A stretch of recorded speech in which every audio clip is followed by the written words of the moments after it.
Check, check, check. Yep. Let's get there. Oh, yeah. I didn't mute that. Okay, so it looks like we're good. Check, check, check, check, check, check. All right. What's up? What's up? Hey, how's everyone doing? We're here. Sorry. It was a scrounging around mess that I got going on right now. All right. And Turgeon coming in with that sub 48 months play. I appreciate that. We're going in for the long road here. Painty Paint Paints, what's up?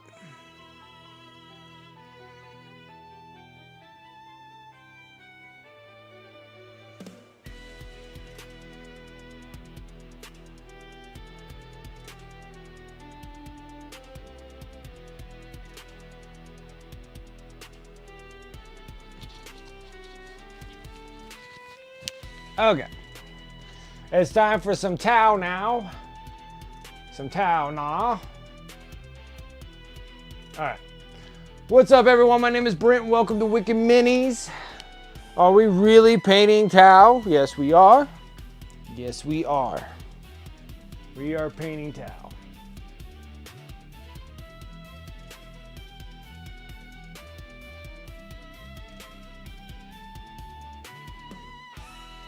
For the greater good. For the greater good, right? Okay. I'm trying to wake up a little bit.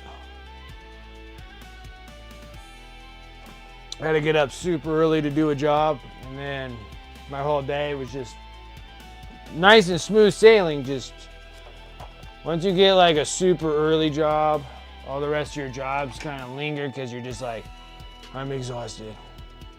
All right, cool. We'll play with all the bits and stuff a little later.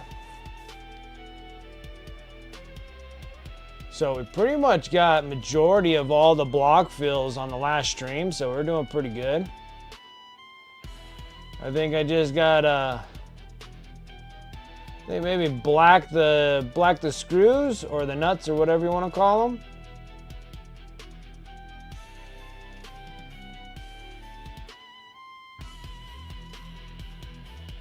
Oh, I think we were doing something different with those. I think we were gonna do like a gold or something. So we can do the gold on all the nuts, the nut screws, because there's like a big screw here, big screw there, like a flathead screw, like here in the joints.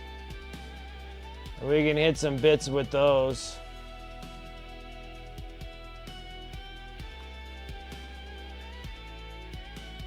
But I'm not 100% sure. Looks pretty cool just for all the base coats. Doesn't look half bad, right? It doesn't look half bad for just base coat. Oh. Yeah, this is like all just block filling colors. I haven't done any edge highlights, mid-tones, highlights, edge highlights, best highlights. But I'm trying to figure out what I want to do with these big giant screws. We could just keep them gray. But I was thinking maybe we can do some gold for them. But anyways, we'll figure that out when we get there. Let's start working up the green to where it's supposed to be. So I literally hit all of this since it had a gray base on there anyways. We just went green, and the green like darkened it up. You're back to lurking. I always appreciate it. Thank you. You can just coming and hanging out. Always appreciate it. I need to lay down the green. So, what's up, Antifreeze? How you doing? Yeah, so I was working on, if you guys in my Discord in the garden talk, I already have like some of my harvest that I've done with the tomatoes, some bell peppers, tons of pickles. I just uploaded a whole bunch of pictures of my pickles, and we just did the coin cuts. So they're the little round discs that you can put on burgers and stuff. So we just did those. We just did those just like an hour ago. We just wrapped it up like 20, 30 minutes ago. Cedrix, you're in Vegas? Come give you a high five. That's a long hours of high five, and I'm way up north.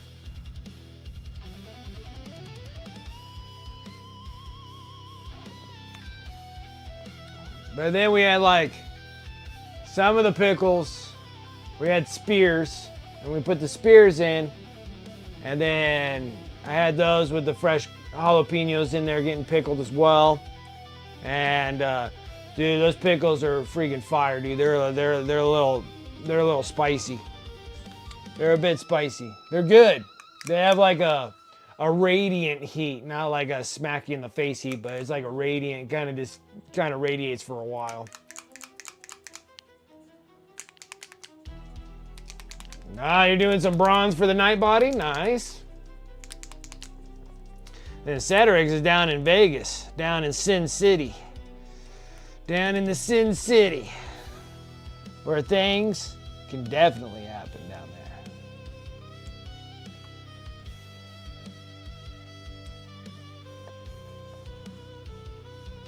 You don't want to see anybody's pickles? Man, well, I got some good pickles. There's some hot pickles on that one, man. Hot pickles. You're like, I hate this place. I can agree with you on that one.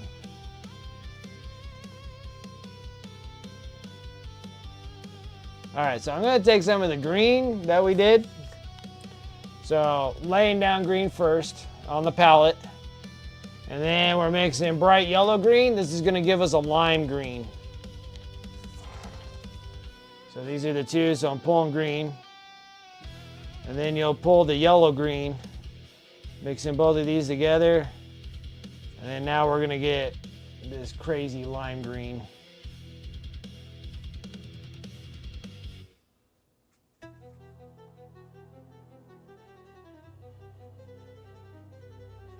Ectoplasma green.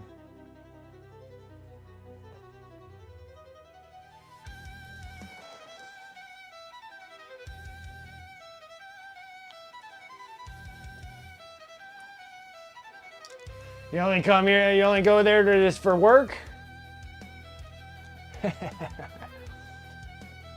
You're making pretty good progress on your night there, Antifreeze. Nice. Dude, man, anyway, it's just the beginning of the season for this, man. I got pickles growing off of the pickled cucumbers growing like crazy right now. So I get about like 4 to 5 of them almost per week, which is about 1.5 quarts of pickles. So, and then we're getting more and more of them. So it's just like, it's a lot of pickles. So we just made some like real hot pickles, hot spears. We just made the coins today. So one's already in the cupboard. Because now I'm changing up what we do for like canning wise. So I still boil the lids because I sanitize everything, right? And then I make a hot mixture. So we cut up all the pickles, put them in the jar. Then we do the hot mixture. So you do like a 1-to-1 ratio, you know, water, vinegar, salt mixture, right? And then we make the brine. And then I pour the brine hot into the pickles, okay? Not like super hot, like, it's warm enough to almost touch, but it's hot. And then I pour that in there, and then instead of boiling the jars until they seal, we got the sealer that sits right on top of the thing. You just push it down, hit the button, it just sucks all the air right out of the thing. The thing's awesome. And since it comes out with the lids coming straight out of the pot where they're nice and hot, so that little seal that's inside is all soft, then it really just suctions right on there. So now I can actually cabinet store them. Because the biggest thing that I've had with pickles when I put them in the rolling can, like the watering cans, and then doing them, it softens the pickles turn gooey, they're not crispy. So these ones are like super crispy. I love this stuff. Enamel primer, Mr. Hobby 1500. Is that good? Yeah, because that's a lacquer. Yeah, I know that. I don't know what's going on with Mr. Hobby. I don't know what the whole background of Mr. Hobby, but I know that Prime. I always wanted to try the Prime, but the Prime's missing. But that's a lacquer coat, or what is it called? Lacquer? Is it lacquer? No. Enamel. It's enamel primer. It's an acrylic enamel primer. Or whatever it's called.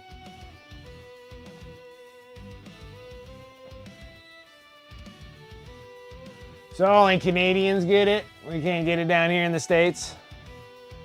Canadians are not shipping the goods across the borders, I see. They're just staying up there in Canada.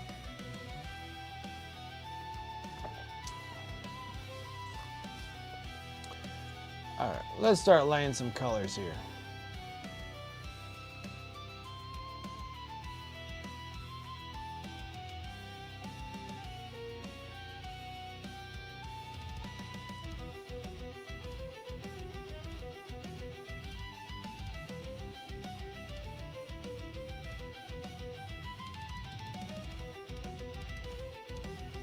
But yeah, anyways, we were testing out the pickles, the spear ones, and those spear ones are like, they're freaking hot. The fresh jalapenos in there are freaking make those suckers hot.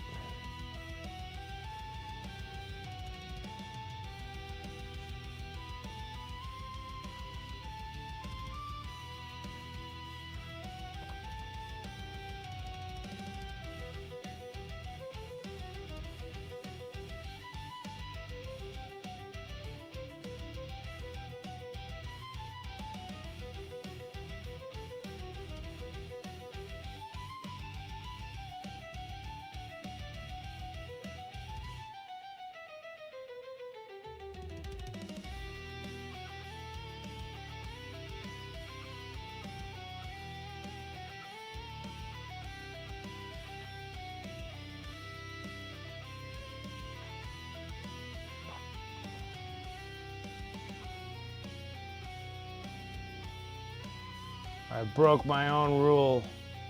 You guys didn't catch me there.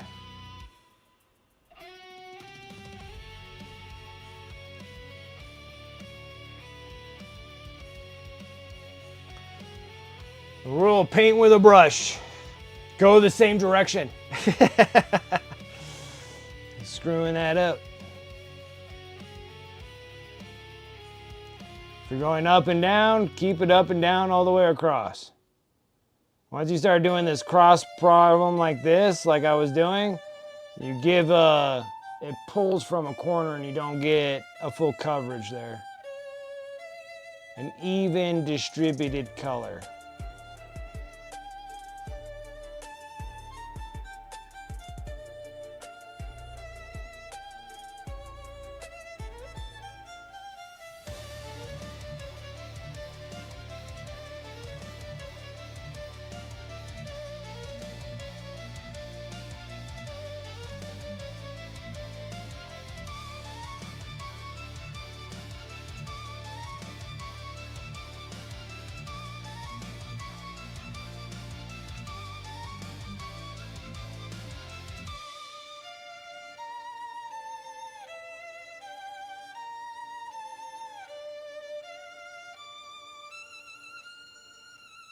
Yeah, I need the Canadian connection to get that Mr. Hobby stuff, because friggin', yeah, it's really hard to get over here.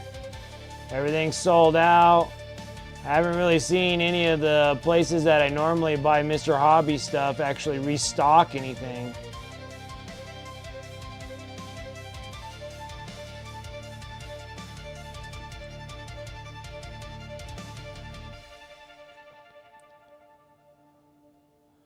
So I guess when you get it, it's fine, but you just gotta make sure that you get a lot of air, because that's an enamel primer. So you're gonna definitely need a paint booth and wearing a mask while you're doing that, for surezies with the enamel. Probably should be wearing a mask for everything that you prime, but.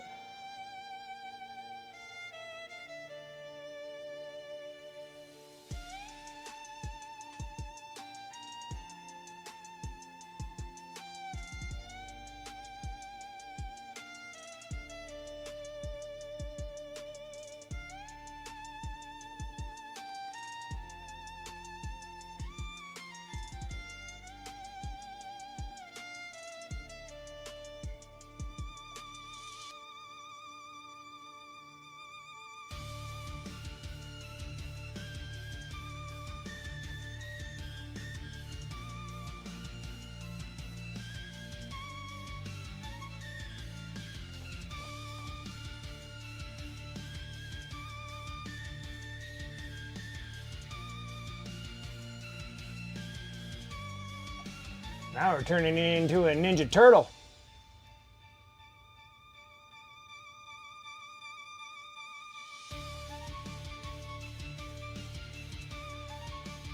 I got even wear underwear. You're just not just commandoing it with just an apron. That's how I would be doing it in the garage. All commando, just an apron.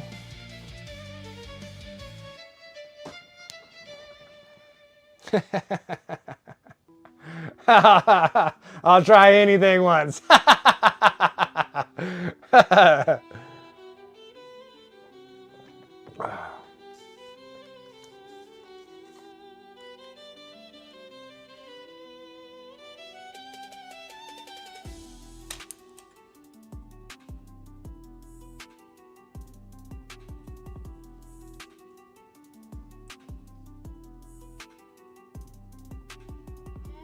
Funny to build terrain naked? That almost sounds like a great YouTube video there. You're like, you know what's even better than terrain? Building it naked. I'll be right back, guys. I need to get the distilled water.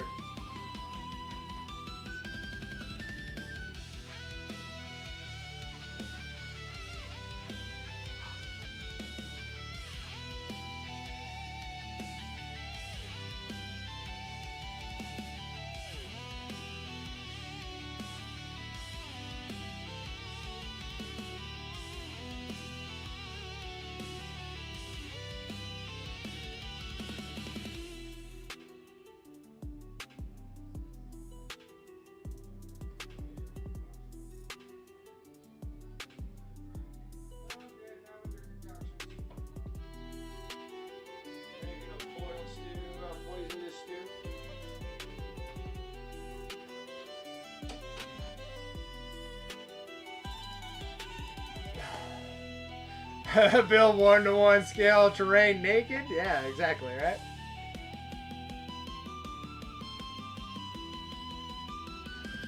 Get some hot glue on your junk.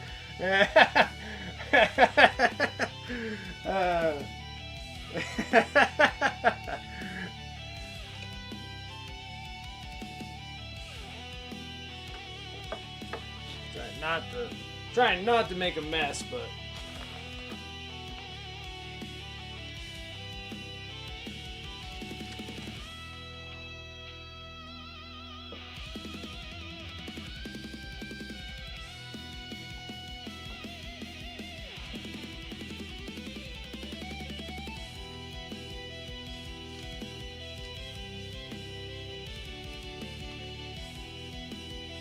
did it really just suck all that up? Dude, that was like a fat blast of water right there.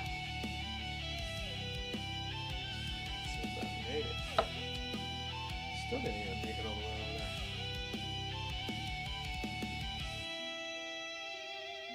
there. Man, this mega pallet really takes water. Like you're just like hammering it. That thing can probably eat like a half a cup of water. Like easy. That thing just eats it.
All my brushes need to be seriously cleaned and conditioned.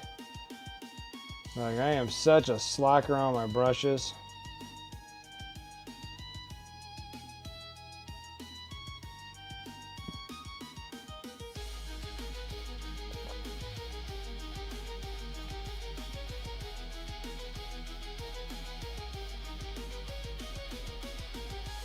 Yeah, it did, dude. Like it was like a that's like a 1 galloner.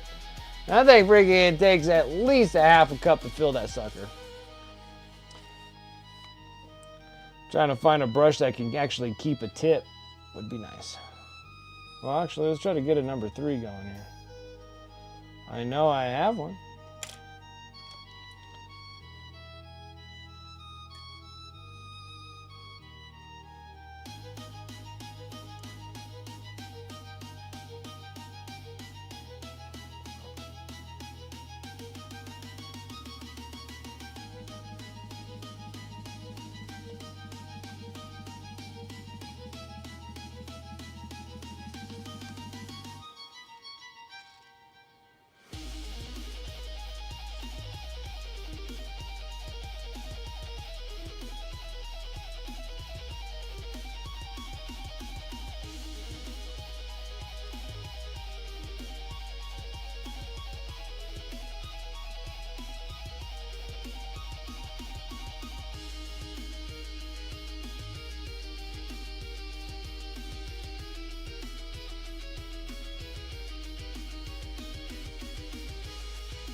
It's like, it seems like they're really holding back on wanting to release Imperial Knight Codex.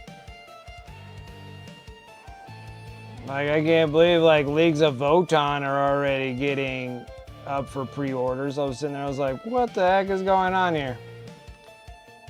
It's like you guys are forgetting, you're forgetting a faction. You're forgetting one. And where's my Imperial Knight Codex? You guys are letting them ride the wave until the Codex comes out and makes them play like garbage.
Getting in all the little tight bits here. Definitely getting a nice, good, bright and green, that's for sure.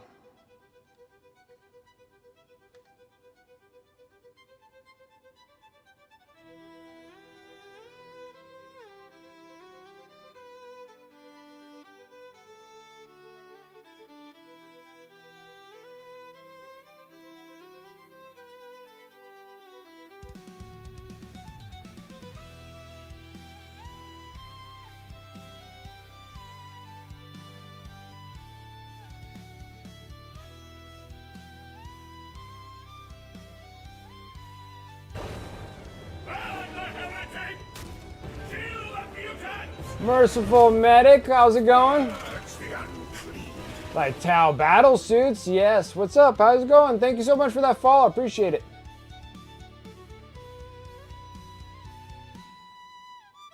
Like Tau Battle Suits? Yeah, I know.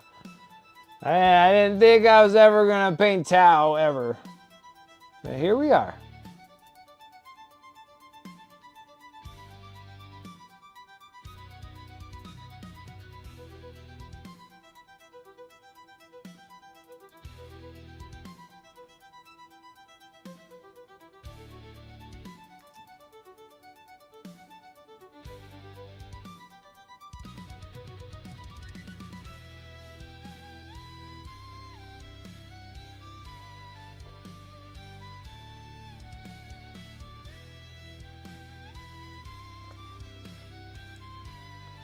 Tough part when you start going into the bright greens here is to try to get it to run smooth. I can see the paint lines, I tell ya.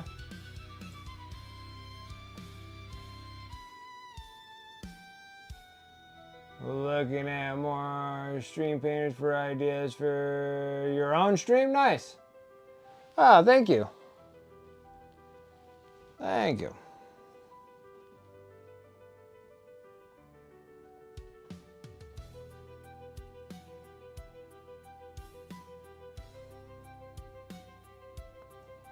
Yeah, you'll start making slight adjustments when you start streaming and stuff about how you want things lined up, how you want things set up.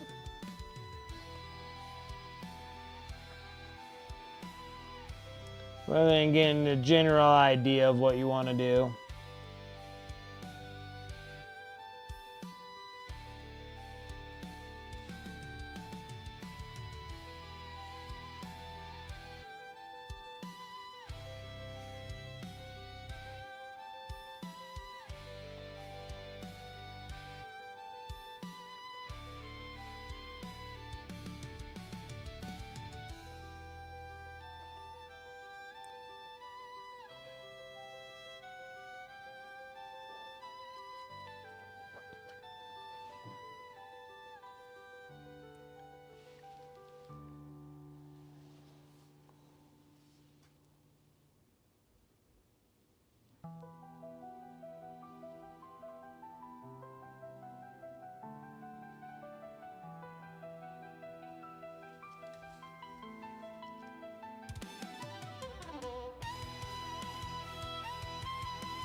So yeah, I'm getting like a little closer and closer of finishing up that block of 20 termagants. So I've been slacking, honestly. So almost got like, I only got like a few models to do to complete more combat patrol boxes. So with all the all the Tyranids that we have done, I just got to finish up the block of 20. So I did the YouTube video on, you know, the Leviathan Hive Fleet and what the colors and stuff I used for that. And I already did the Behemoth Hive Fleet, which the Behemoth Hive Fleet's on my eBay store. And then the Leviathan, I just got to get through the other 19 to make them look like this. Almost done with the purples on them. Once I said, like, once you get the main body and the freaking carapace on the Tyranids, you're on the downward stretch, on the home stretch there. So, almost got all the purple done on the 20, the block of 20. Then once that's done, then everything else should start follow suit pretty quickly. And then I can get that Leviathan Hive Fleet Combat Patrol box done. And then the other one that I've been doing for the YouTube videos, for just standalone YouTube videos, I dual stream anyways from Twitch to YouTube, but then I try to make an additional YouTube video just specifically for it. So I can try to gain that Destiny grind of getting some more followers over there on the YouTube channel. So if you do see me on here, make sure that you're following me over there, so I do appreciate it. Taking the dogs for a walk, so Rosie's lurking because Corn wants it. So I gotta get the Psychophage done from the Combat Patrol magazines. And once I get the Psychophage built, primed, start shooting color on that, that'll be the third Combat Patrol box of the Tyranids. And then that will finish that up. And then I gotta do the video for the 5 of the Terminators. Like, I'm like right there on the cusp of finishing the Terminators. I think that I'm gonna do that, get those guys with transfers, hit the transfers all on them, do a video, real quick fast video on how I do my transfers, and then get this guy, and then we'll do specific things. Power swords, freehand on the pauldrons, I don't know what else, but I would figure I would use it on this dude. So I'm not doing all of the guys with freehand work. So we'll do everything like that. And then I can get the 4th combat patrol box, and that'll be the Ultra Bros. And get those done and out of the way, you know.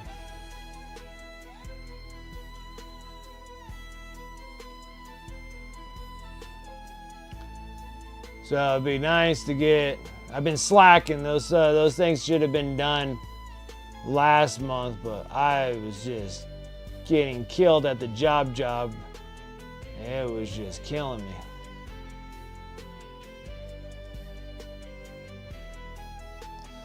And then so now taking a palette cleanser and working on 4 battle suits of Tau.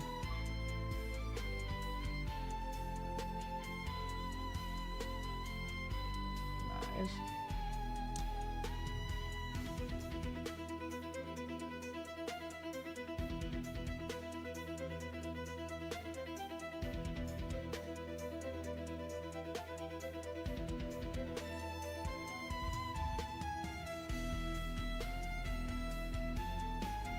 Perfect.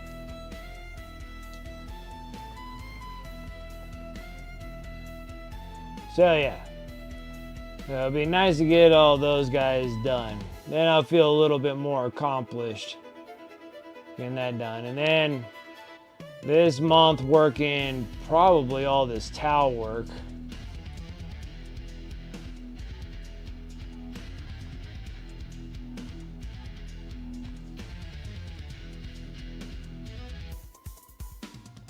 Try to get 4 battle suits.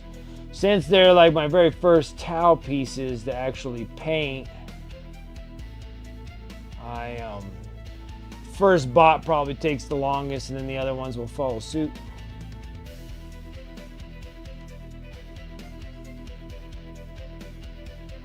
Since, you know, like the arrangement of colors, what we're planning on doing, once we get the first bot down and kind of what the color configurations are and how we're acquiring them, then the other battle suits should follow suit relatively quick. I did 3D print all those pieces for the commander. They're baking in they're curing. I still haven't pulled them off the curer and tested them out and see how they are.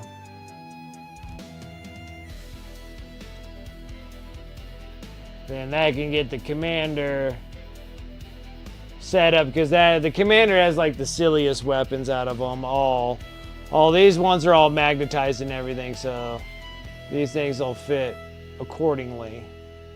Like these ones work good, but the commander ones, they like hook onto the side of his arms. So with those little bits there to kind of help regulate how the arms connect, be nice. Because there was one that was kind of drawing like a blank on. I'm like, how am I going to magnetize these things? So, do appreciate it, Cedric, so thank you.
One thing I can say about the Tau, though, there's actually the battle suits themselves. These are actually really nice to paint.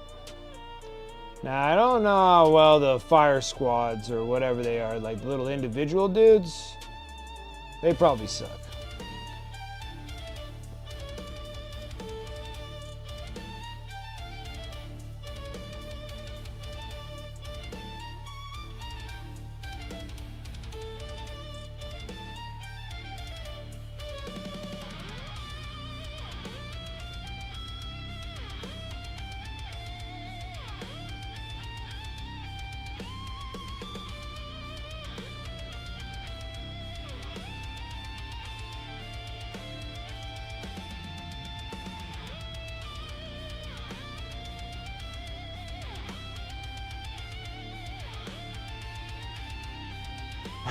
It's almost looking like a Hasbro action figure toy. Which I dig it either way.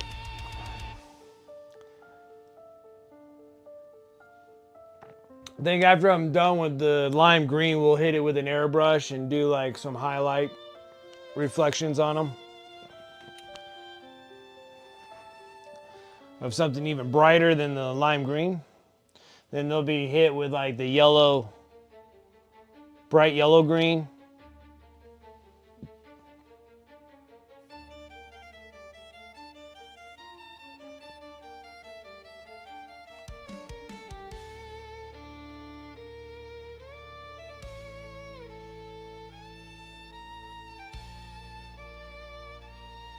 Shoot.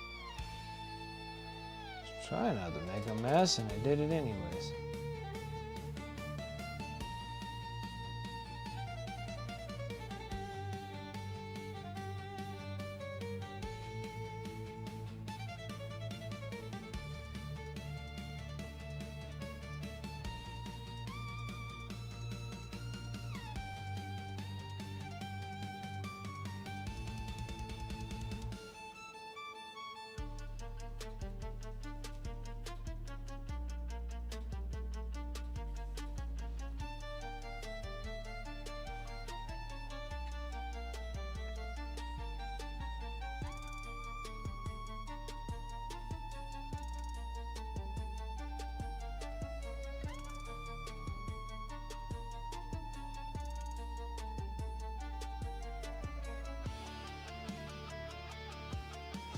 Yeah, I was chuckling a little bit at an article that just came out. And it was with Nintendo. Like, I like Nintendo goods. Like, I like Nintendo games. But the one thing that I don't like about Nintendo is that once they come out with a system, it like stays that price like forever. They never discount their products like ever. Like they'll discount games, but they don't like discount their consoles. So it made me laugh when I was reading. They're like, oh, Nintendo, because of the tariffs, they're raising the Switch. Now Switch 2 just came out, right?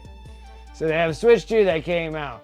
Normally when you have a new system come out, normally your old system should be like a little bit cheaper, but no, they're like, we're hiking that sucker up another $100. I'm like, I was like, dude, the Switch is already old already. Like, the Switch is going on like, what, 8 years or so? It's like an old thing. Like, this is cracking me up. I'm sitting there, I'm like, oh man, so you're gonna jack it up 100, huh?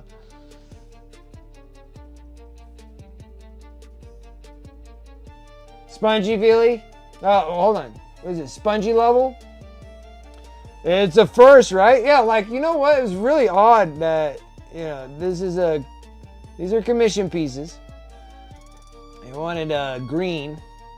And then I started looking, I'm like, I don't think I've ever seen any green towel before, but it's kind of cool, actually. I don't know why they never had any green towel. Like, had red, blue, ugly browns. Seen like some yellow looking ones. No green ones.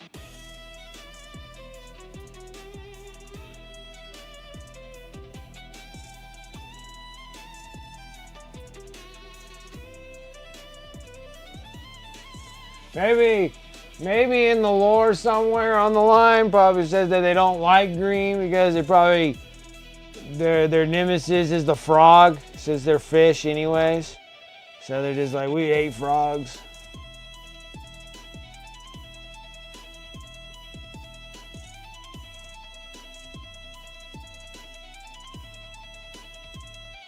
I'm totally making it up as we go, but I think it looks good. Like I like the green, so I've been really digging this. It's just that I'm just trying to get the green to lay down flat. When you start getting brighter greens, I don't think I worked up my shades up enough. So this has been kind of requiring like almost a 2-coat dealio. Almost a too thin coats. Ho ho ho.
Pow, pow.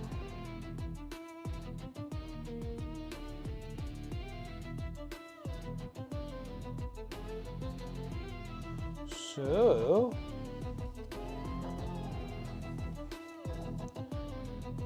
I do like all the new kind of like the 2.0 for Leagues of Votan figures, but I still think they're probably going to be a big pain in the butt to put together. Like little space dwarves takes freaking 20-something pieces just to build one of them. I like them. I do like them. But it's like, we're gonna eventually here have to take a break from all the Zenos that we have been painting. I tell you what. I've been doing orcs. We did orcs for like 5 months. It was a lot of orcs.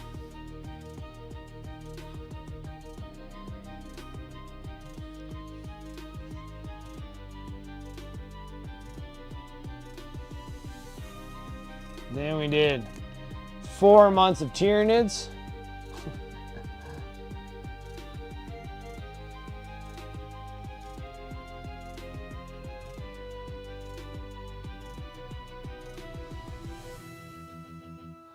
And then now we're up in Tau, which these Tau pieces are commission pieces, so there is that. This is fine. And then I think I got some Necron commissions down the road.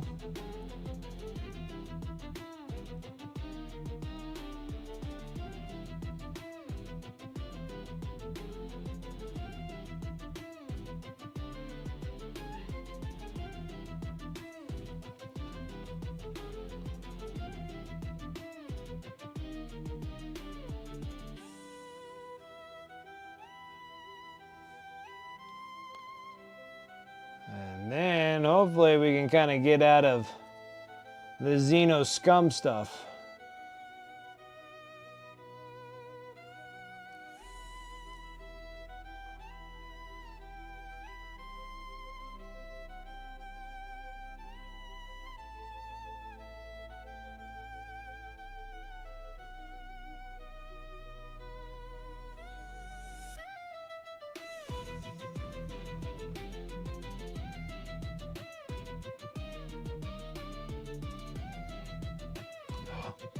No, not there. Don't paint me there. How dare you?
Prometheus? Tau. I know. Every time you pop on, you're like, when are you going to do some loyalist stuff? I think you're probably to the point now where you go, like, you could do some chaos stuff. What's up with all the Zenos? I appreciate it, Prometheus. How you doing? I know. You're waiting for some Black Templars and Blood Angels and all these other things that I have like stacked up and almost ready to roll, man. Like the arch enemy? Oh my god, yes. But I'm like, I think here, I'm like, every time you keep popping on, you keep seeing me painting a bunch of Zeno stuff. It's like orcs, and then we're doing Tyranids.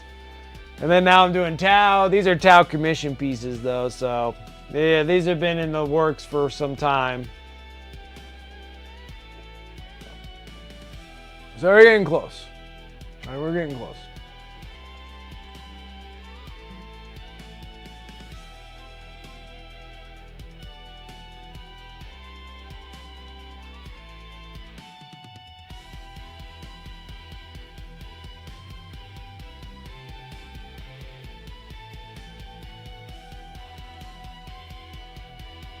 Yeah, their page jobs are always legit, but no, I know.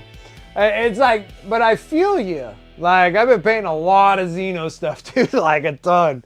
Like 5 months of orcs, 4 months of Tyranids. We got maybe a month, if not 2 months of Tau stuff to do. And then even after that, if I go 2 months in the Tau because I got 4 battle suits I got to do. Then down the road too, I got Necron stuff. That's even more Xenos things. Like, I've been painting like Xenos for almost a year now. Like, we're gonna be going on a year painting Xenos. And I like to actually do some like Blood Angels. But hey, actually I gotta get the Armigers done for the Imperial Knights, so at least we got a little bit of, you know, the Emperor protects, you know, some loyalists of some kind.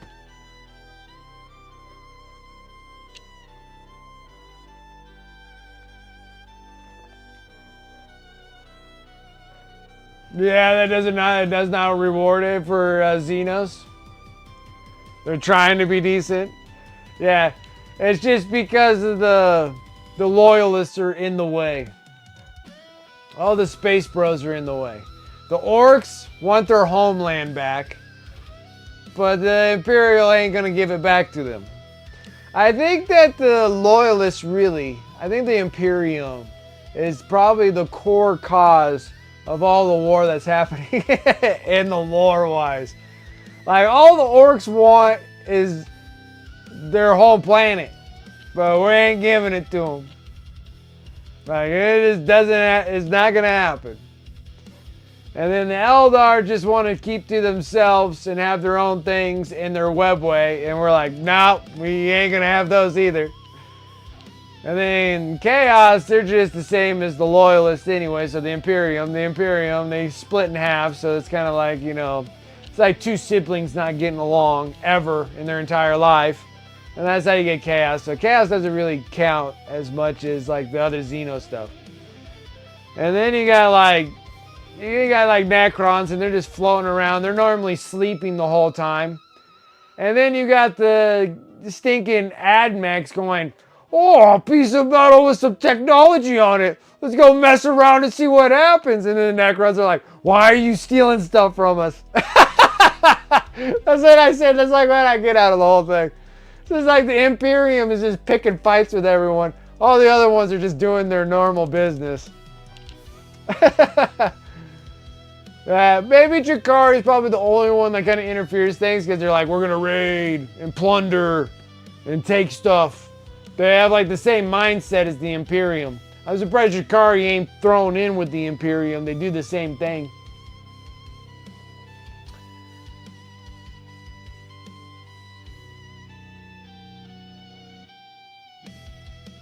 Medieval factions in the setting. Yeah, isn't it? It's like they are. Like they're like the most evil. They're the ones that are starting fights with everyone.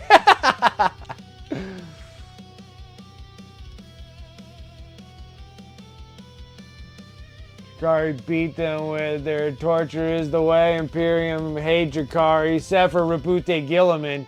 Yeah, I think he likes dipping in that Jakari a little bit.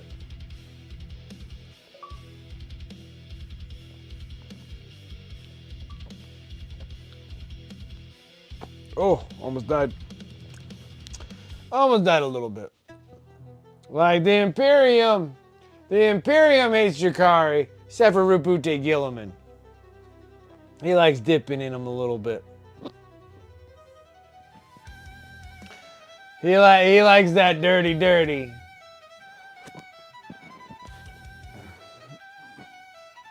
I think so, with Mephiston.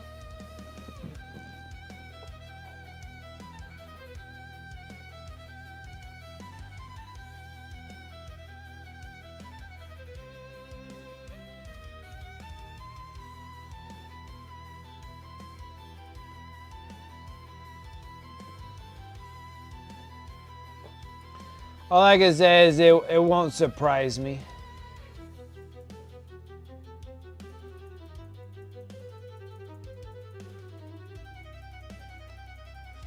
Jakari are like the ones that like everyone is hating, but don't mind having like a little side action dealio with some Jakari. Yeah.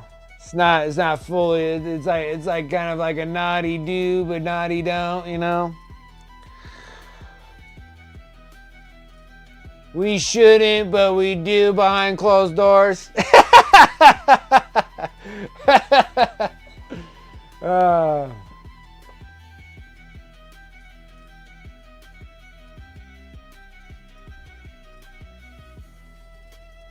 Ain't too much ain't killing you. All about them propane. All about propane. I like all cartoons. There ain't very many cartoons where I'm like, that is utter trash. Except for I do gotta throw in, like, it's not like I don't like the cartoon of Scooby-Doo, but like Scooby-Doo never made any sense. I don't know who wrote like the things for Scooby-Doo, but Scooby-Doo never made any sense. Like I like, one day I sat there and I was like, I am gonna watch this and I'm gonna really pay attention and see if I can figure out the villain. Like, honestly figure out the villain. And I'm like, I'm watching the sucker and I'm like, I don't know how they get to it. They're just like, all right, and now who's behind the mask? And they're like, it's the janitor that was never in the whole cartoon to begin with. I was like, how is that possible? Like, it's like, I really tried. And I'm sitting there like, there's no way. Like, they make no sense. They're just like, and it's not who you thought it was. Like, they literally have like NPC kind of characters in there like, it wasn't me, but it did scare the crap out of me. So you got like 3 suspects, and you're like, all right, I think it's probably this one. Like, that would make more sense. And then they're like, it's the security guy that was looking at all the film in the whole warehouse. You're like, where did he ever come from? Like, that's the only one that I have like slight complaints. I sat there and I tried watching Scooby-Doo and like trying to figure out who the villains are. And it seemed like they would have like clues in there, like you'd be like, it's that one, and then no. Nope. It's none of them.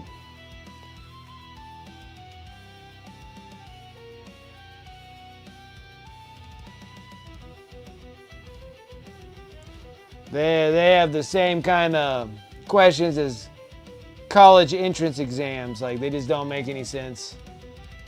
Like, is it A, B, C, or D? Then you got to put in like marking E and be like, it's none of them, and then that's how you win. That's how you win.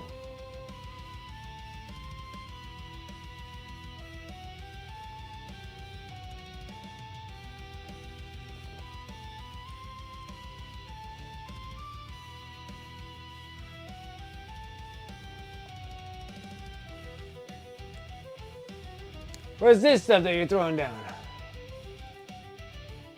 What do you got here?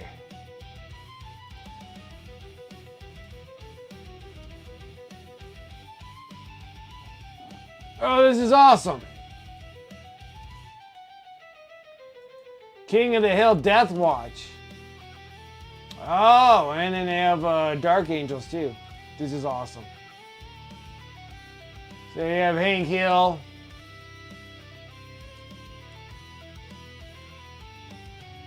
Death Watch. Then you got little Bobby, but he's a Dark Angel.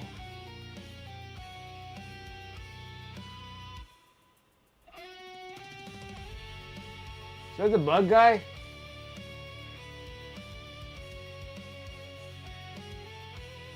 Is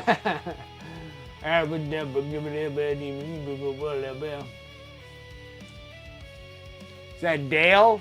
Is that Dale? Yeah, Dale the bug guy? I'm Dale the bug guy. I need a 50-gallon of alien piss, please. Yeah, so you got Dale the bug guy and Boomhauer. Yeah, yo, Boomhauer, you know. Those are awesome.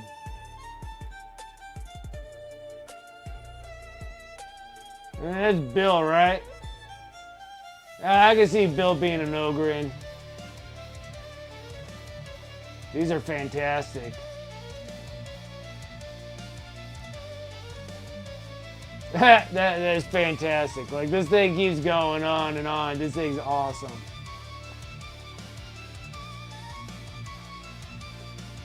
Put freaking...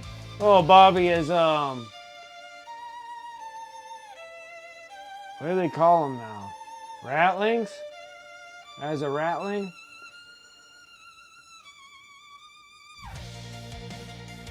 Oh, that's not Bobby. That's the other one. What's the white hair one? That's Cotton. That's Cotton. Oh my God. I should have known them better than that. Bobby was the Dark Angel. That's Cotton. Okay. Gotcha. I gotcha. No, that's a great idea. I had a great concept on all of that. That was fantastic. I liked all of it.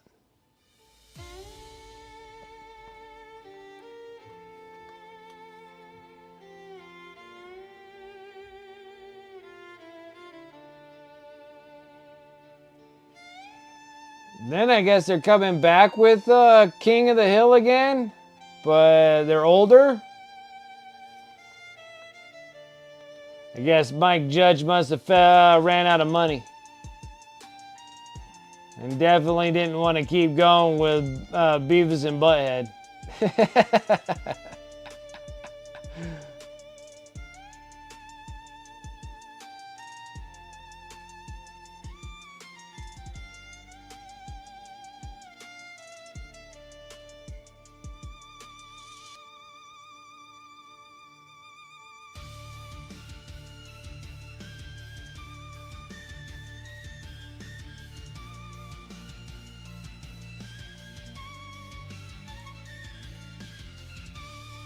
Is it already out? So they're just continuing it? Because I thought they were done with King of the Hill.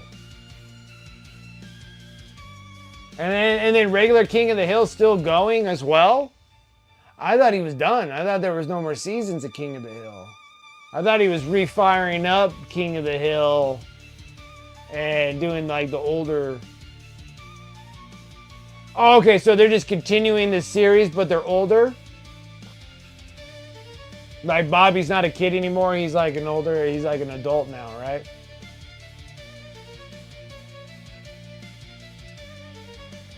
Yeah, I wouldn't think that Mike Judge would reboot that. I think he would just continue them, but they're just older.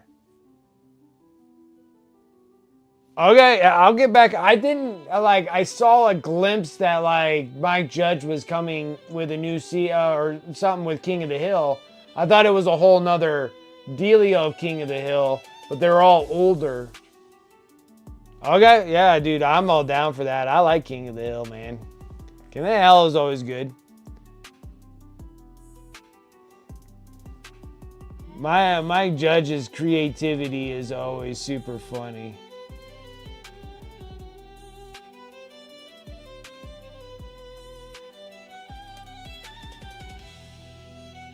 Because I like King of the Hill. I like F is for Family. Just because I like how Bill Burr is the dad. It's so funny. And then it all like represents like the 70s. But it's up there in Canada, so I'm kind of having like a mixture of what happens there. They're kind of making like an American cartoon, but a little bit of a Canadian like twist to it, because I think F for Family is like in that Canadian dealio. But they're not all going A and everything else like speaking Canadian. They're like, it's like a Canadian-based company that's making an American-based cartoon, but it still has a little bit of that little twist of Canadian stuff in there.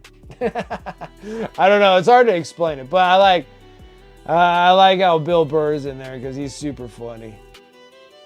And then like the cussing's like unreal in that thing. It's like it's freaking awesome. Because there's no way you can't have Bill Burr in there without him cussing like crazy. Yeah, they're not saying like, hey, they're not speaking Canadian, you know, but it looks like it has like that 70s.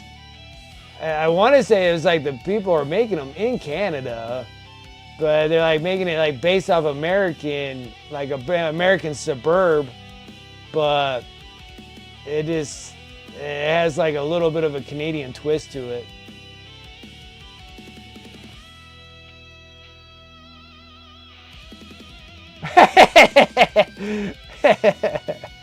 I couldn't help it. There was this podcast that I listened to live. It was the Kevin Smith and it was Jay and Silent Bob Getting Old. It was at a Comic-Con that was held here, and Kevin Smith and Jason Mewes were here, and then they did their podcast live. And there was one that was super funny because in the podcast, I don't know what episode it was going to become or whatever it was on the Jay and Silent Bob Getting Old podcast, but when they did the live one, there was a part that wasn't gonna be in the podcast, so there's one that's cut out, and that's Kevin Smith. He was writing a script, and in the script it was called Moose Jaws, because Kevin Smith was always just fascinated and terrified by Jaws itself. So he wrote, he was starting a script called Moose Jaws. It was going to be up in Canada. And it was going to be part of that trilogy dealio where like he had Tusk and there was another one, Red State or something like that, and then Tusk, and then and then he was going to do Moose Jaws, and Moose Jaws was going to be, the moose is going to act like Jaws and Jaws, but it's a moose, and the moose is killing and destroying everybody, almost kind of like Cocaine Bear. But the moose is going to sit there and start destroying people or whatever, like eating people or whatever it's going to do. And in it, Jay and Silent Bob are gonna be the Forest Rangers. And in the Forest Rangers, he was talking like they weren't really they weren't Canadian. They were hired in the States to come over to Canada, right, and be these Forest Rangers.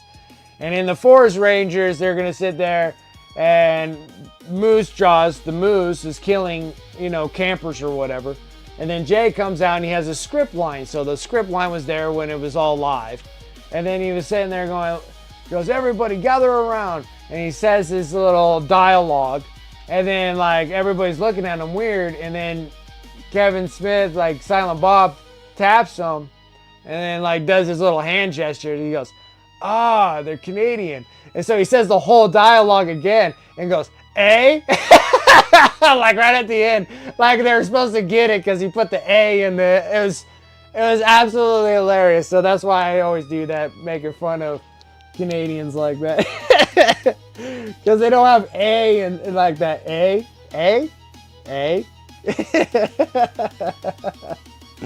It's super funny, super funny.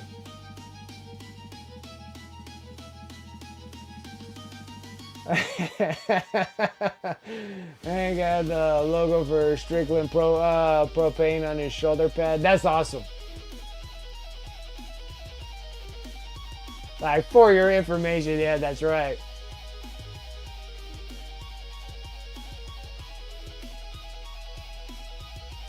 What's up, Space Nifty? Secretary Gaming, what's up?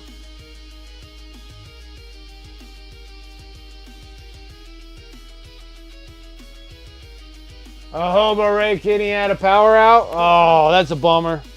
It's magic time. Oh, magic time with Space Nifty's towel here. They're getting super bright, dude. And this is just a lime color. I don't know if we want to go and start smashing up even brighter, but we can.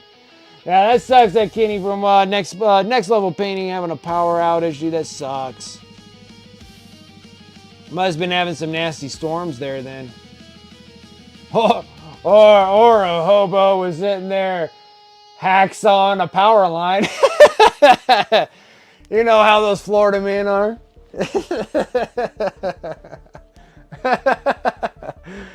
Florida guys. Lost my leg to an alligator while I was hacksawing a power line.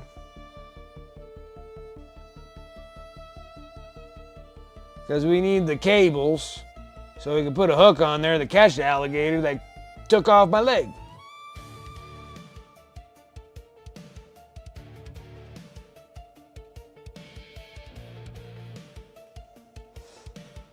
Yeah, what's up, Chaotic Painting? How you doing? Go boy coming in with a hobo raid. I appreciate it. The silent hobo raid. I like the freaking hobo raid. Someone out there freaking burning tires and cutting down power lines.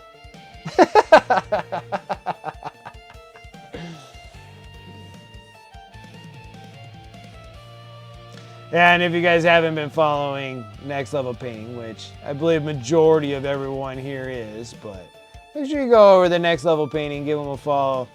Friggin' absolutely stellar streamer. Awesome paint jobs. Great curriculums. Giving you that Painting 101, Painting 102 classes. Showing you implementing techniques, teaching you techniques.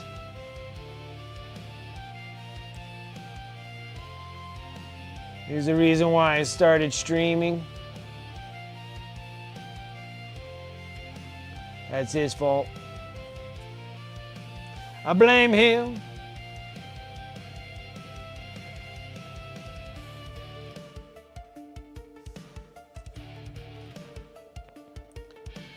And now down the road, we're working on some Zeno Scum Tau.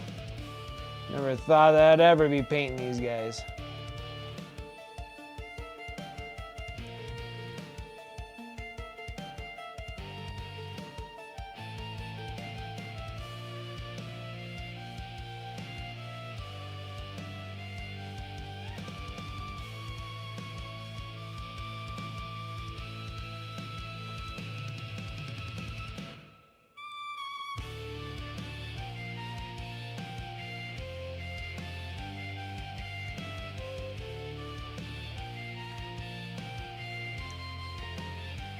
Oh, can't see for a minute there.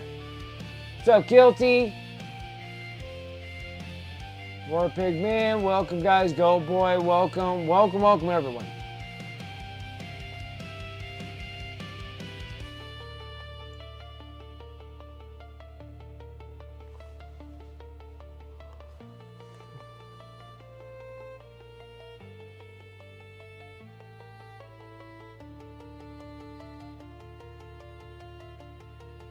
But I gotta say though, those Florida storms are like no joke though. Never really witnessed them myself, but after seeing enough stuff on TV, I'm like, I'm good.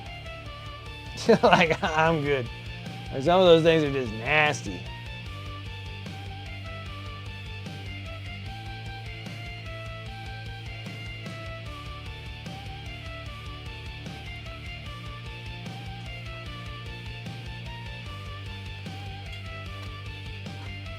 Thank you.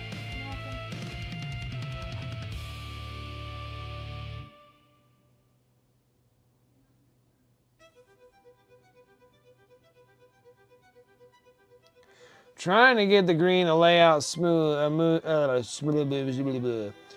enough. It's taking me a little touch to get this thing, to get the coverage. I kind of went up a little bright too quickly on this.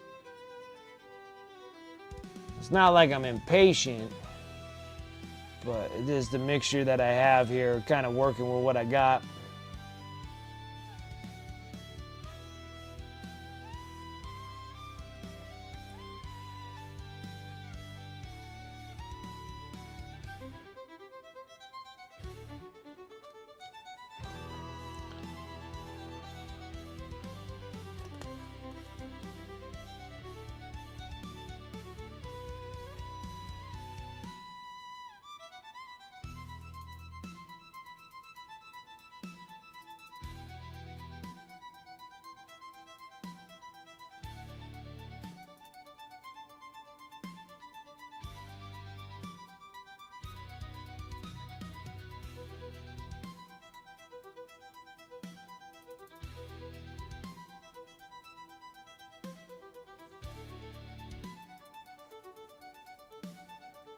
All right, you just finished up some dinner? My dinner just arrived.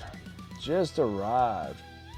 If anybody has been working on stuff, we can do a little whip break. And then I can kind of stuff my face real quick, because I am starving. And then having this thing just kind of hovering around me with this aroma of deliciousness.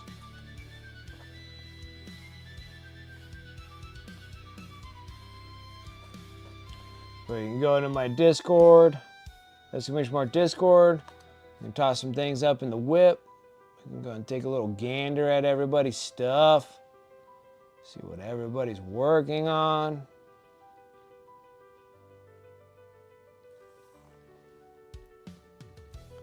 Just trying to finish the torso here. Oh, this green, baby.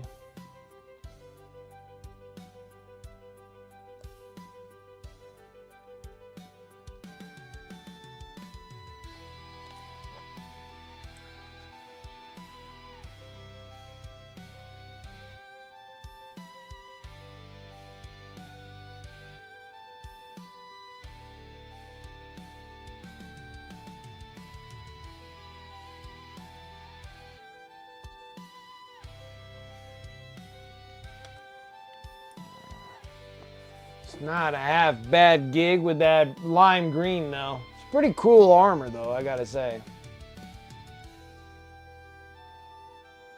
Check out your new toy. Oh man, I can't wait for my Joy Toy Titus helmet. I had to. I couldn't help myself. Like that one there, I was like, yeah, we gotta do something. So these bad boys here, these are my pickles, baby. Came out of the garden and stuff.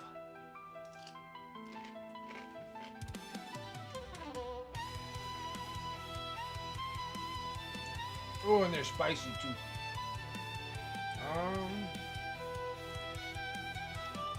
Hot jalapeno. Ugh.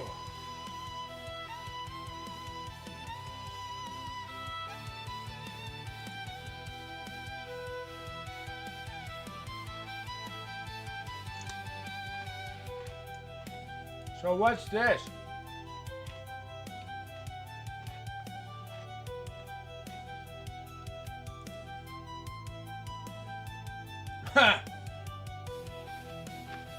That's an awesome laser. That's an awesome line of sight laser. Yeah, because the army painter one is just like this little skinny who gives a crap.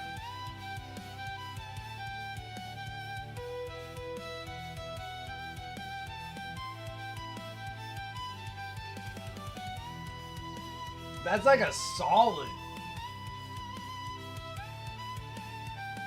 Like, that's a heck of a line of sight. Like, that thing's like ridiculous.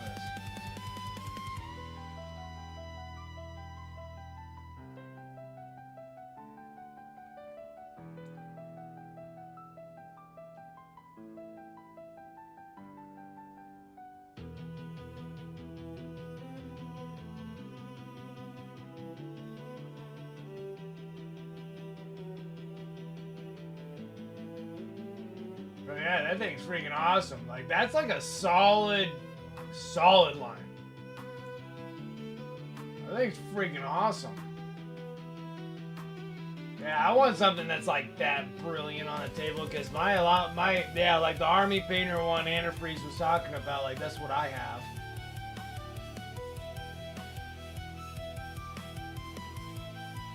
Let's see here. We saw all of these. Got the knights all done. Heck yeah, someone talking about freaking Black Templars. Got one right here. Speaking of Black Templars,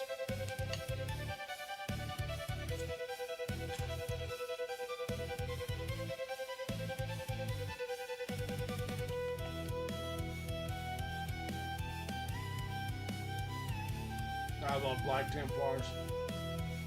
That looks so good. Oh.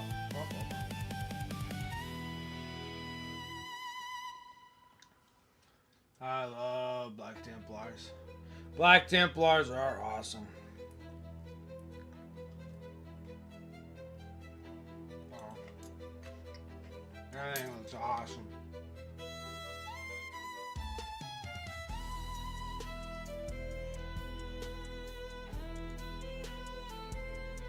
Oh yeah.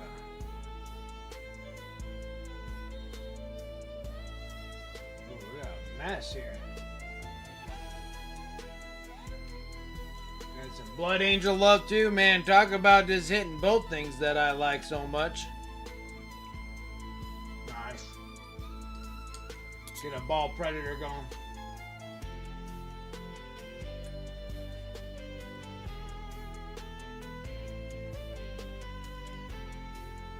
I'm honestly a bigger fan of the Flamer, but the auto cannon's awesome too.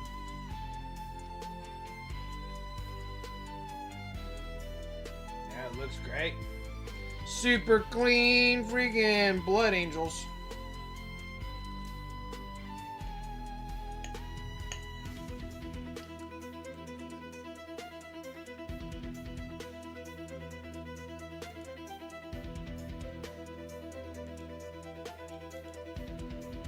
And then we take a complete 180.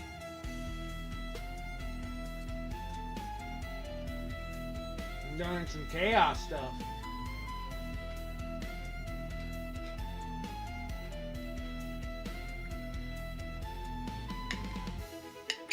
Almost kind of in that Red Corsair love right there.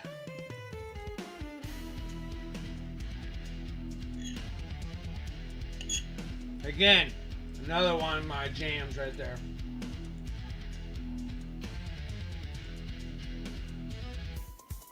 That's a nice, I think that's the Lord of Contagion.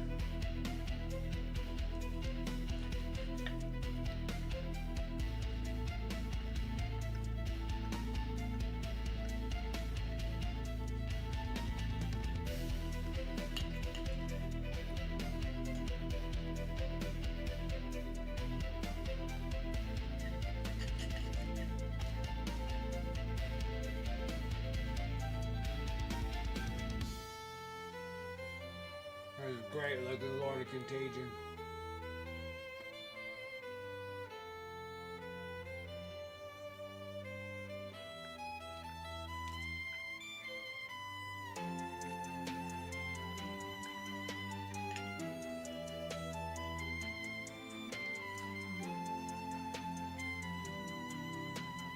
Yeah, the Death Guard looked good. Which I cannot believe I found more Death Guard in my stuff. Like, I mean, just the ones that I showed you guys in the past, but I like digging through my box of chaos stuff, and I was like, are you kidding me? I thought it was done with all the Death Guard. Almost had all the Death Guard out of my house, and then I found 7 Plague Marines, Plague Bearer, and Champion. I'm like,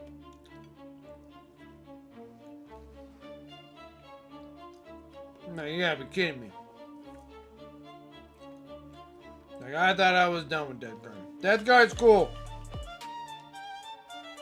It's just not my playstyle. They're cool models. They're too slow.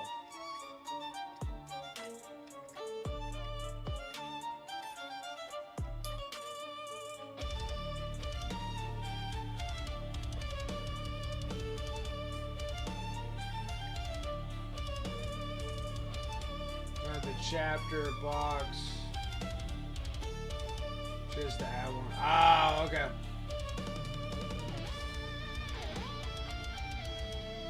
That works.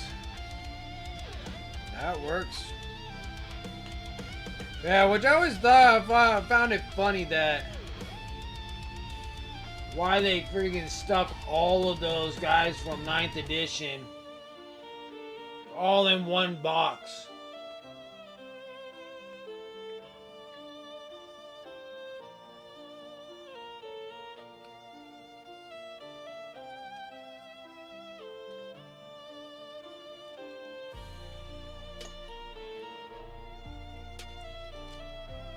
I mean, I know that like GW is really good for the gotcha moments, but I would think that it would probably make more money if they had them in his individual boxes, but maybe it's cheap. I'm thinking that boxes are expensive. Guys, that's all that thing I can think of is when you're gonna package them like that. Because you package like the Justiciar, the 3 Eradicators. I think their Eradicators are in the same box. No. What's in that box?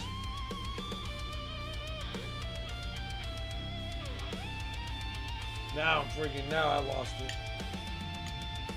I have officially lost my marbles.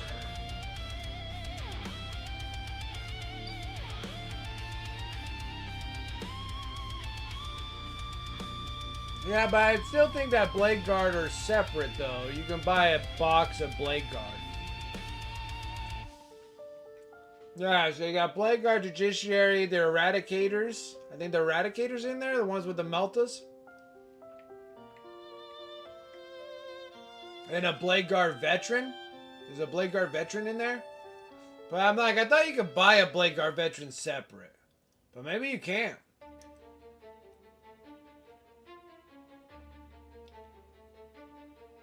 Yeah, so I think like the Blade Guards can be bought separately, but the Judiciary you can't. I think the Eradicators you can buy separate too.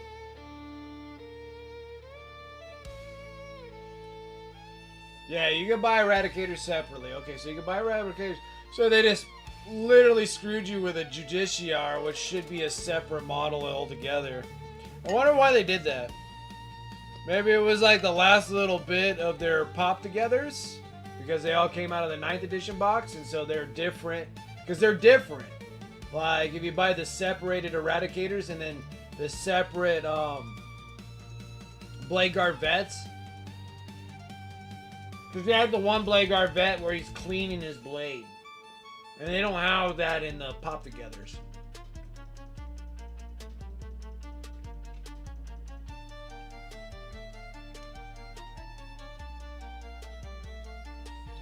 But yeah, like the Blade Guard Vets, they're built a little differently.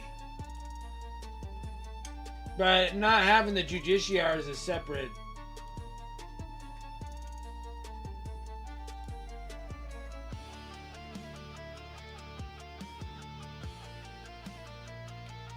One thing I can say though is his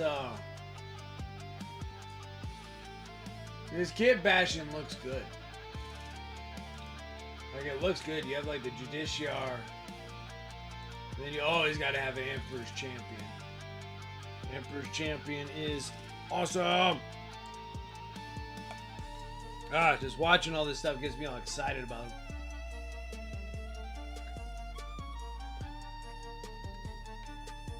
The Chaplain. The Ancient, and that's a different Chaplain. Yeah, that's a different Chaplain too. Those are all the ones that come out of 9th edition. They're all pop-togethers in that one.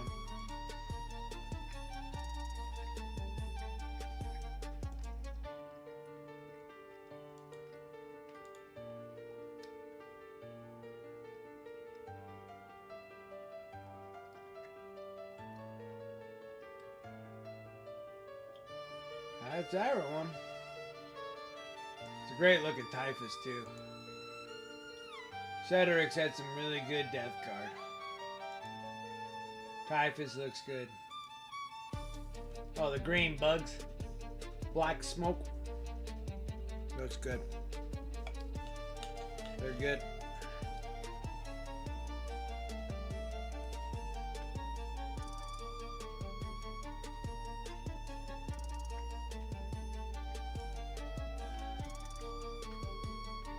So this is what I was doing before the stream. That's my boy. He's cutting up the pickles. I just picked these things out of the garden. And then a couple jalapenos.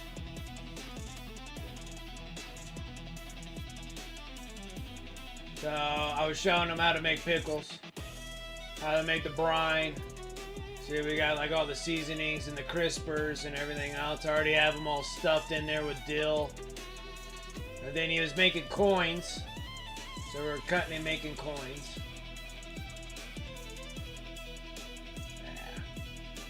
Yeah, he did a good job. So we got those suckers, and then those were the spears. That's what I have right here on my plate. And those spears, they're no joke. They're hot. They got some heat on those suckers. A good mix. A good 50-50 mix there. He's a handsome boy. He's a handsome boy.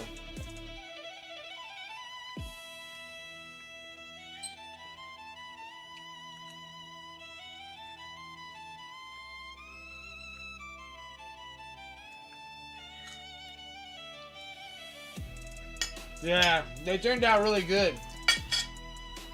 So, I'm finally getting, let alone the brine. The brine is a brine. Doesn't matter. It's just how you flavor your brine. And then also the like cooking process on those. So like I just pour the hot brine into the jars so it gives them a slight cook. Slight cook.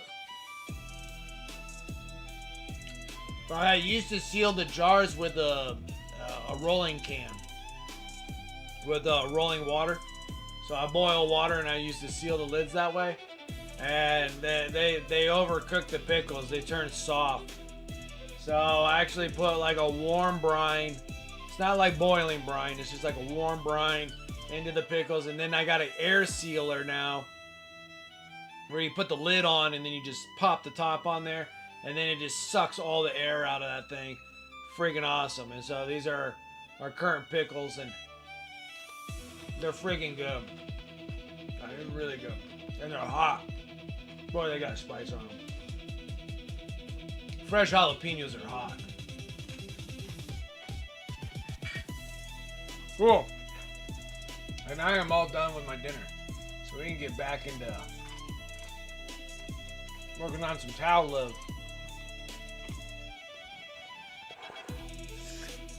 Ooh. Actually, I'll be right back. I'm gonna drop my plate off and grab something real quick. Oh yeah. The pickles gotta have a slow burn to them. Slow burn, gotta love the slow burn.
we're back.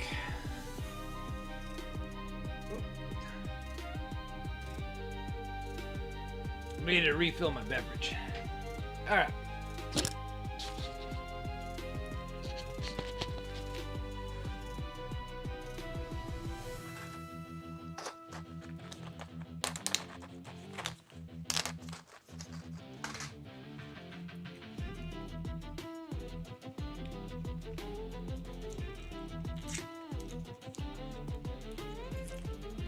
All right. Let's get busy.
Sucker.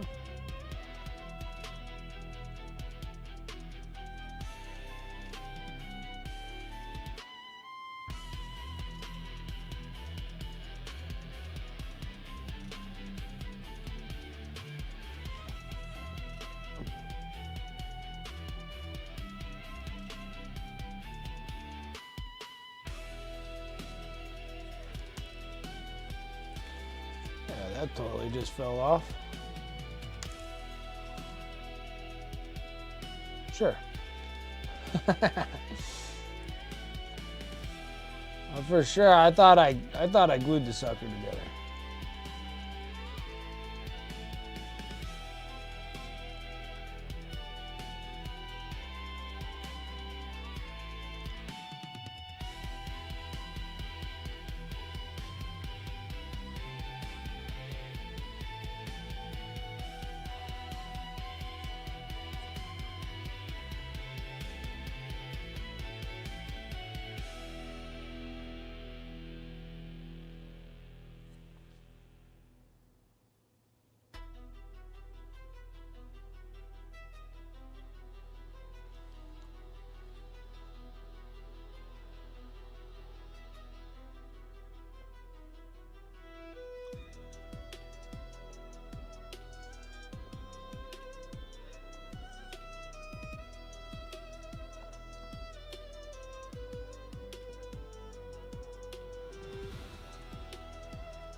Alright, let's fix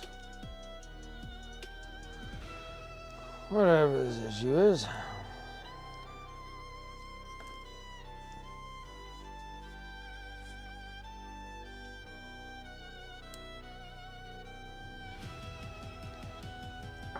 Why it didn't want to stick, I have no idea.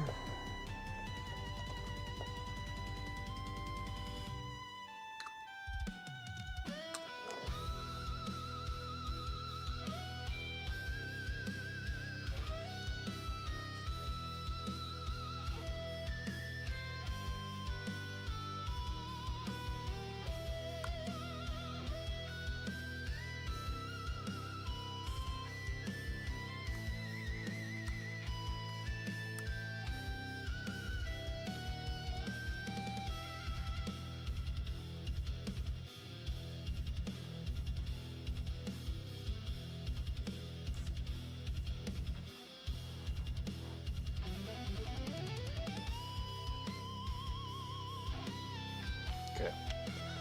Maybe it was just something that I just forgot to glue together. I have no idea.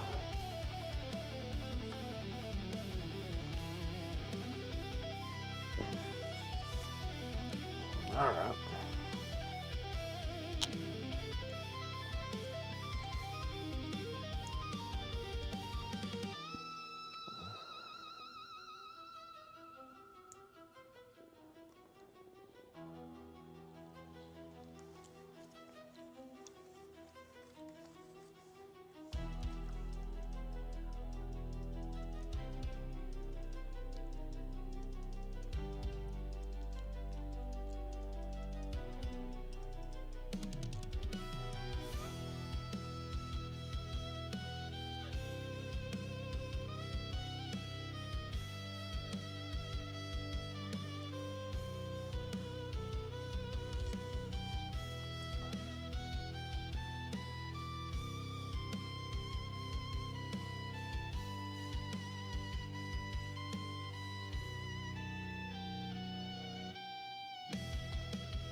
And also, I've been slacking a little bit playing video games. I've been playing like old school Doom. I'm really enjoying myself.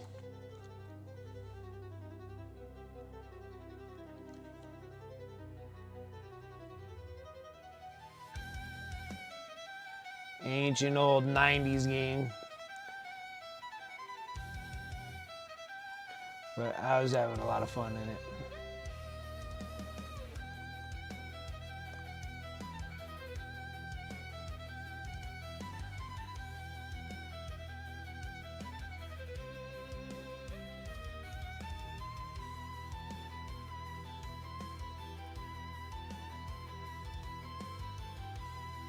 Yeah, it was like a lot of fun. Like I was like really enjoying myself. I was sitting there, I'm like, man, I haven't played Doom in like forever. And then I needed to get a bunch of achievements for it anyway, so I was like, yeah, let's do this. See if I can remember some stuff out of this. So yeah, I completed Doom and completed Doom 2, and I didn't know they had all these like downloadable content stuff that they came out with. See, I was unaware of those when I was younger. I knew about like Doom and Doom 2, but then they had like the Master of Levels from Doom 2 or for Doom 2, and there was just like a lot of stuff. They're like they almost feel like they were just like downloadable content stuff, not really like full games or whatnot. Well, they're technically a full game because there's like a lot of levels on them. But I don't know how else to explain what I'm trying to talk about, but It felt like a downloadable content kind of stuff. I didn't know that they had so many. So it'd be kind of interesting playing some of those.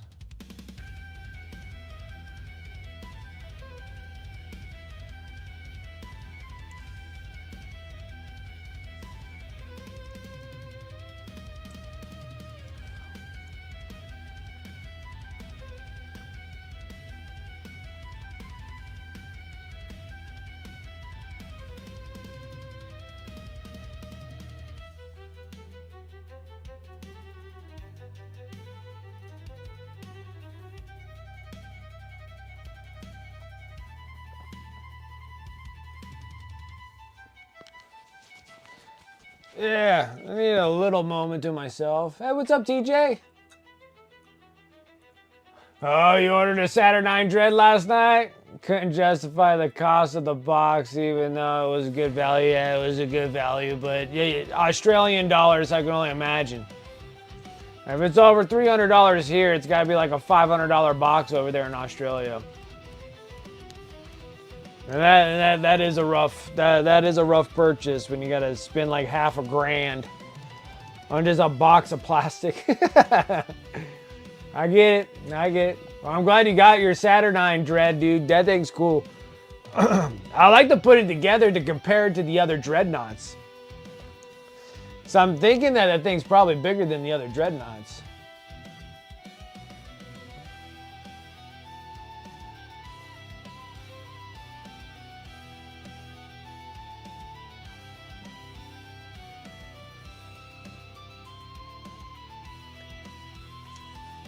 So much drama for the box across the pond. They were selling it for like 40% off the non-GW stores that were not allowed to do that here. They must have allocated a huge amount of them in G-dubs in England and stuff. They must have allocated a lot of boxes there. And they probably didn't get enough sales on them, which is kind of weird.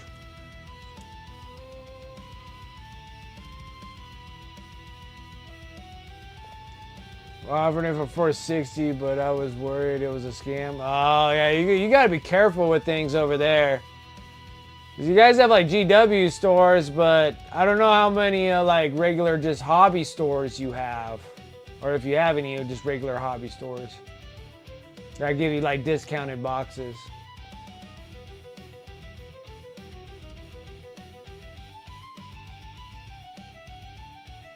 Oh, I think I did read some sort of, I think Spiky Bits had something of that sort. I didn't know it was the Heresy box or not. I couldn't remember. I was hearing that they had like forced to have a whole bunch of these boxes to get something else out of it or something.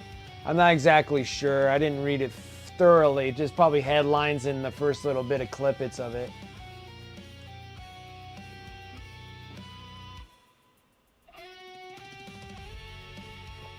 Plus, I have my yearly rates are in front of me.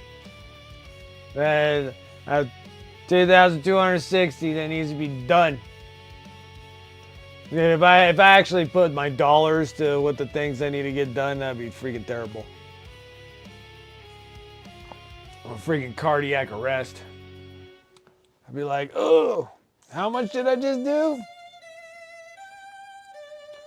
Like, what did I do? What did I do?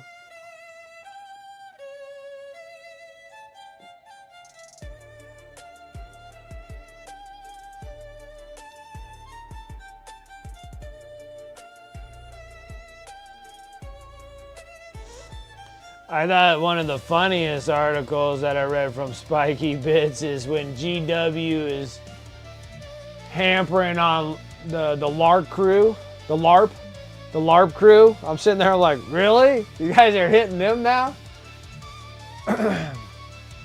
They scrambled like crazy to make sure that Joy Toy can make freaking helmets, and then all of a sudden that Titus helmet came out, and then all of a sudden they're just like, all right, it's time to start hitting all the LARP crew and all the 3D printer guys that are doing all the sellable, 3D parts, making, making a Space Marine suit or whatever. And now they're just like smashing on them. I'm like, boy, they're becoming relentless.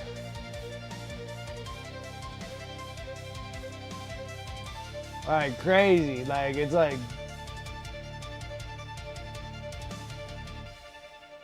yeah, it's like that, and then the weapons and all that stuff. I'm like, oh my goodness. Like GW getting, and then the thing is, and then all of a sudden the report came that like GW's still just screaming along, doing just absolutely fine. So they're gonna be doing this for some. They're gonna be doing this for quite some time, and they're just smashing on people.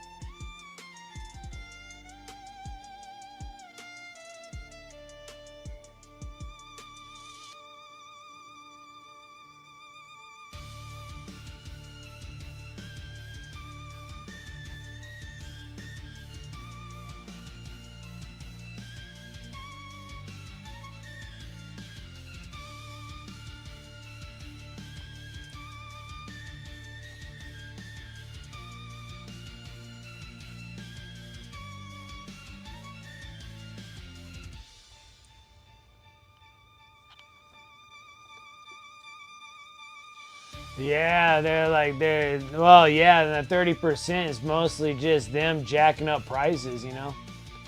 Zombified? Yeah, what's up? Okay, so I guess side with the evil corp here, but I don't disagree with protecting your IPs. Lots of companies do it, but GW gets so much hate. Yeah. Like I get it. Like, I know. But there's certain things too, like, because I've always brought it up before when people bring it up too, like, you know, GW's just smashing on, you know, all these little small people that are just, well, a lot of these things are fan base dealios, but then there's some that are making some profit off of their IPs. I get it. But then like the best person that talks about this is Jim Lee. When he first started doing his artwork, he wasn't hired by Marvel or DC, and this is when Marvel and DC were smashing everybody. Like, you do your own fan art of Wolverine, and you put it on a shirt or whatever. I mean, they were just like, bam! I mean, they were smashing you hard, and they were doing that all through like the 80s and 90s, like big time in the 80s. And then like Jim Lee like had a great story about when he was doing his art or whatever. And he was getting denial letters from Marvel and DC. But to get recognized, you have to kind of go to those conventions to sell your art. So when he was at the convention selling his art, because it was him drawing these main characters, you know, drawing Batman and drawing, you know, all these, you know, all the superheroes that we know of today. And they had like Marvel and DC guys that were going around, and they closed up his stand. They're like, no, you can't do this. This is all violating our IPs. You're copying our characters and blah, blah, blah, blah.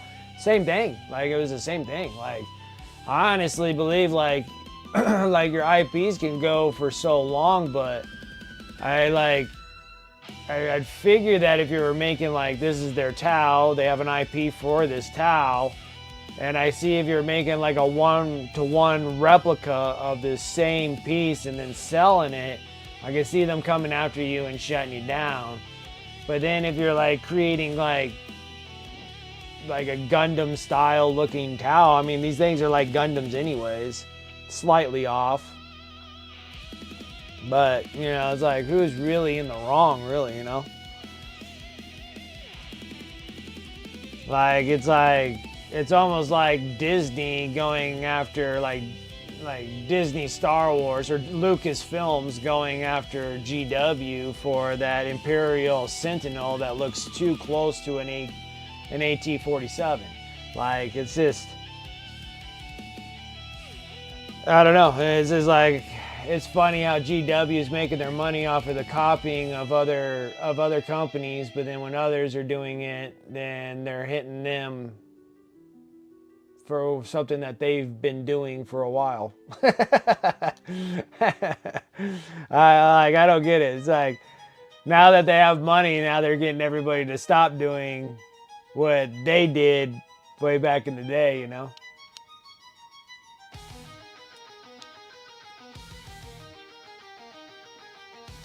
Yeah, they didn't do it until they finally did the Titus helmet. Once the Titus helmet's in production and then they're actually selling the IP to Joy Toy to make the helmet, that's when they started hitting LARP. It was really funny on that one. So it didn't do anything until they got the patents in and claimed the patents for those things, and then started hitting the IPs, hitting them for the IP infringements. It's just funny with them.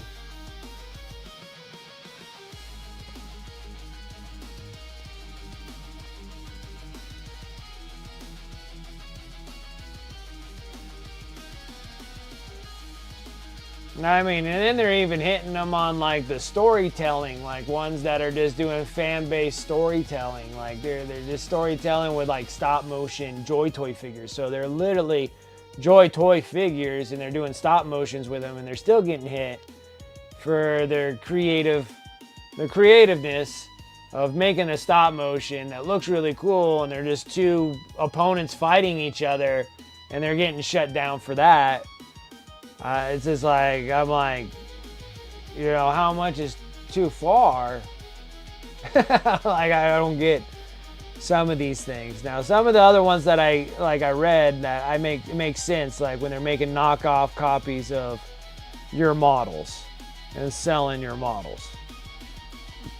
Like they took this model, they 3D scanned it, and then they're just resin popping the exact same model. I can see that. And then the other ones were like they're claiming them as being GW models. Like I 100% agree with those. Like you got to shut those ones down.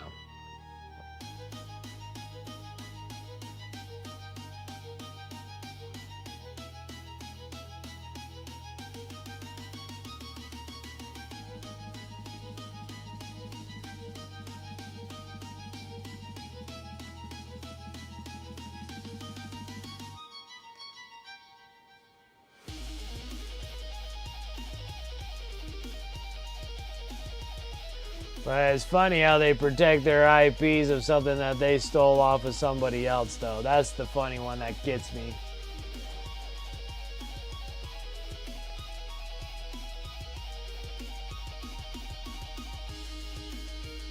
Yeah, the hardest part is also international copyright laws are all over the place where there is no uniformity. It's true. Like, it's like a pick and choose on what they feel is right.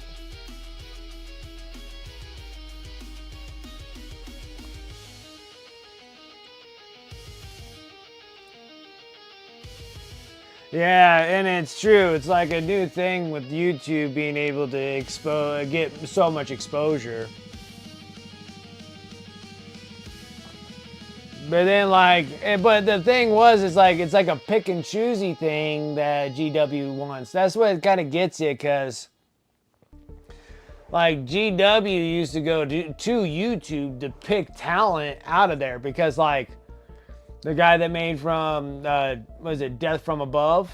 That's on the GW, Warhammer Plus thing. I mean, he made the Hell's Reach of that animation style to the lore, and he was actually hired by GW from his YouTube stuff for the exposure. So he literally got hired for GW to make, that kind of animation for GW. But then I guess if GW don't like it, then they just hit you with a copyright. It's very, very selective, So they like the animation parts. And then some of the animation, because even there's a lot of animation out there already that people are doing fan-based animations. and they're getting shut down by GW. Like, they don't like that kind of animation. Or they don't like that stop motion animation, which I thought those are cool. Like, I feel like you should just tell the whole Horus Heresy in stop motion. Just do all the stop motion figures. You have all of them. Joy Toys making all of them. And then you just do the whole lore accuracy of the Horus Heresy and all in stop motion. I think it'd be freaking awesome. Because you can do it for like a long period of time. It's all stop motion, so you don't have to worry about like live acting or anything of that sorts, because you're using toys. But it doesn't seem like GW cares for that kind of animation or something like that, because they're shutting like all of those stop motion ones down, which I thought they were like genius. I thought that was an excellent idea. And then the funny thing is that you can go over and get Batman, DC characters, and Marvel characters, and you can see all the stop motion that happens with that. You can see people doing stop motion with like He-Man toys. You don't see Hasbro going after them. You don't see Marvel or DC going after them. You don't see Disney freaking hampering on people on YouTube. I think it's like a weird predicament between the company of, yeah, they're growing 30% more, but maybe there is a loss on there. Is the reason why they're attacking so hard. Like maybe there is a loss that we're not understanding. And then the other thing is there's no real transparency of GW. So GW is not really ever transparent about their company. Explaining about like, you know, future aspects or anything. Like, it's just completely like, we know it's a 3-year process of whatever the heck they're doing, sometimes a 5-year process of whatever the hell they're doing, and then we don't really know any more than just that. It's very behind closed doors with them all the time. They're not very transparent and open up with the people going, hey, we're coming out with like these really cool, even better animations or whatever is the reason why we're shutting down these YouTube ones, because we don't want to corrupt it. There's no explanation. They're just like, we're just shutting it down and that's just how it is. I don't know. They're like, it's so hit and miss with them all the time. But literally the guy that made Hellreach with the animation got hired for them. So I think that's probably why they get so much of that, so much hate, because people are like, oh, we do something really impressive on YouTube. Maybe GW will look our way and be like, oh, these guys, you know, look at what they did. Maybe we can do something. Like, you would think that you would get some like form of acknowledgement. Instead, you're just getting completely shut down. And then you're like, so you do it to this one guy. There's like, I think there's a few of them that now all work for GW doing the animation deals, but they originally originated from YouTube as a fan-based product. So I think maybe that's the reason why GW gets so much hate for it, is because of that.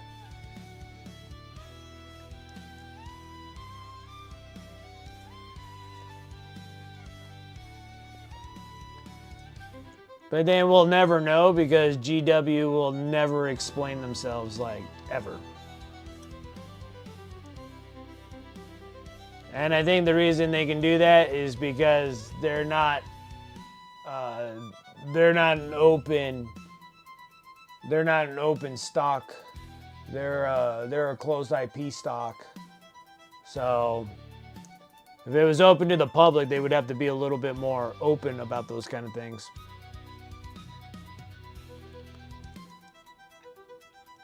And that's probably why they'll probably never be a public company, a public stock. They'll keep it as a private sector. And so they can keep everything private, I guess.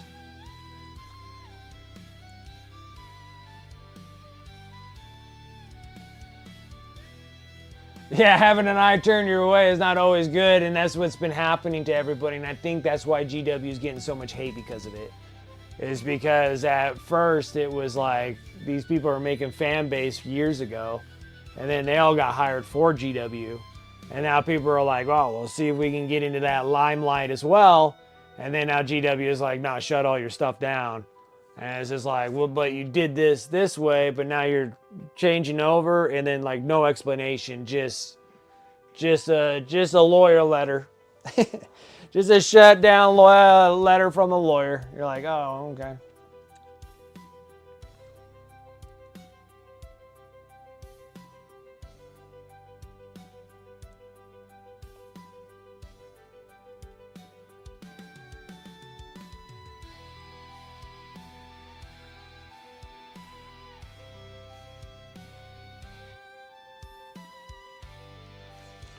And it depends if you're making money off of it too, because even I think with the article that I read about the LARP guy that's making the 3D printed like suits and stuff, and like showing people how to make the 3D printed suits, and like probably dishing off the STLs or whatever he's doing. Even said that he still wants to keep doing it, and he just needs to get in talks with GW. I think it's all about money anyways. So I'm like, so long as you can fork over the money to pay for whatever their price tag is for their IP, I think it can't be that astronomically expensive, I want to say, if you're at least making pretty decent money off of what you're doing. I can see it hurting people that are doing fan base and they're not really making anything and they're just getting copyright stricted on them and stuff like that, like the strikes. But it seemed like that guy seems like he's like, I'm just going to reach out to GW and see if we can come up with a thing that I can utilize their IPs, and I think that'll probably be the best. I think it's just all money anyways. And it seems like GW is all money-hungry goblins. Money-hungry goblins. Money-hungry money goblins. So there's got to be a price for something, right? Because, I mean, they're able to sell their IPs out to, you know, Magic the Gathering for their little dealio, and they did it for Joy Toy so Joy Toy can make their toys, and you even have like those crazy statues, the Weta statues. So like it just kind of depends, what's the price tag for utilizing the IP for certain characters or whatnot. And then also when I was reading on Spiky Bits too, I didn't think it was that expensive. Like, I think they were trying to sue like hundreds of them, and it's like a $2,000 dealio. And I'm like, I figure that if you got 20 or 30 million views on your video, that you should have got paid something, you know? And then if that's all they wanted, or if you get in contact and be like, well, how much would it cost to utilize your IPs, then go that direction and still keep doing it. Like if I'm doing the stop motions, and if you're getting like 10, 20, 30 million views on YouTube, the ad revenue's gotta give you something.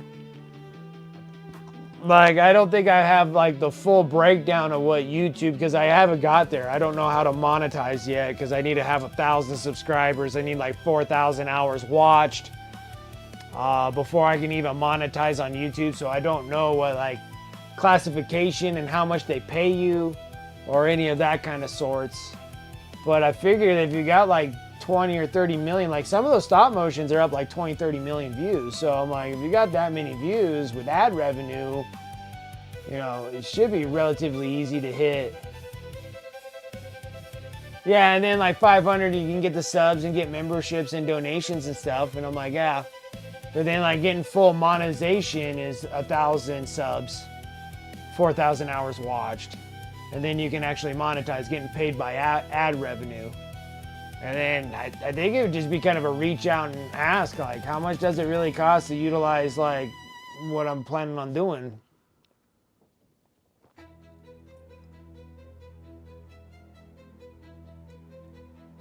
For 490, you can save 40 bucks. Golly, man, that's like only like a 5% discount. Man, they don't have that many freaking discounted stores, huh? What's up with Australia?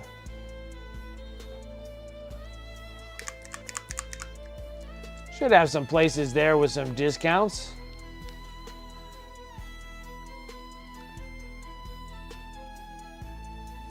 Your local store was having like 25% discount? Oh, that's a good one. I like 25s. Oh, you got the Kathy box that way? Nice. That's a great deal, man. But then also, TJ, I don't have any stores here that do any discounts either. Like, everybody talks about all these wonderful, like, discounted stores, and I'm like, man, I want a discounted store. I got none. Used to have one, and it was like 15% off, which I'd take any discount. Because GW products getting too expensive. It's actually getting so expensive that it's making me want to make my own game. You know, like they did like the, whatever that trench is. What's that one called? That was a Kickstarter. Man, I can't remember what the heck that one's called. I just know it has trench in it, and that's all I know. Trench Crusade, thank you. Yeah, so like the Trench Crusade, like, you're getting close, but that's still just a skirmish game. So you're just kind of replacing like Kill Team. Like, we still need to get like another like game.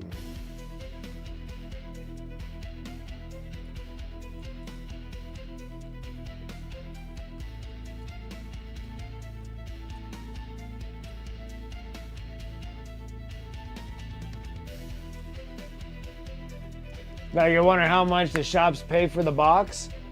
I think it would have to be less than half, because employees get 50% discount on all products. So GW employees get 50% off. So if it's 50% off for employees, then I would imagine that it would be somewhere around in that ballpark that stores can actually get them for. Because if stores are able to give like 10, 15, 20% off and still be making profit off of it, I'm thinking that they're getting them for half off in those boxes. In my mind.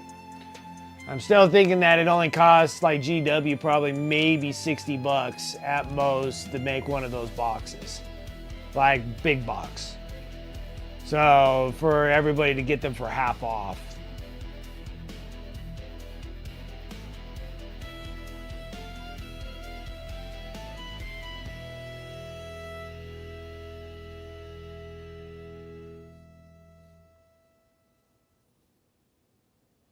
Oh yeah. Oh no, Darth Rez, you're right on it. The GW will be exactly the same. It's gonna take them many years. Once they hit the $1 billion mark, they're gonna start they're not gonna care as much.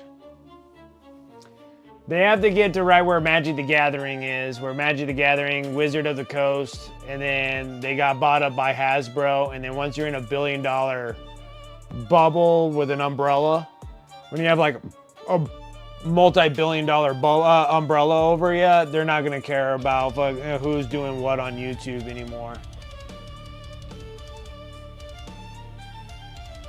You see GW selling in 5 years? Yeah, they're gonna have to do something because they're nickeling and diming things a little bit.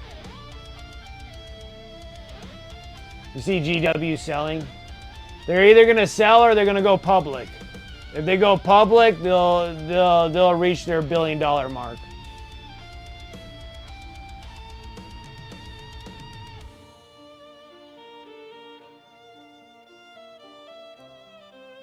Oh yeah, for sure. They're not gonna sell something for, for nothing. Even with 25% off, they're still making money. I'm still thinking they're getting those boxes for 50% off. Because if they're not, then GW's annual income for how much they make off of all that would be more than 500 million pounds.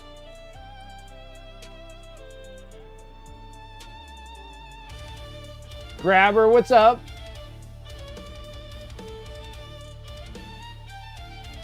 Six Terminators, but only 4 in a separate squad box. I have no idea.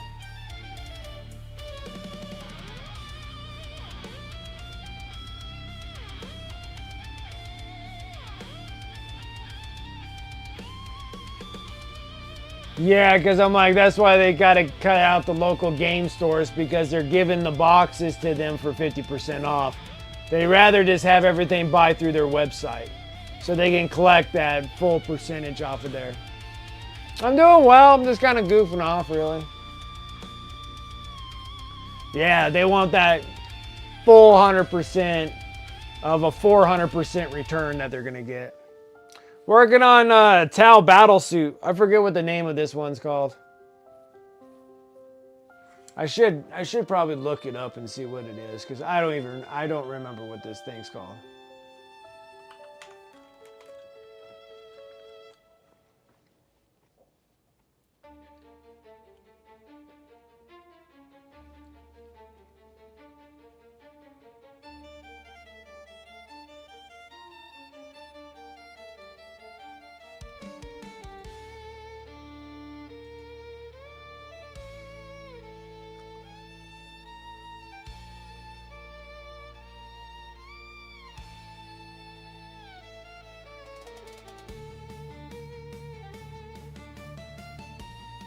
It's a Ghost Keel. This is the Ghost Keel Battlesuit. Hold on, guys. I'll be right back. Yeah, thank you, Space Nifty. It's a Ghost Keel. I forget the names of these things. I'll be right back, guys.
Alright, I'm back.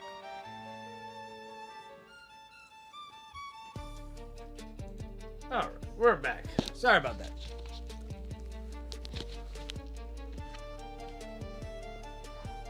Yeah, because most are the MSRP markup is 60%. So yeah, so I would figure that they're at least getting those.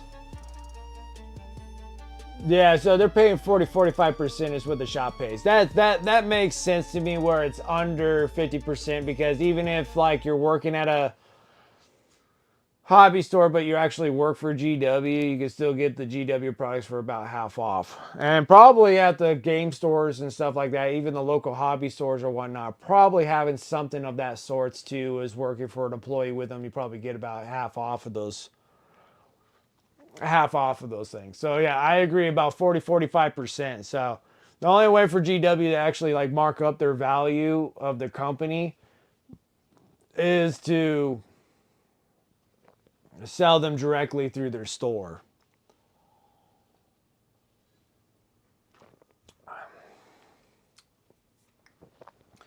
So that would be like the big thing. If they did that, they would double up their money. Because then there's no way of actually getting discounted for anything.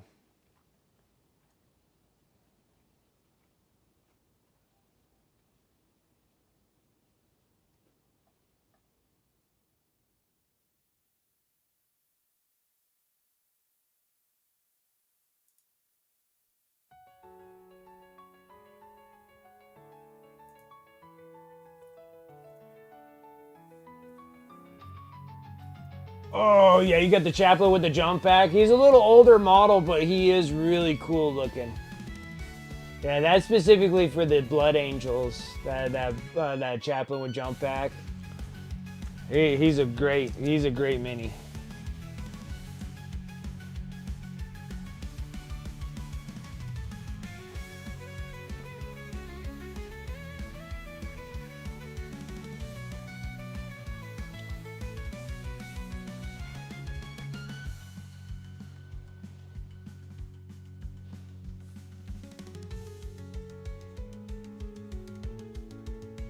Yeah, the Death Company one, yeah. He looks great. He's a little older, but he looks great. Yeah, and you can use him for anything, but he kind of has the resemblance for the Death Company.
Yeah, it would be interesting years down the road to see what GW's plans would be to, if they would actually sell their company off.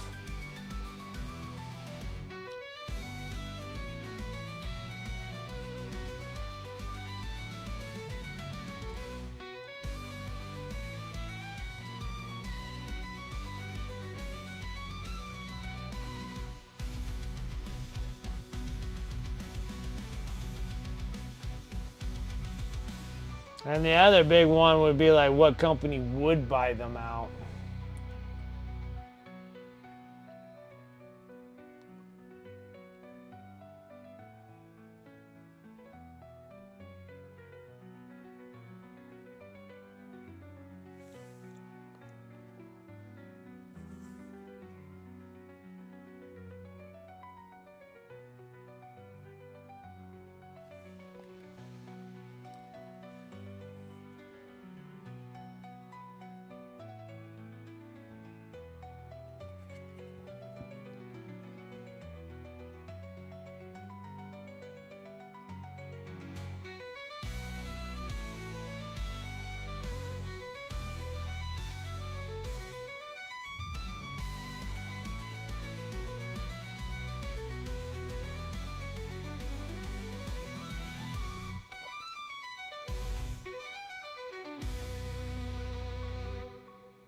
Dante wants to die? Yes.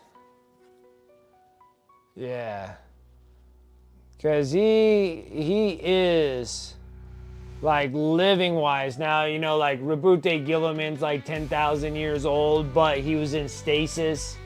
Same thing with, like, Lionel Johnson. It's, like, like, all the Primarchs and stuff have gone through, like, 10,000 years, but they're in some form of stasis for all these years before they came back.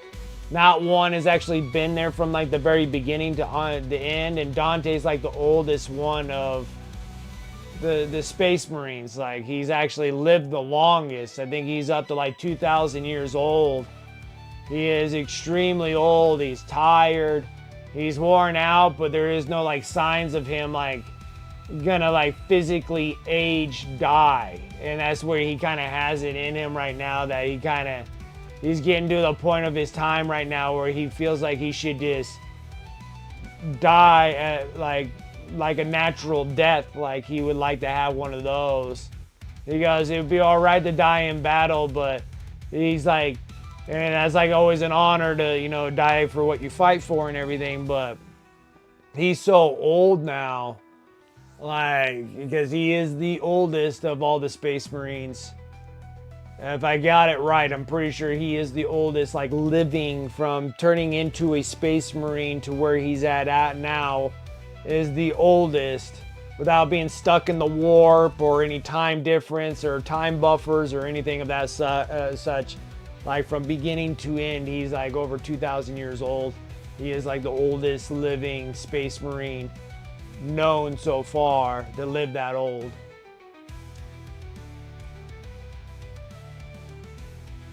Yeah, and then he makes reckless ones, and it depends on how that reckless, a lot of his reckless decision making is probably based because of his age. Like, he's not remembering everything, because 2,000 years goes by, he's starting to forget a lot of things as well, because he's just been around for so long.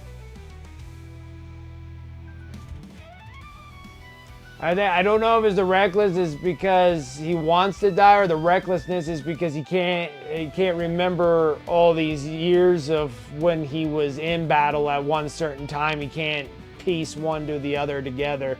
So he does things a little different all the time, because I just don't think it registers to him for all the times of his past.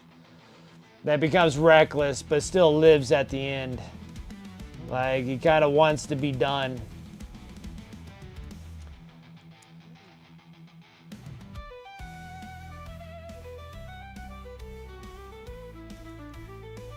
Which makes things interesting in his lore, because him being the oldest living Space Marine, so what that mindset does to you over a course of time, that you actually, you know, you actually want to actually die. Like, you're like, I lived my time. But then they still keep him alive. They're just like, nope, we're gonna put you in a Primaris suit, which I heard was like horrifically painful to rip him out of his old suit and put him into a Primaris suit. So he has to take like all these other whatever gene alterations to run the new suits or whatever. And I guess it was supposedly extremely painful, and he still makes it. And then now he's in a Primaris suit.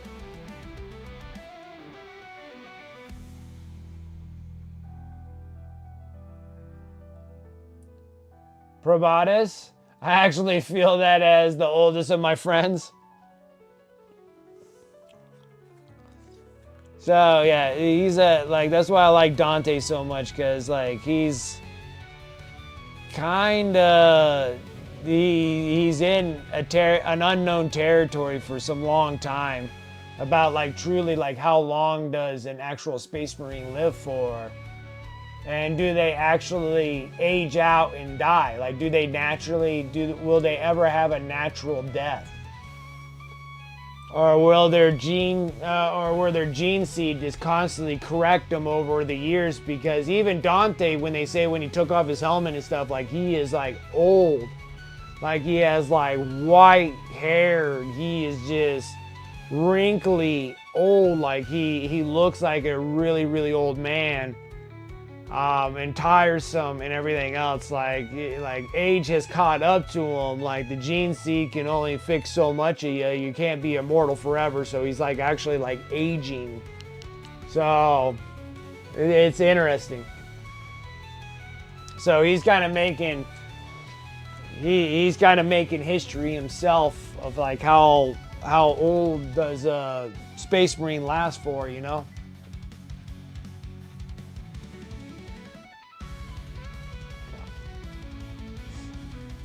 True that.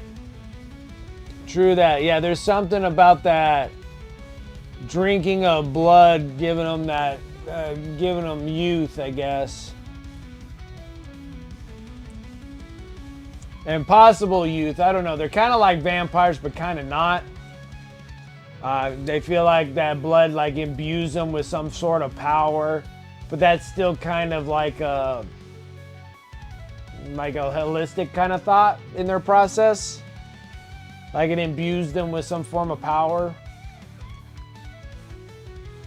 So maybe not.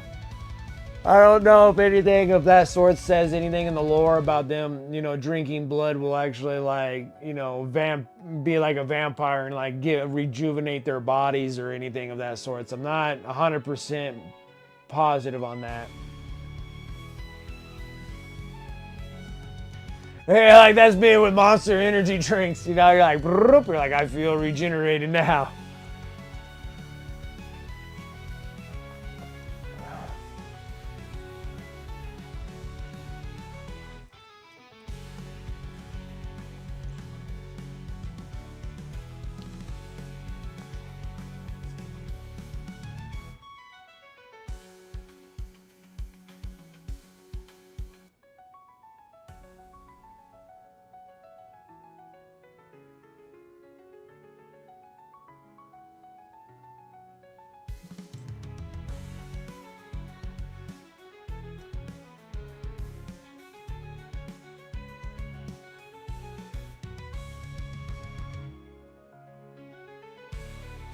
Yeah, but then he was more.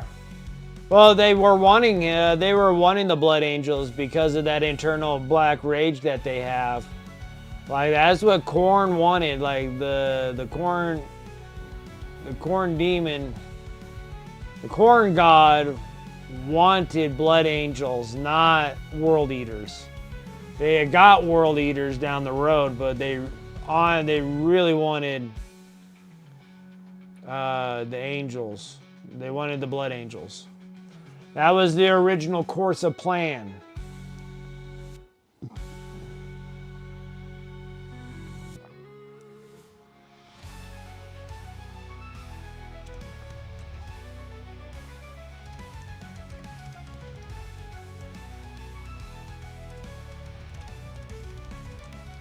But then Sanguinius is the best of them, though.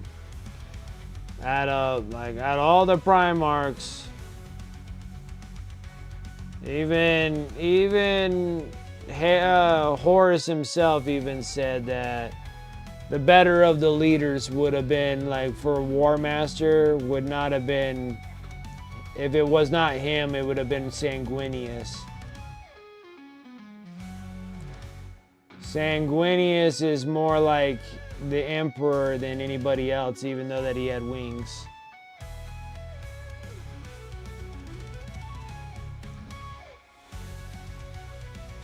It throws things off a little bit because it kind of puts him in a little bit more of that angelic, religious kind of form. But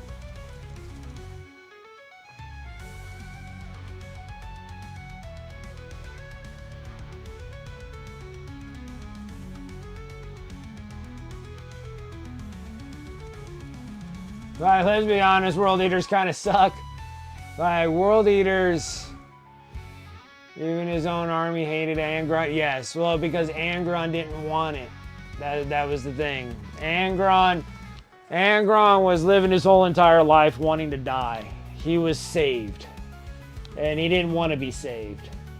And that's what his resentment against the Emperor was so bad for all those years ago. And they're like, oh, we saved you. And he's just like, I did not want to be saved. He goes, I wanted to die with my brothers and sisters. He goes, you are not my father. You are not, you were never here. You never experienced what I was doing. He goes, we were fighting for our lives right now. And he goes, and I wanted to die with my brothers and sisters. And he was actually saved. Like, all his brothers and sisters were killed. And then he was taken out from the battle scene. And then going, you're my son. And here's a whole army. And he's just like, I could care less. He goes, he literally went headstrong, head first in every battle because he was hoping someone would just kill him. Like, that's somebody who really wanted to die was Angron. Angron wanted to die so bad.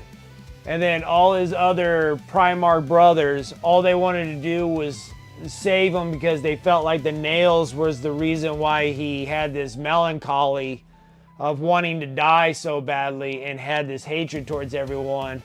And then that's why Logar wanted to save Angron. That's why he sent him into the warp with the corn god, and that's what imbued him with all that power and stuff. So Angron still lives to this day just wishing he can die, and he can never die now. And now his brain's so messed up now from the nails and then the mutation of the war powers that now he doesn't know what the hell he's doing anymore. He's just like meandering around just doing nothing. But yeah, everybody hated him because he made them all put nails in their heads. Because he hated all of them. And they always called him father. He never considered any of them his sons. He's like, I don't care about any of you guys. He never liked any of them. The only one he liked was Karn. And Karn the Betrayer was like the only one. And Karn's great sacrifice to get everybody to get nails put in their heads. Karn was the first one to step up the plate for that one. So, like, there was a lot of things that were in there.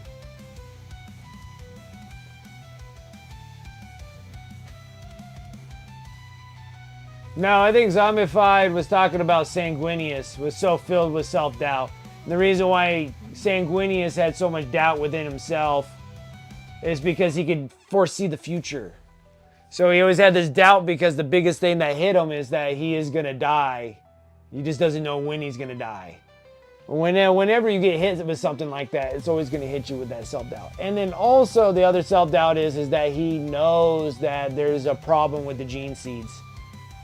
Yeah, so gene seeds there's a problem. That's what led to their black rage that Blood Angels have to this day. Like, Sanguinius is already aware of that.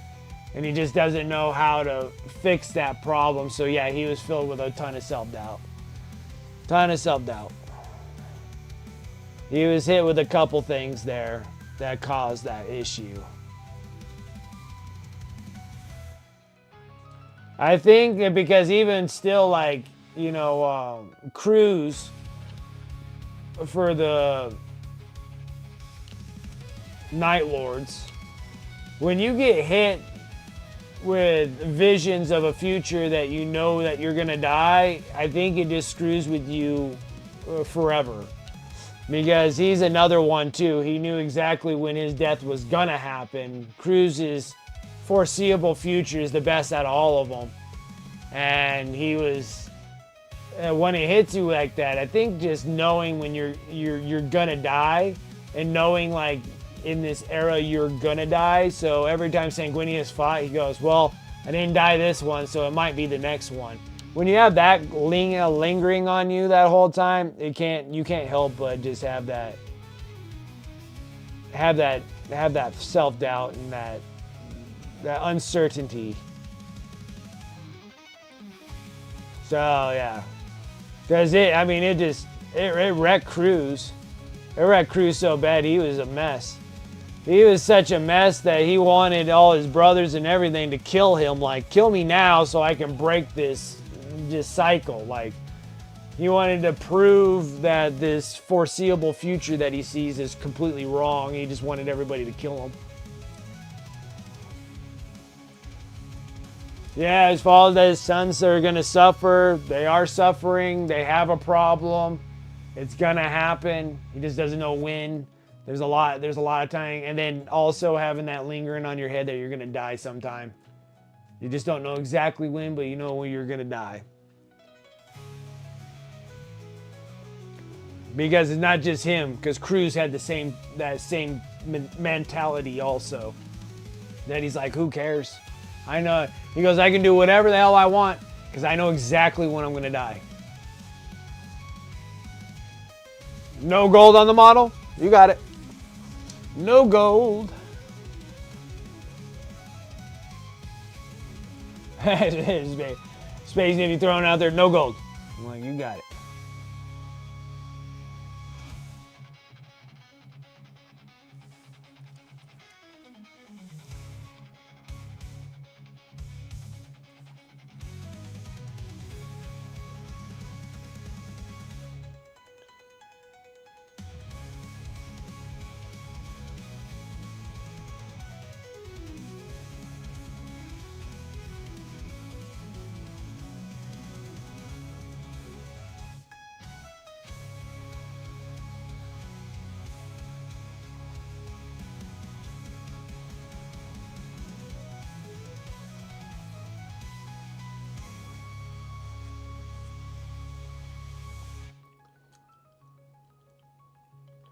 You're reading Betrayer right now? The First Heretic? Yeah. Listen to it, of course. Reading Betrayer. Betrayer is great.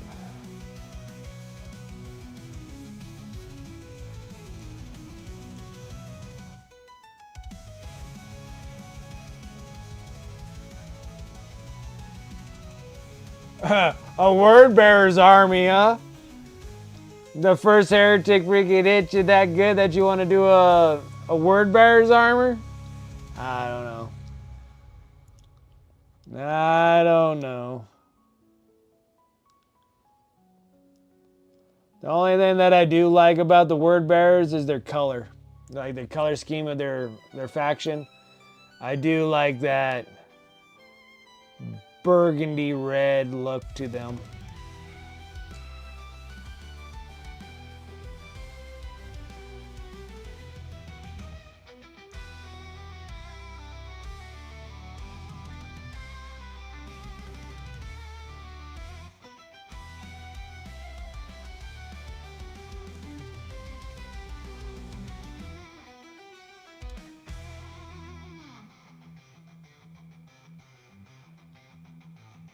Okay. You got it.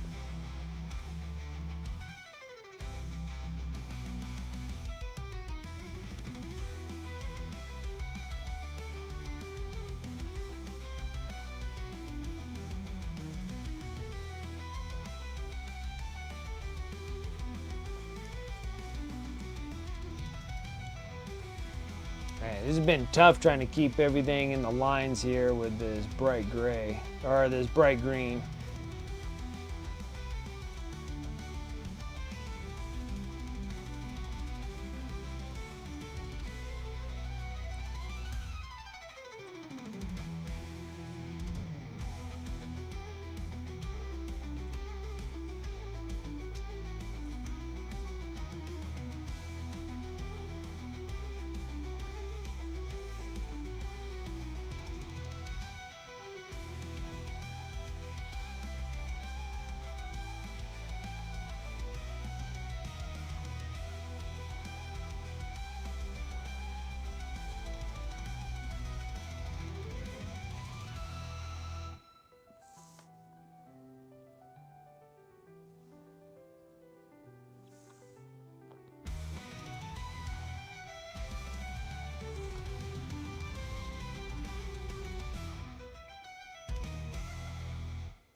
Cancel your GW pre-order? Yeah, you just have to contact them. If you contact them, you can cancel it.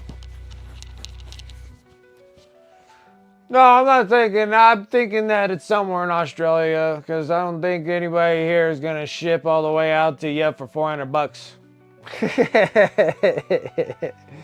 No, I'm just messing with you. I'm thinking that it was somewhere in Australia. But no, yeah, your GW one, you can cancel that online, but you have to call them. Call customer service and be like, hey, I need to cancel that GW order.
Make a mess out of things.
Yeah, I thought, DJ, I thought you weren't gonna get the Saturnine box. That's why you just got the Dread.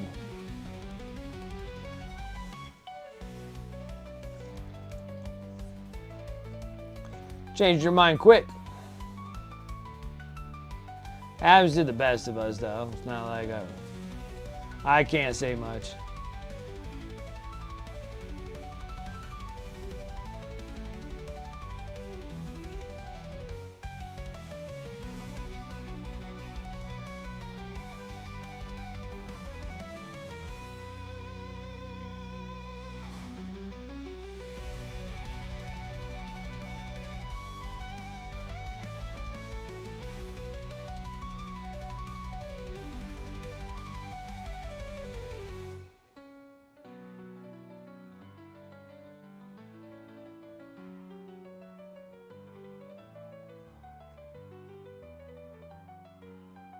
Whoop, I gotta sneeze.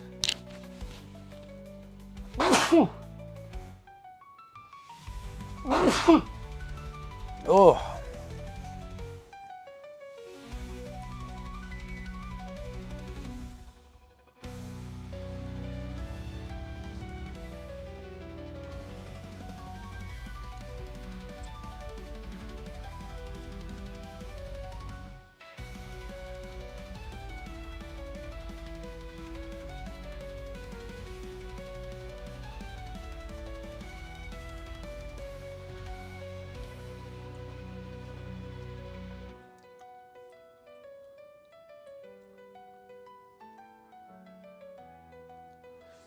Yeah, well, I think that GW is learning a little bit that you want to stop others from making profits off of their stuff. And they need to stay on top of being able to crank out the miniatures as soon as they're done with the starting box. Because it's easy if they do like what they've done in the past, and that's, you know, here's the starting box, and then it's taking, you know, literally almost 2 months before they come out with the singles.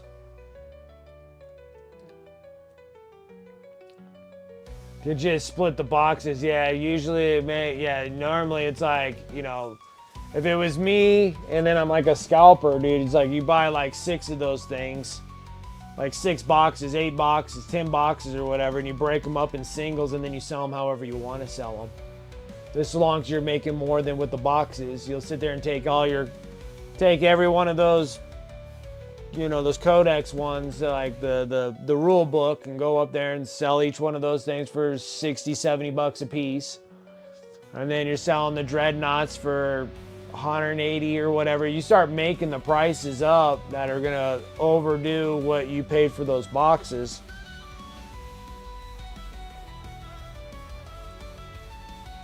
And I think GW is learning their lessons from not taking too long for that, because the scalpers are making a fortune off of that.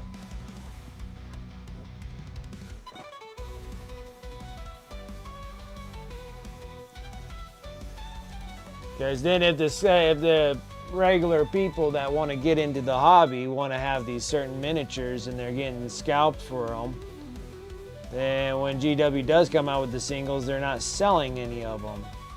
And that's probably why they're staying on top of their game now.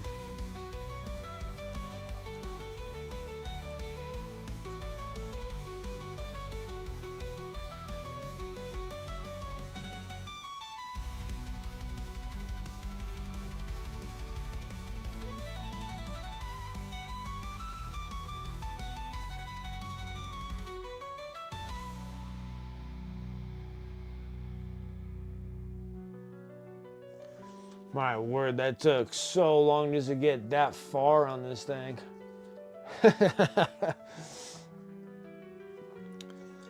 Got this last little box on the back here.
Goodness grief.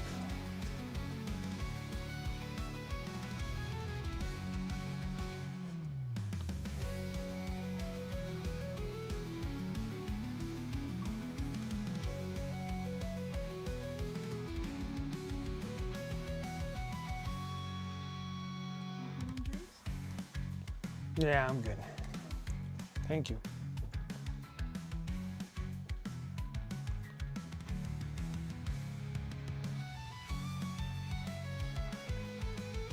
Because now I'm like kind of curious to see how much, I don't know if it's changed as much, but the Age of Darkness box, the Horus Heresy 2.0 box. I wonder how much those things are going for now. 'Cause now they're going to be the rare one.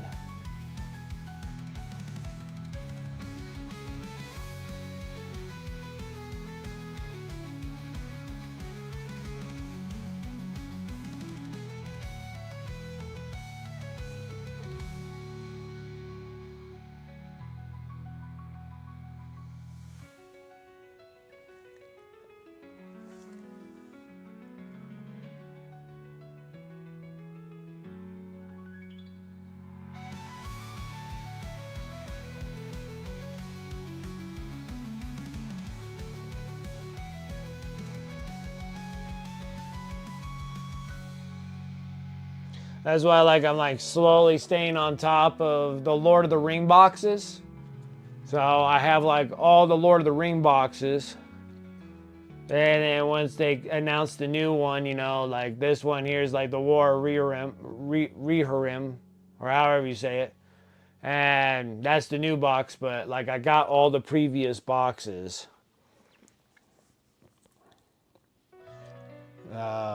Because then the previous boxes start getting stupid expensive trying to get them.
All right, finally got it up to lime green. My word, that took for days.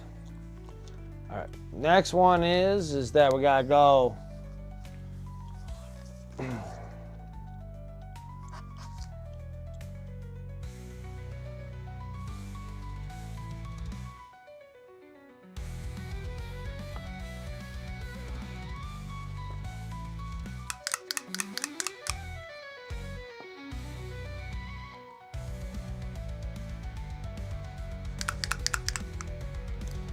Gonna go bright warm gray so we can get the white going. That's the next one, at least it's not as much coverage.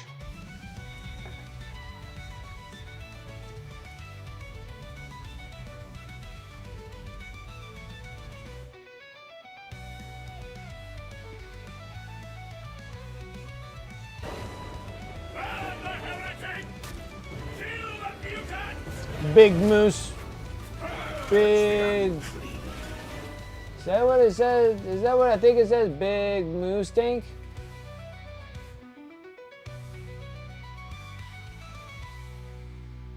I want to say that's what that says. Thank you. Appreciate that follow. How are you doing? Welcome in.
Big Moose tank. One word, head. 99, because someone had the name without. Ah, gotcha. Gotcha. I appreciate the follow, so thank you so much for that.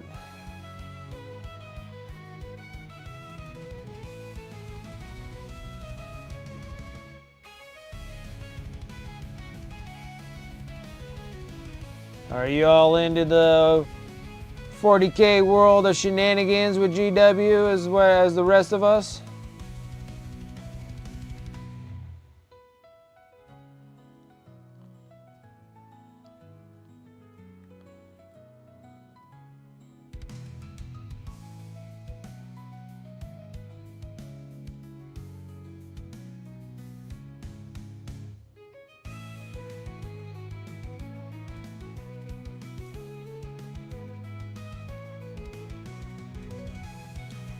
Loretta, what's up? How's it going?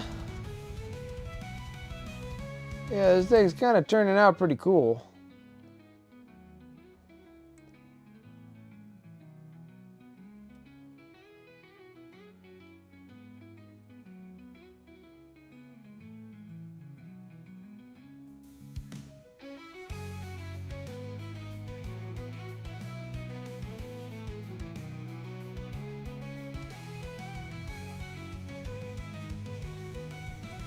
Pull a little piece out here. Let's go relatively semi-opaque on the gray. Makes things tough on a brush, a lot easier on a airbrush.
The Discord link's not working?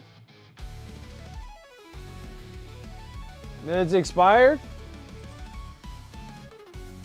It's crazy how those things, you know, like I make those things to make sure that they don't expire and then they still expire. It's deceiving, but thank you for letting me know. Let's go and make another one.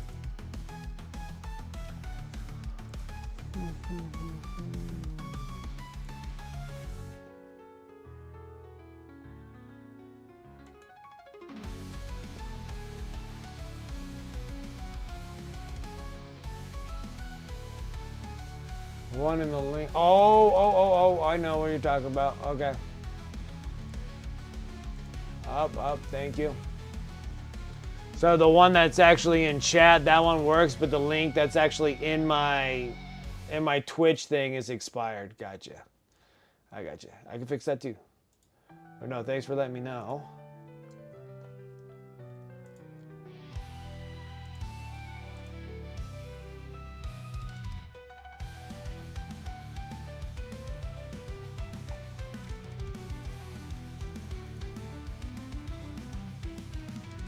I think I can fix it while I'm live.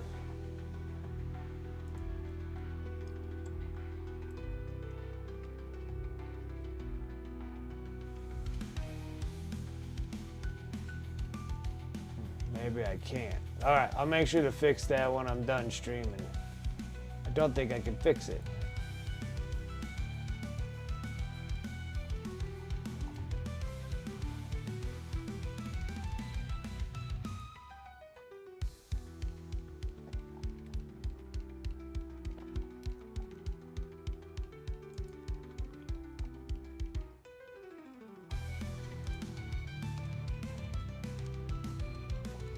Oh, yeah, I can.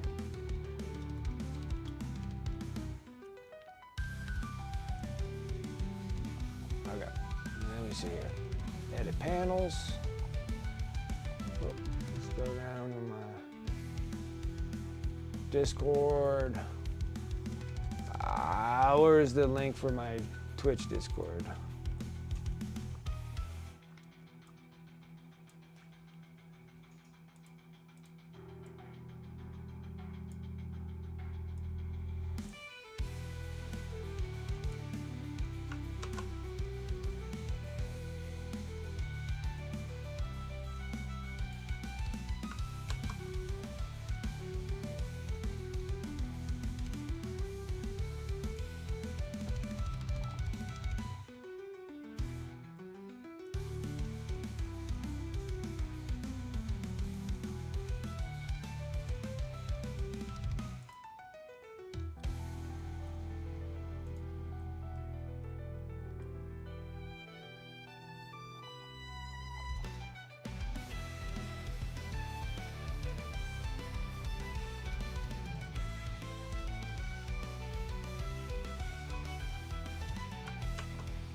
Okay, that fixed it. Okay. Whoop, there you go. Thank you. All right, this should be good there.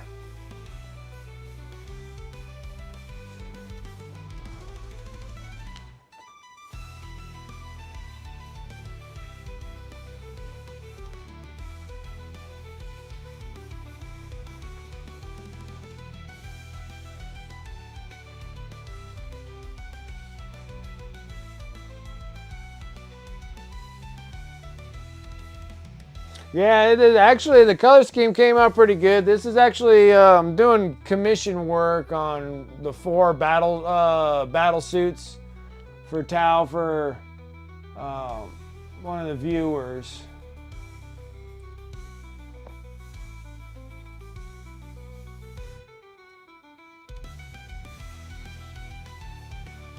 And so this is the color scheme that he wanted, so we're working on that.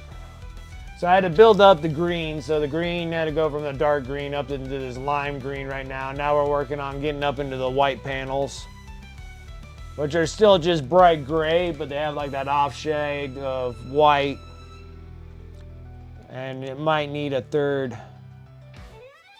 coat for that. No, I think the color scheme was pretty cool. It took us a while on the last stream to get it all squared away.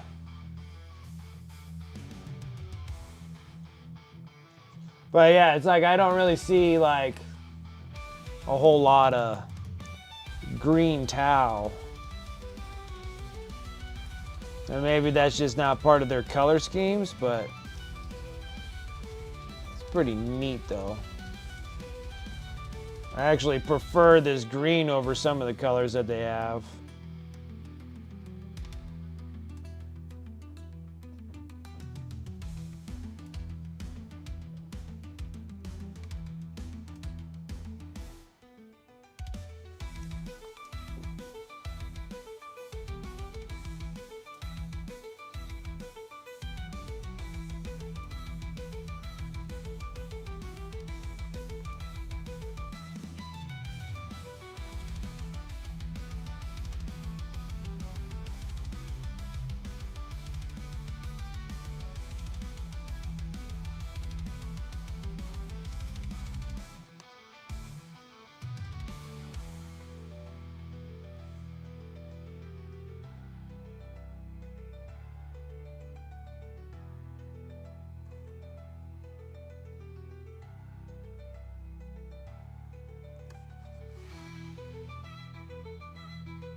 Yeah, hopefully down the road I can actually eventually take a break from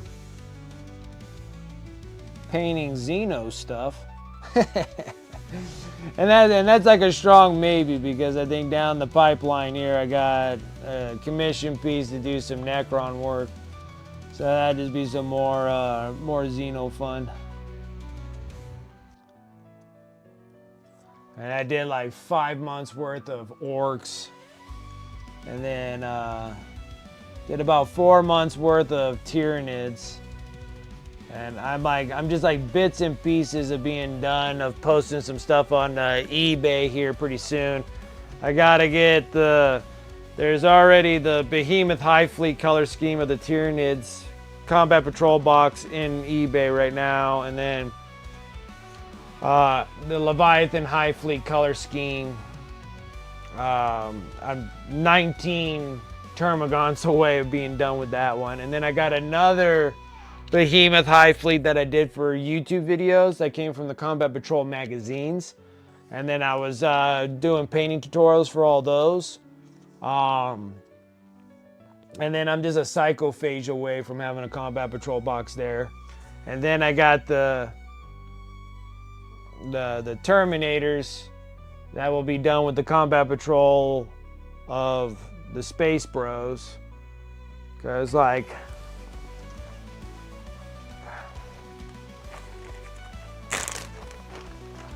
that's like a completed Space Bro. So we got an Ultra Bro, Captain and Terminator armor. He almost had a Ninja Turtle look to it, right? And then, like, I was just finishing up some of these guys on how I did glow effects and everything else that are on the YouTube channel. Got to put them all in Ziploc baggies here so they don't get covered in all this Nevada desert dust. And then I have the psychophage that I still need to put together so we can finish up the Behemoth High Fleet color scheme. So that's that red and blue for the Tyranids. So you can get the Behemoth High Fleet going. I'm just one away. So if I get the psychophage done in this color scheme, then that would be awesome. Then this one can go over onto eBay for the second Behemoth High Fleet that's done. And then that Leviathan was that little Termagon, but the rest of the dudes, this is what I mean by the psychophage. So I have a psychophage, but it needs to be red. Oh yeah, we get, dude, it's nothing but a desert out here, man. Just dusty, alkali dustiness. And then this is the psychophage and the Leviathan High Fleet color scheme for the Tyranids. And so I just need to get those 20 Termagants. And then this thing's all said and done. This is the Winged Tyranid Prime.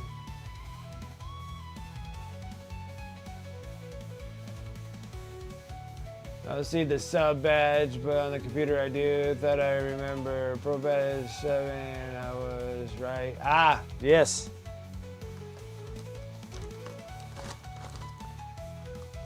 Yeah, the phone's kind of weird on there. Like the one with the wings? Yeah. Almost done with all those.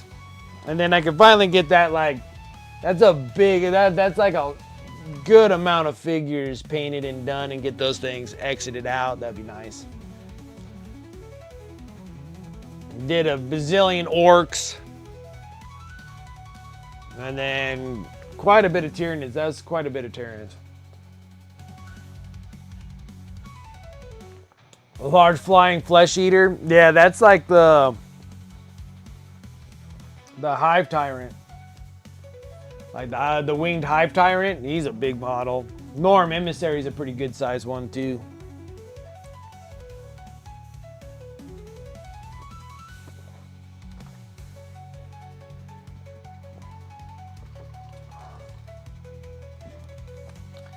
So yeah, we'll see where this towel leads us to.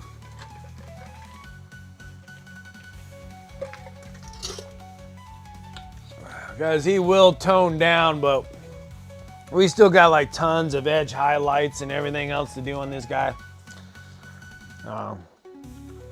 It's gonna take me a bit, and then I still got like all his magnetized weapons, because all his weapons are magnetized. So yeah, it's like all these weapons that we gotta work on too. And the thing about Tau is that they got like 1,000 weapons. They're like ridiculous. Like I got, so this little back piece right here, this thing comes off. There's another one that goes right on here. Maybe it goes this way. Like that.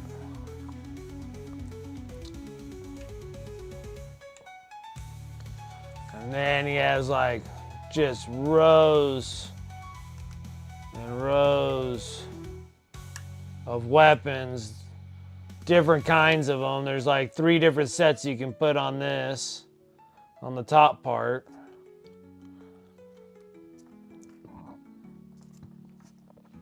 Just a lot of all sorts of stuff.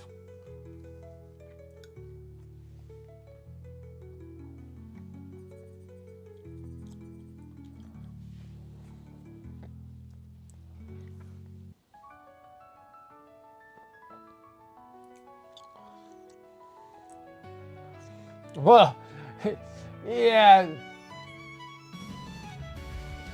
Australia doesn't seem very, pretty much all mostly the like most poisonous things that you can, most venomous things that you have, all originate out of Australia. I mean, like the only venomous thing that we have out here in this desert are rattlesnakes now. We do have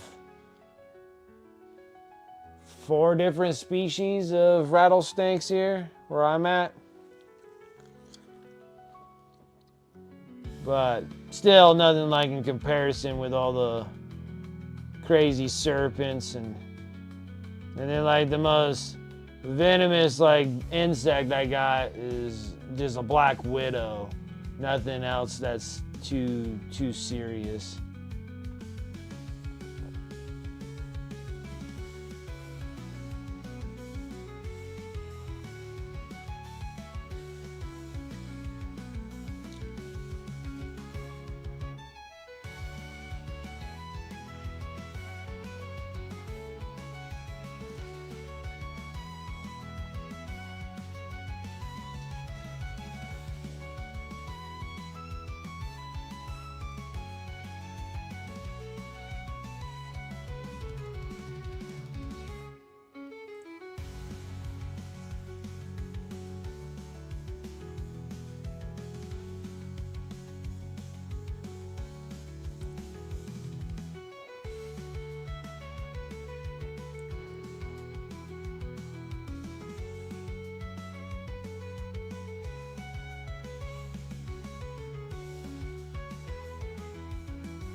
The KX-139 Tau, the big sucker with 3 cannons on its back. Is that the Riptide? Which one is that one? You see, you say the K-139?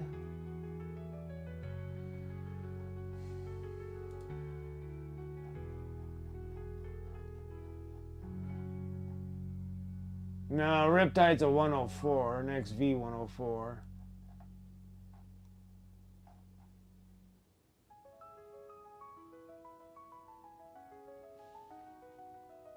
Let's see, the K-139. That must be the big Forge World one, right? Maybe that's it. Oh yeah, yeah. So that's this guy. This is the Forge World one, right? Big sucker, and he gets the big, huge cannons on the back. Looks like there's some other parts that you can put. Yeah, he gets these things.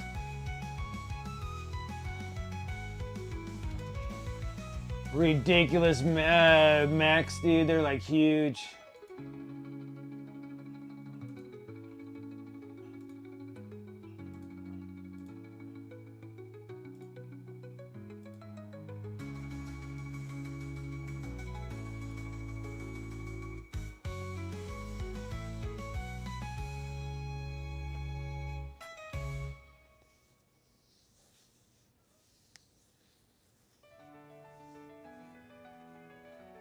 That's it. Too expensive.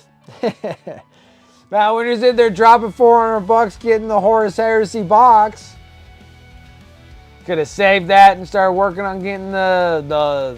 I guess you could buy the arms. How much was it? I didn't even see it. I didn't even pay attention. Yeah, you could have easily bought it. It's like $260. That's like relatively the same price as the box.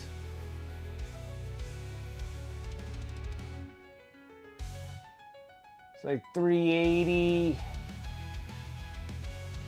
I know I'm talking about American dollars here. $380 plus another $120. Yeah, it's like $500.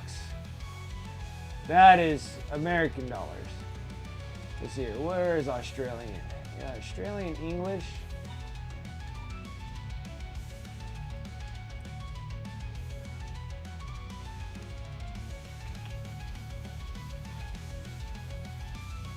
Okay.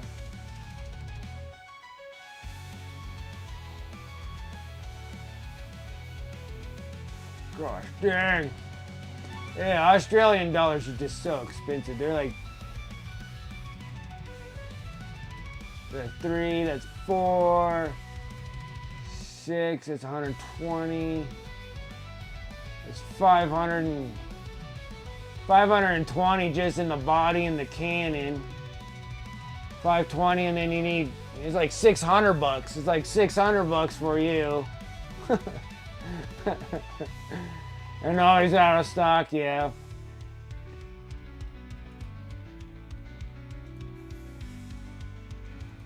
I think like the big thing is that like GW trying to get all those resin bits into plastic.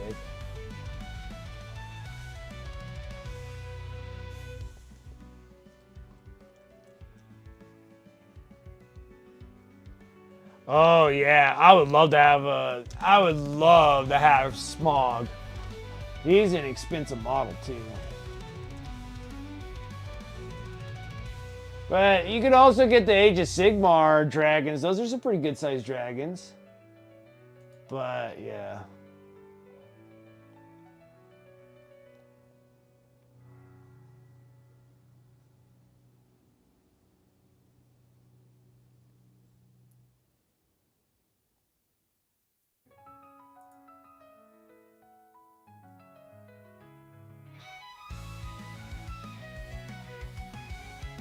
Yeah, he's $690 my money. That'd be like $900 for you. Hold on. In Australia, it's $661? Am I still in Australian? No, I'm in the United States. Like, my Smog is like $690. And that's the American dollars. So you actually can get Smog cheaper in Australia than I can here? Are you sure he's not $961? He's $661 there? But yeah, Smog's like a big, he's an awesome model.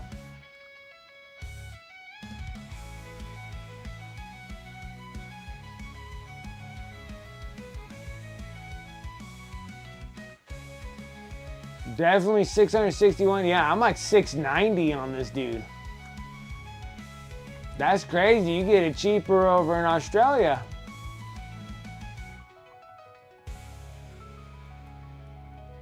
Smog's such a big model too. He's huge.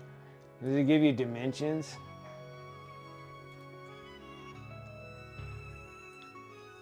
I don't know how much 2.4 kilograms is. Smog wings is 8.4 inches or 21 centimeters. The resin comprised 42 resin bits. and comes with a 231 by 133 millimeter oval base.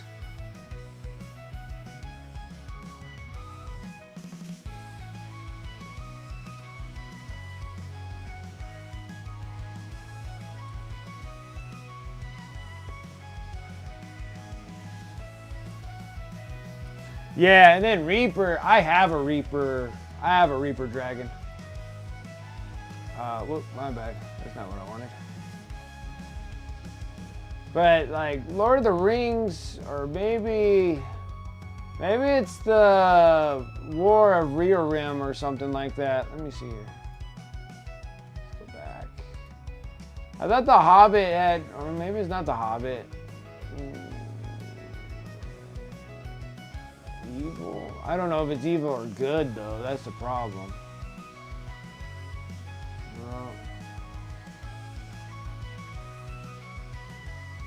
They just showed like some like crazy looking dragons. Maybe it's a Hobbit? Maybe they're good dragons? There was like these cool looking dragons that they were showing off, but maybe they haven't released them yet. I'm not 100% sure.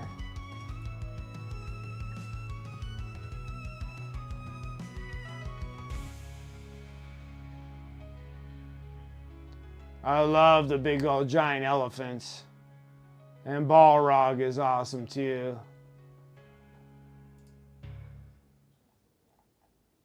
Yeah, there's the cave drake and the dragon right here. Those are pretty neat. They have those two.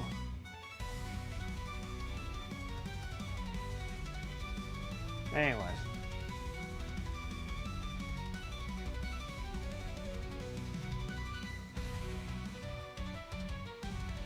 But not bank breaking, absolutely. Yeah, because I had to get it because it said Wicked Dragon on it, and I'm like, oh, well, that just goes well with everything that I'm doing here.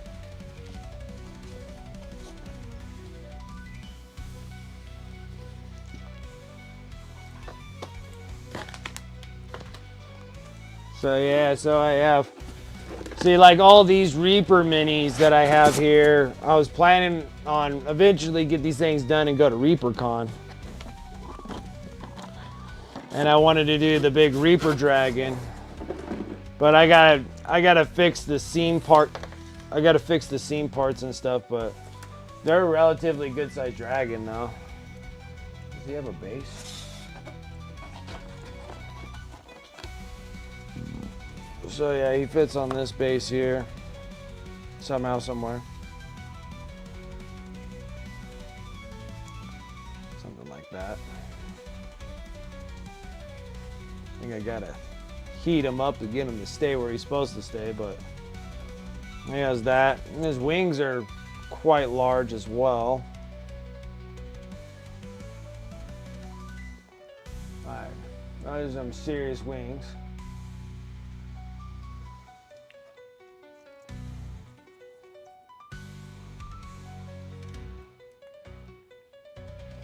Yeah, that is a pretty good sized miniature. I still think like, but then also he wasn't that expensive. I don't believe he was that expensive. I can't remember. But yeah, I gotta fix all his seams and stuff so I can get them all set up and right where his tail is connected and fix the seam works. And then paint up a Wicked Dragon would be really neat. But my favorite one out of all the little Reaper minis is this little mushroom dude. I don't know why I like him so much, but I'm like, if I ever got to play like D&D and stuff, this would be my character right here. Like, he would totally be my character.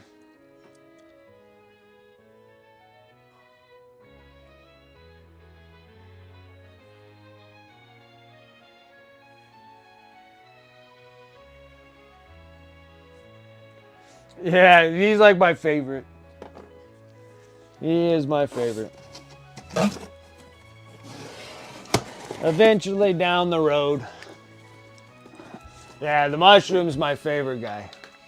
Like, if I ever got a chance to ever play D&D in my life, like, I've never even played like a session of D&D of any kind. Normally it's always kind of like a hard thing to do, and then like, but that's the only thing I would want to play. They're like, what are you gonna be? I'm like, I'm gonna be a mage mushroom. Like, that's all I care. Like,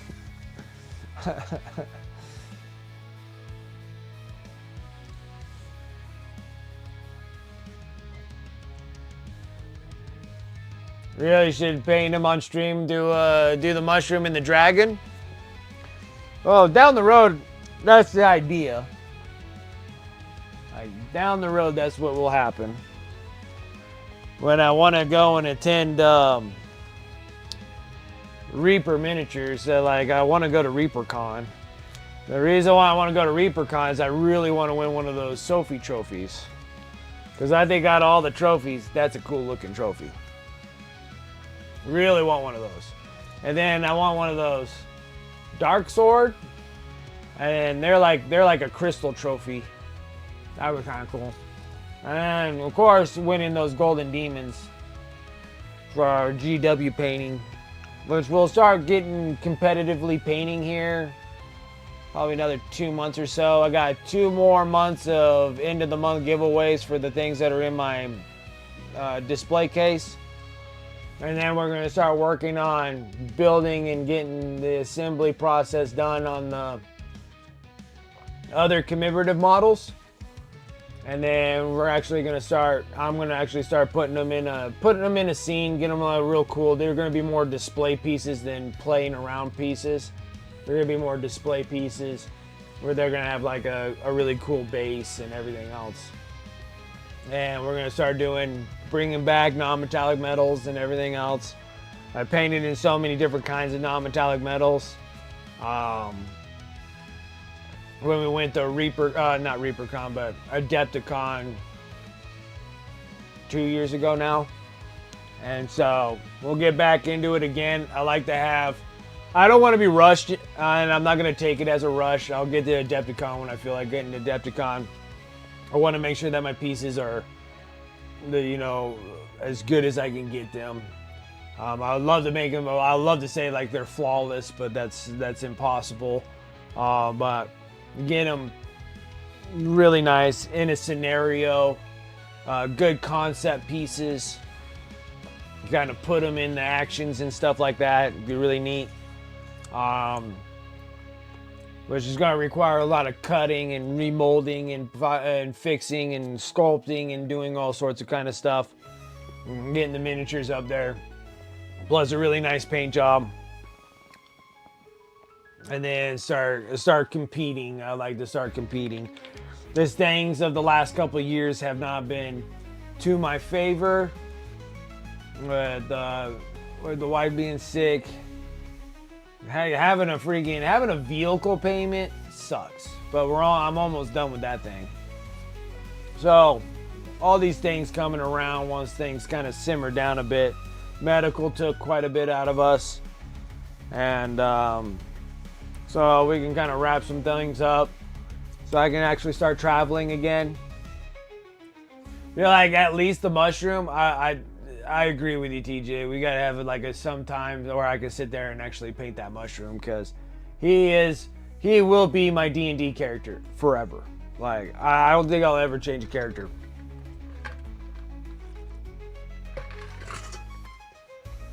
Like, he has to be like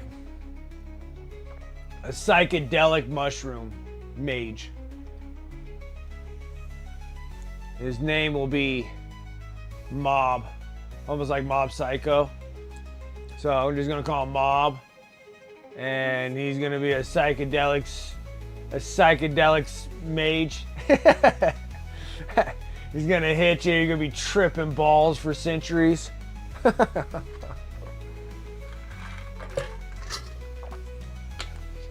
He'll be like a little dirty mushroom too. He'll be like, hold on, he'll be like, hold on, I'll take care of these guys in no time. Just let me go and do the butt sweat technique that you get on freaking mall rats.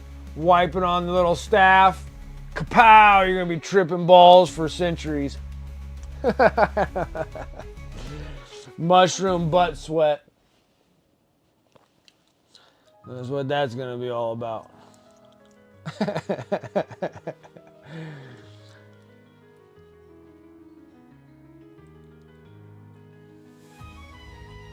He's like, well, we're getting attacked by some werewolves. Got this covered. I got the perfect freaking, like this catnip for dogs right here.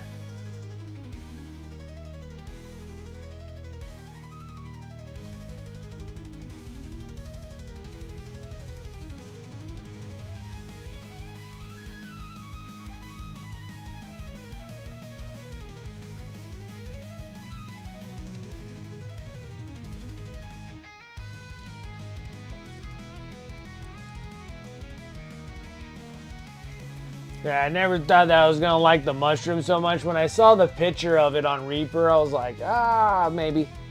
And then when I got it, I'm like, oh yeah, like 100%. Like 100% yes. He is freaking awesome.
Yeah, we're like almost halfway there to 500.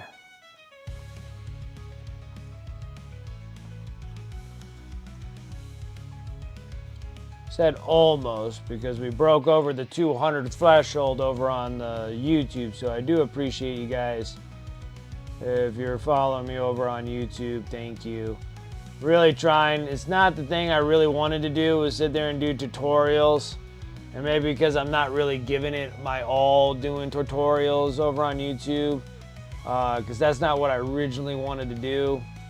I wanted to actually make my own like little Warhammer scenes, building up all these cool terrain and stuff like that, and then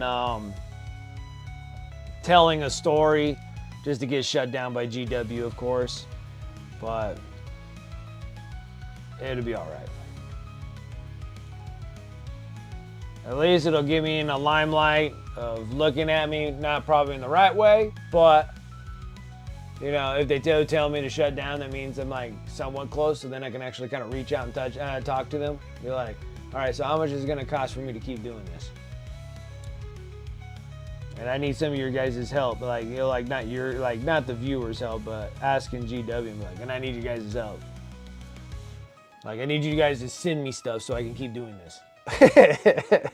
Turn a negative into a positive and be like, all right, how about we like have you send me stuff, because I'm tired of paying for it. It's too expensive.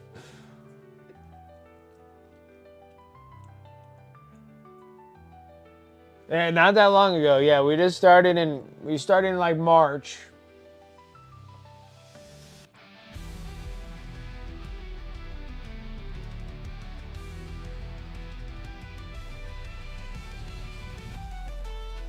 And I think and previously I've only had like 150 at best on YouTube. So we're doing good. It's just that Destiny grind. I'm not expecting to be like famous overnight. It seems like in this little niche here, it's the grind and it's the concept. It's the idea. And my idea is not doing tutorials. Mine is I want to tell stories. Like, I like to write for GW. I always try to put in every time for those tryouts, even though that they're probably just stealing my idea. But would it be so cool if I could write for Black Library? Heck yeah.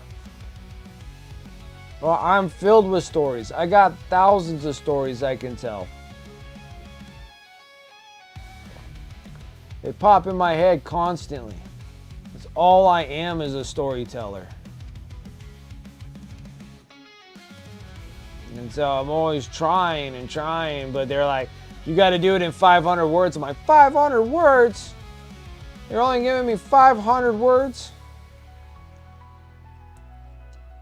So then it's like I have to sit there and think about taking up all those little consonants and making them into one big vocabulary word. So I'm sitting there just plugging away trying to tell my stories. But then maybe my stories are either too violent, too graphic. I don't think they were too graphic though. But I feel like maybe they're just too much action for them. Because that's all I like in the books, is when they get into the fighting scenes.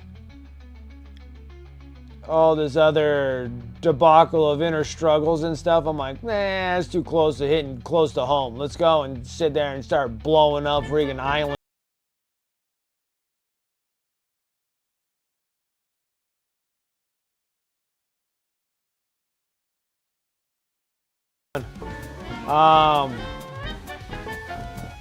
Yeah, so yeah, like they give you like 500 words, so you put in an entry with 500 words to tell like the best part of whatever story you're trying to tell. So in my mind is, let's get the action pack. Like, let's get into action.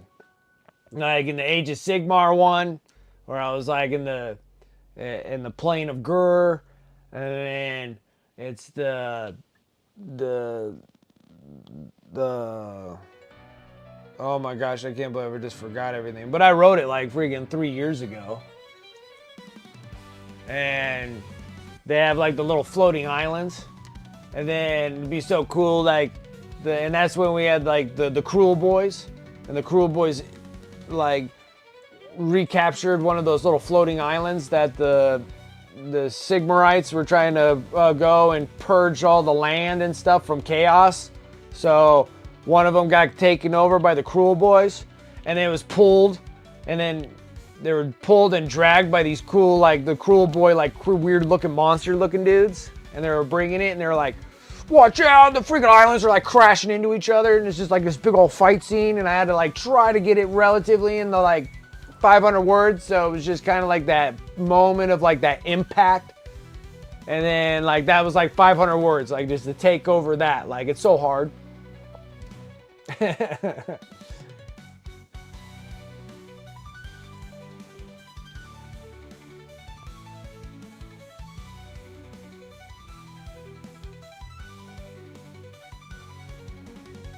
82 to 76.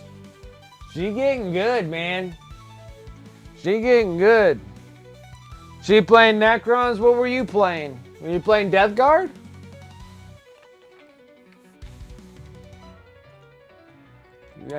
She played it. That's what I was saying. I'm like, she's getting dang good. Like, you keep on telling me like her scores, and like Sarah Elizabeth tells me her scores when she plays other people, and like it was like low and then they're getting high. I mean, the strategy's there. Wow, okay, she was playing against your Death Guard. That was like...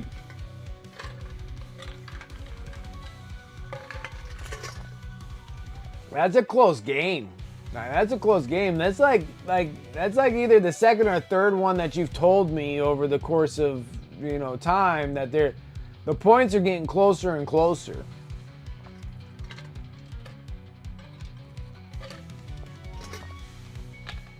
Like she getting really good at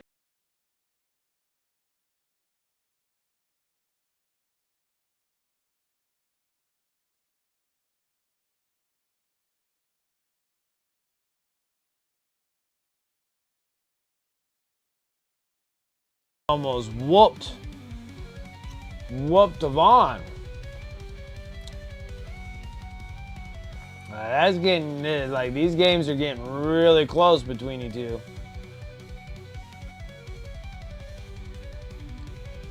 But then even your other opponents that you've played, like, the points are, like, super close. So you're getting really dang good at playing Warhammer.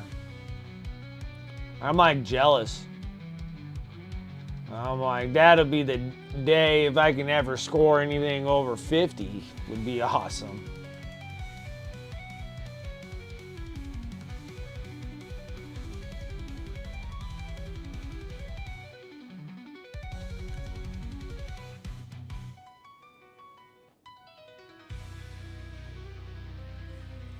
You're like, I had fun. Yeah, it was like that. That's awesome.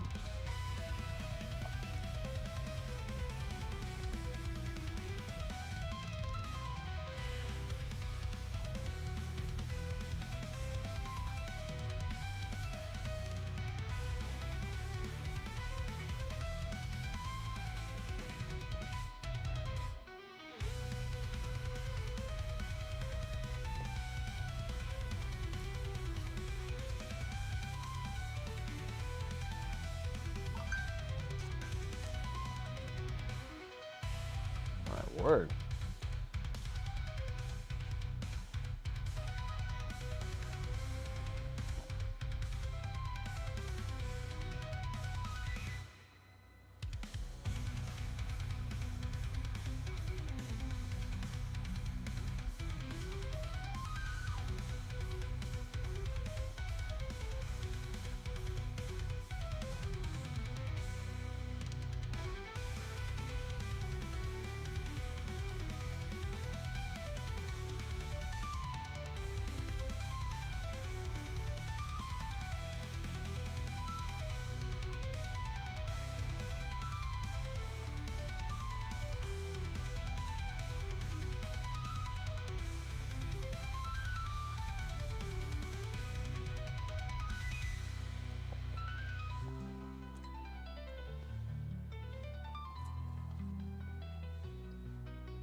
Your teammates bringing 120 poxwalkers. That is a lot of that's a lot of nonsense right there.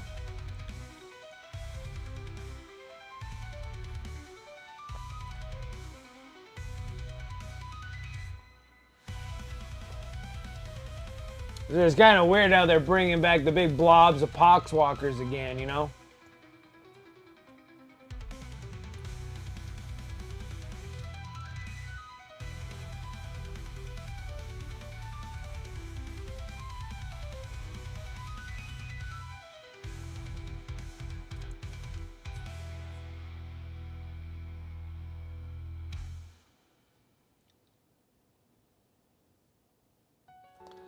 It'd be kind of the same as like the big old blobs of Zangers for Thousand Suns back in the day.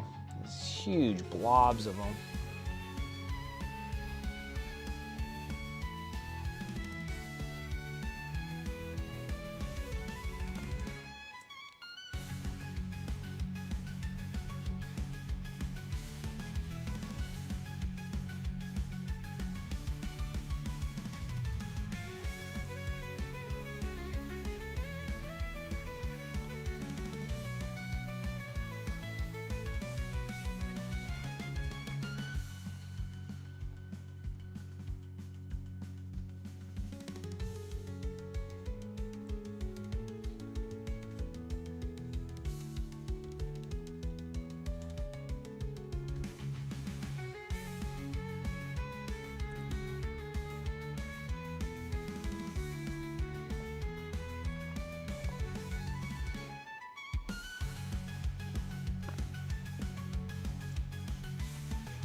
Because I remember it being kind of a pain in the butt just to move like my 60 cultists that I had from my World Eaters back in the day.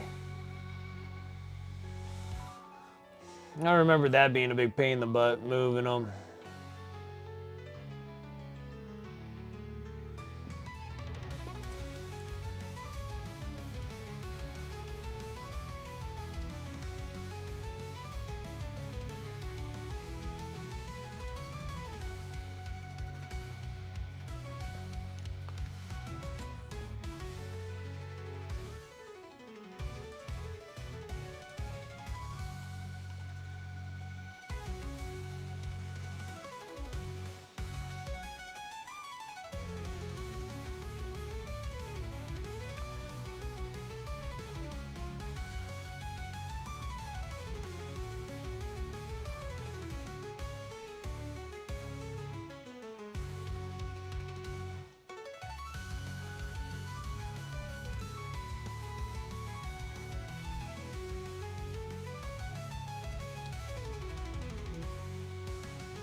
So how it works is that we're on a team. We won't be matched the first round, but after that we can all be matched.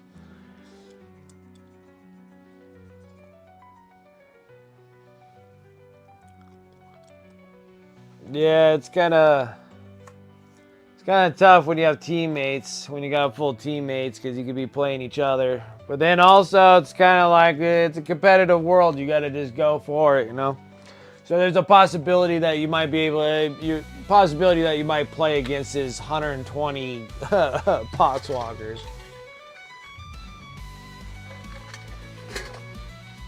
That looks like. And they're like tough to remove off the board too, so.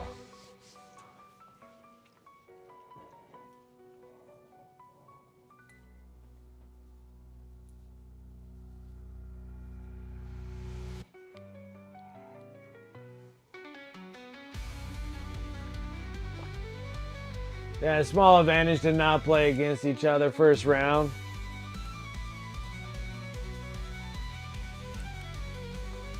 Yeah, so it gives you guys like all an opportunity of going ahead. Oh yeah, like 20 team members, dang. That's large. That's like a large amount.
All right.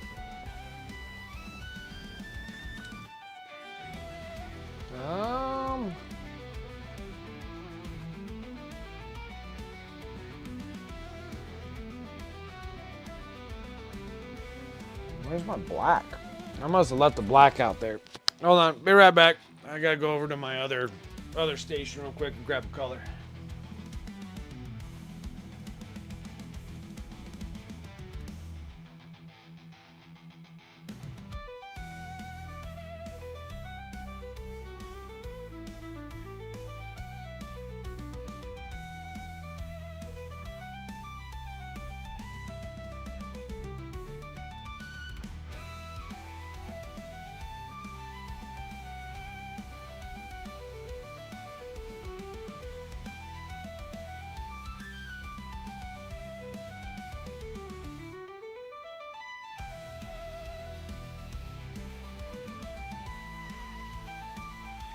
All right.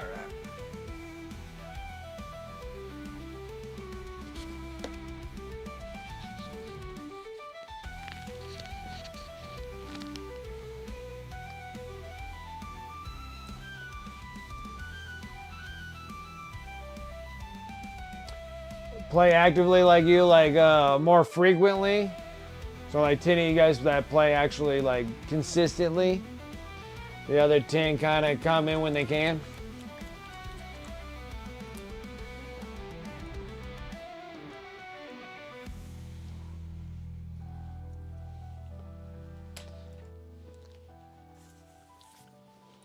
Need a little bit of coal black. We'll be hitting these little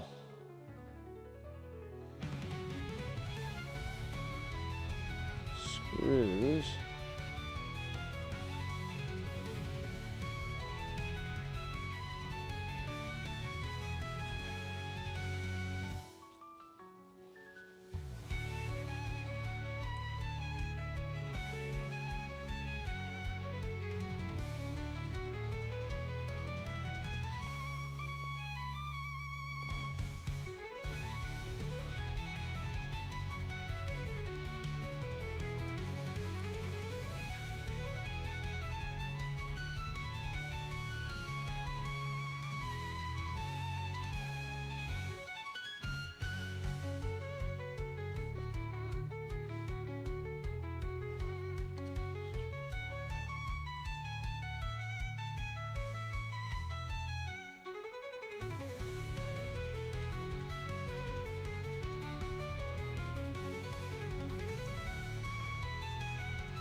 see. What do I want to do next?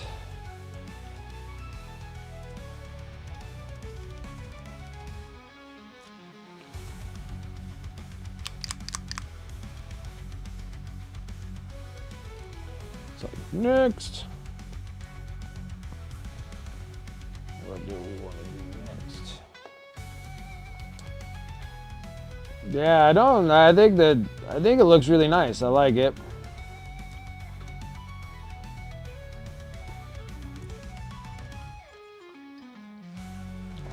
Okay. Next. We gotta fire up the air compressor.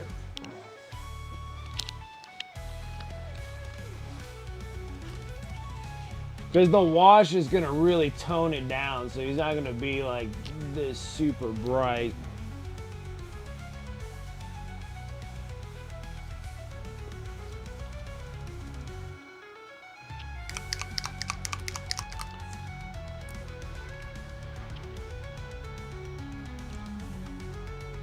So what happens if I do these?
So yeah, I wish I can put my air compressor into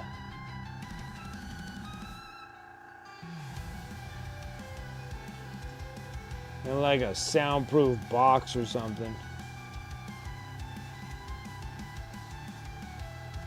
Seems like over the years it keeps getting louder and louder.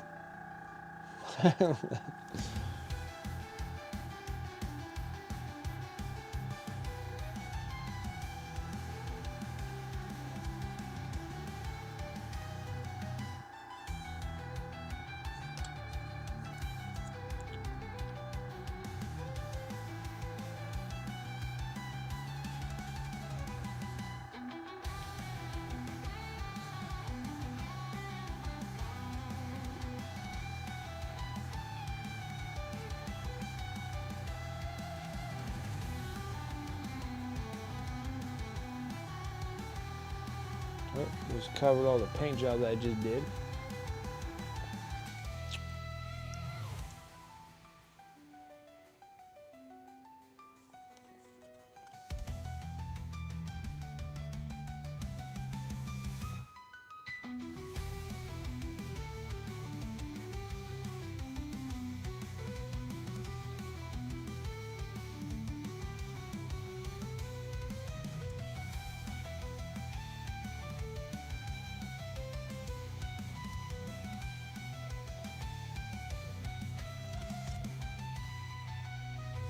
Ooh.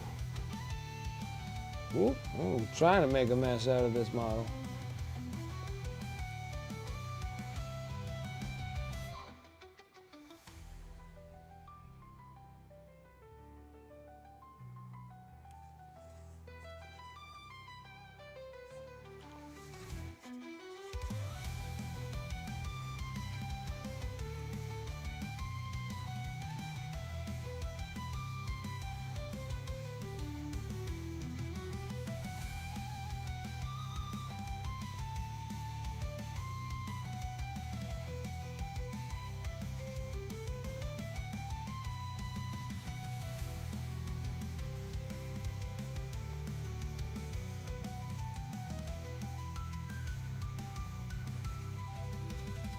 I put it out that window.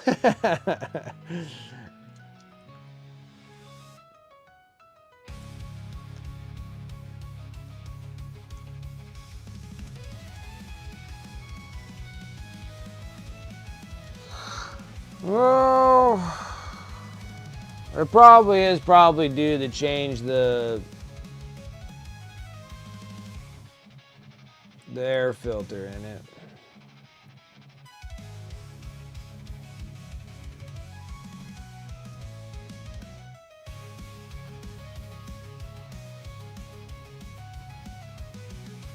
It's like you put your air compressor in a different room and it was still too loud? Gee whiz.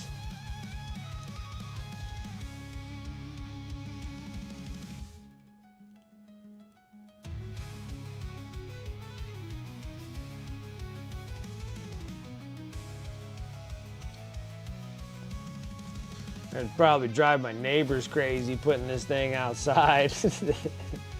Put it out the window.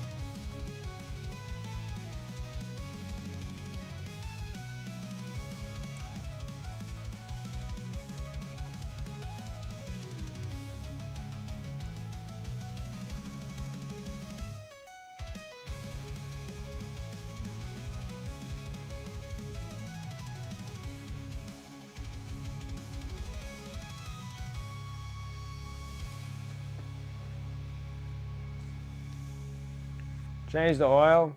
I don't think I think they're oilless. I don't think there's any oil you got to put in them.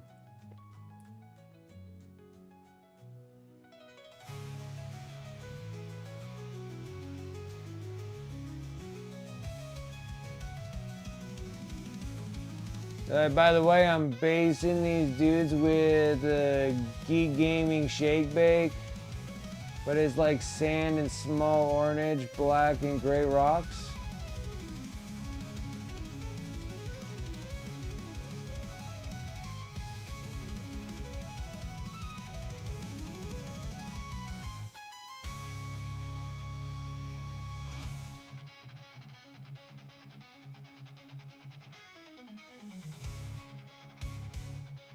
Yeah, it does have an intake, yeah. It does have an intake. I have to look, cause this thing just keeps getting louder and louder as we're going.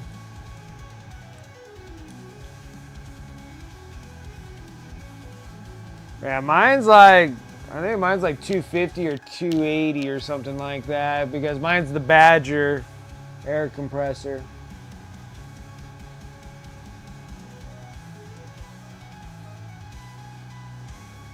Geek Gaming Shake Bake, but it's like sand and small orange. Black and gray rocks. I gotta know what shake base you're talking about. So I don't know if I have it or not. Yeah, I would think that there's probably some... I never really looked at it thoroughly enough. I'd have to like dig around on this air compressor to see about making it quieter.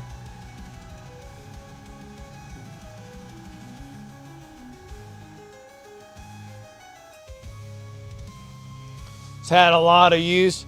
You beat up your air compressor. I just remember the day when my old air compressor freaking dang near caught on fire. Had a like electrical burn. It was just sitting there just smoldering.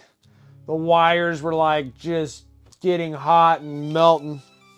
Like the casing around the wires were like melting.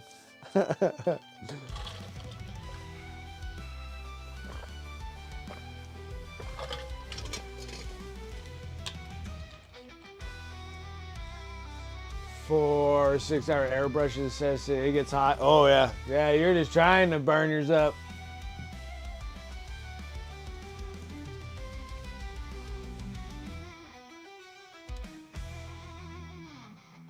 Yeah, well, if you technically read the instructions on them, they say that you should be putting 45-minute paint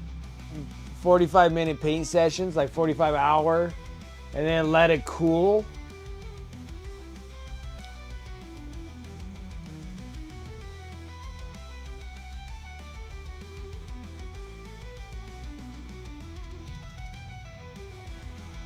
Like lots of blast weapons. Have weapons with blast keyword.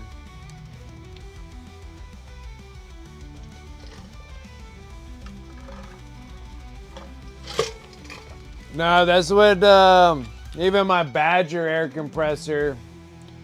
That's a pretty expensive compressor. And when you start going with these oilless pistons, they need to have rest because the pistons are going to warp.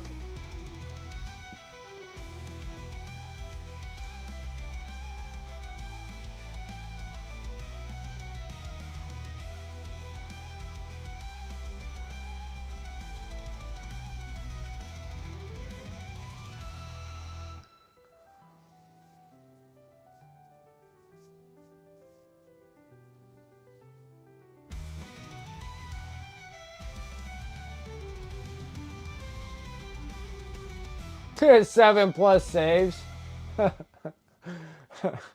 What's the save on that thing? 7+.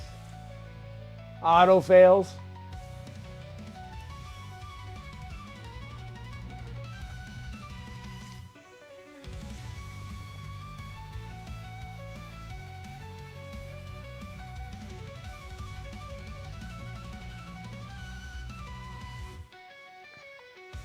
Five up, feel no pain. Yeah. Ah.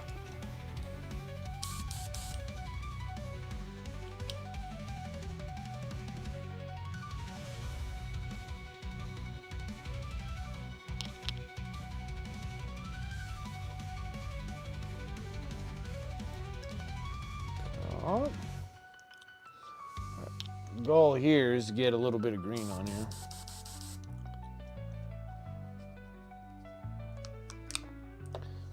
We need a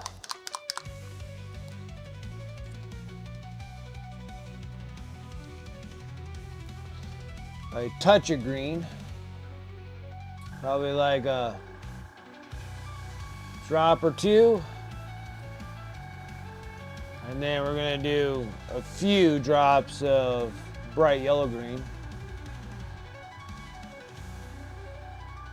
Or just one big ol' large goop in there.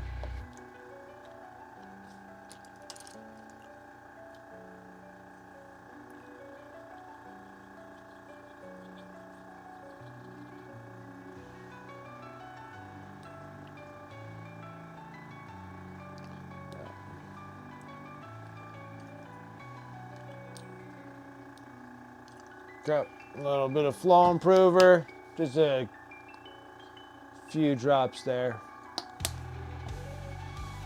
A little bit of water. Give it another swirl here.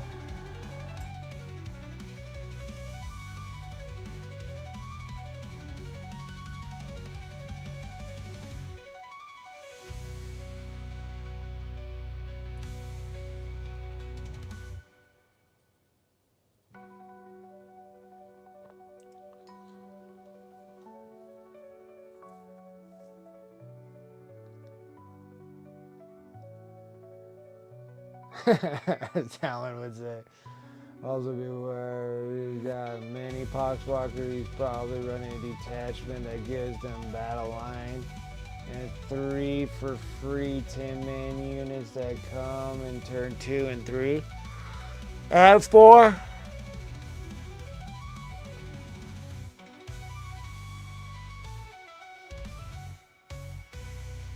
Lookout spacing, ready, arid. Oh, I think I got arid earth. Let's take a look.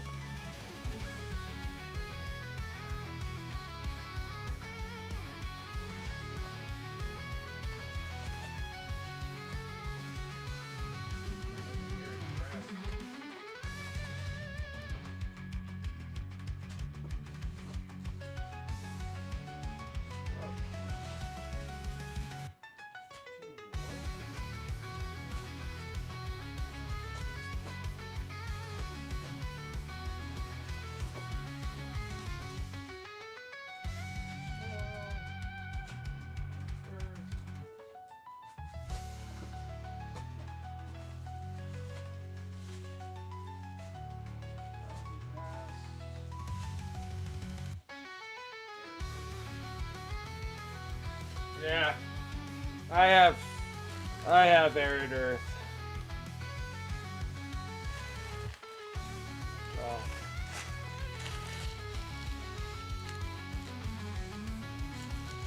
Got tons of it. Got tons of it.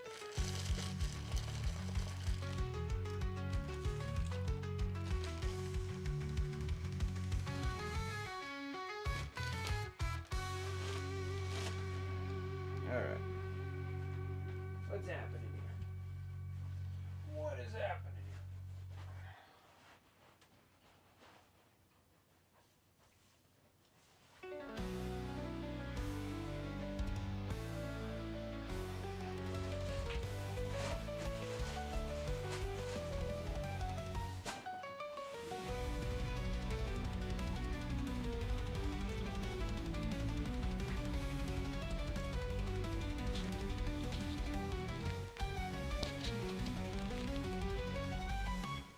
Oh, you can base them if you want to base them. I don't mind.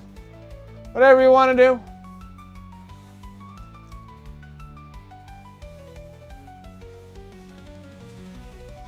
$90 on board and 30 in reserves.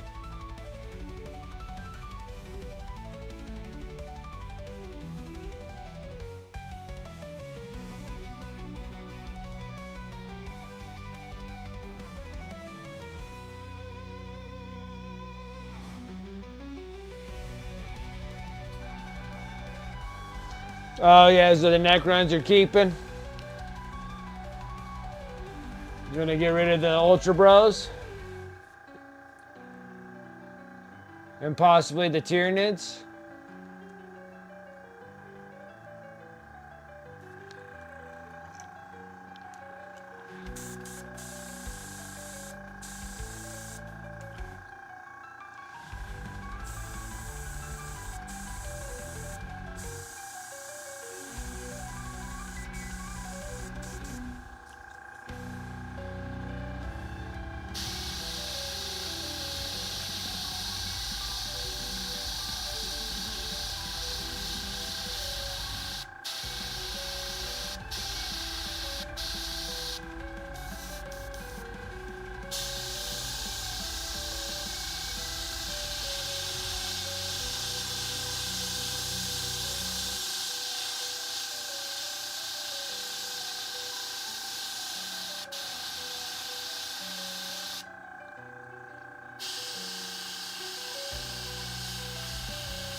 Nope. It's not making it bright enough.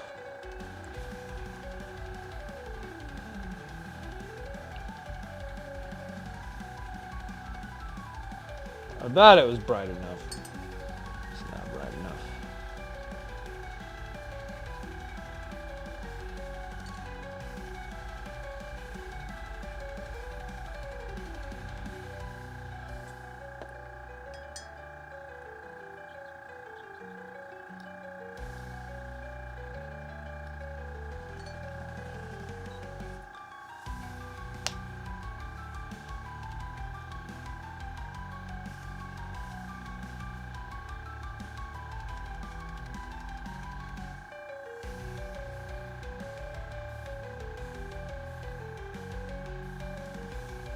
Less units needed, so you're playing salamanders?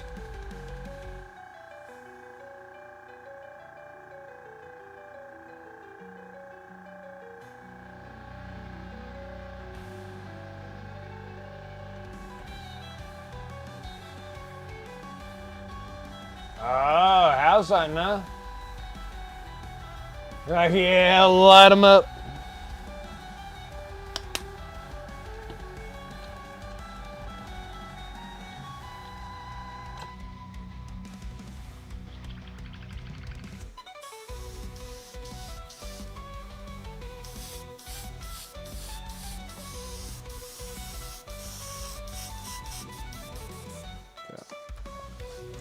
What happens here?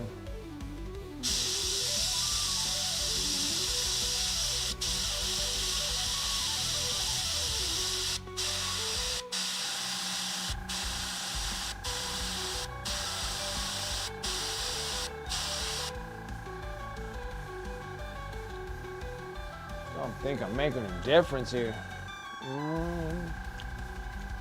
I'm gonna get them brighter. Need a yellow.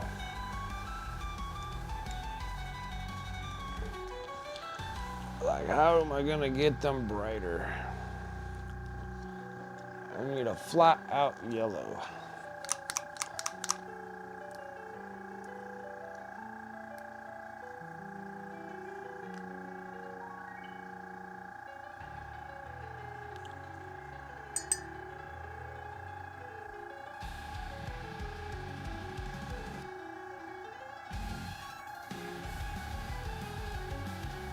That's just the same color as this. Well, I don't know. No, let's see.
What's up, Black Sword? How you doing?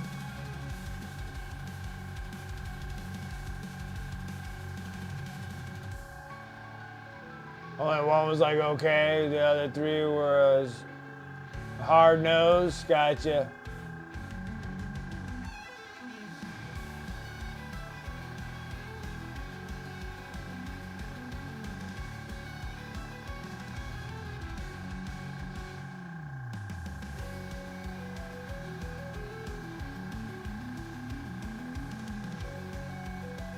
Ah, being picky about your house.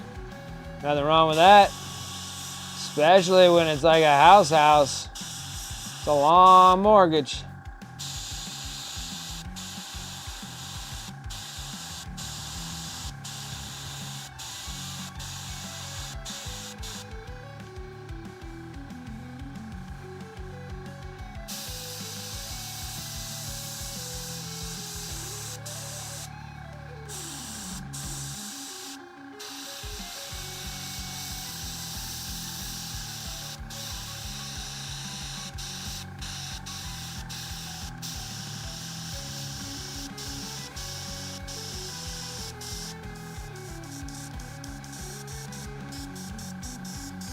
Oh, what the hell happened? The thing got stuck.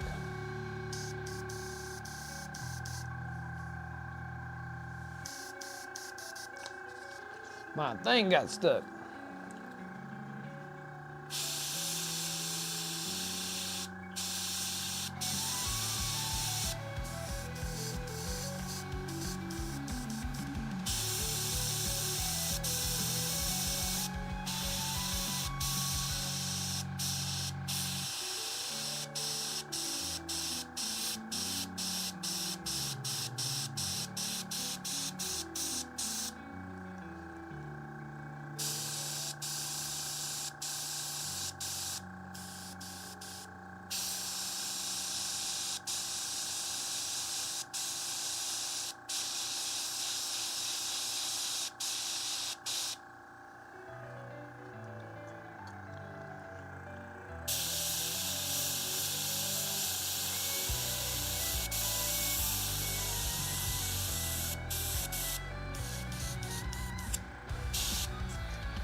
Thing to come out.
Freaking finally coming out of the airbrush.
To come out.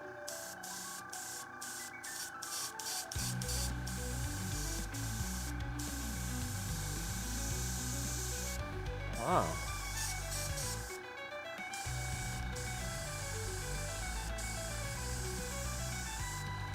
Goodness grief. Struggling with this airbrush right now.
Man, wish I'm not struggling so much with this freaking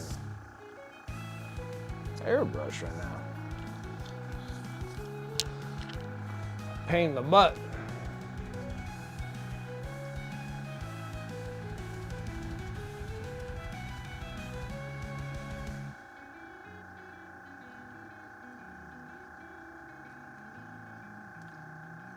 Oh yeah, with the jump pack, with the chaplain on with the jump pack. Yeah, he has the Batman Beyond friggin' nippled bat suit.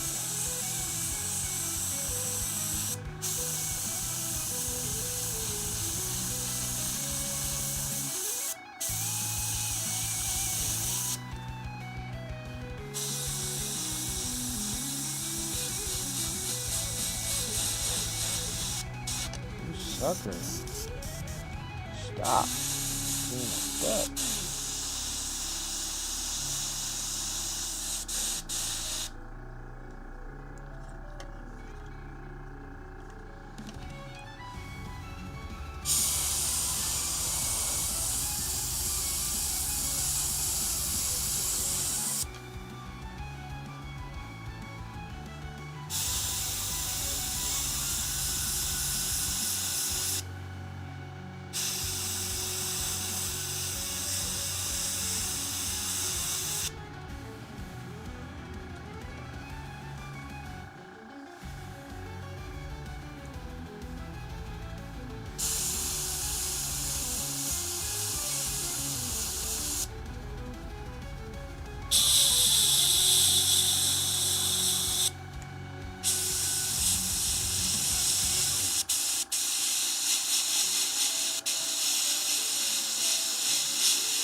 My word, this thing is driving me nuts right now.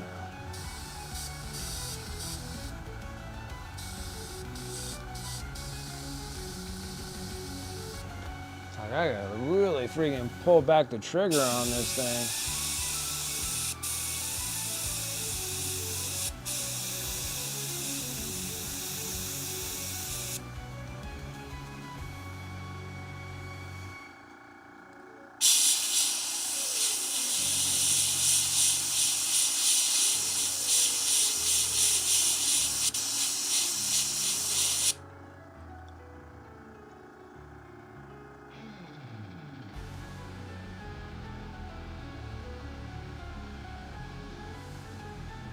Or was that the Val Kilmer one?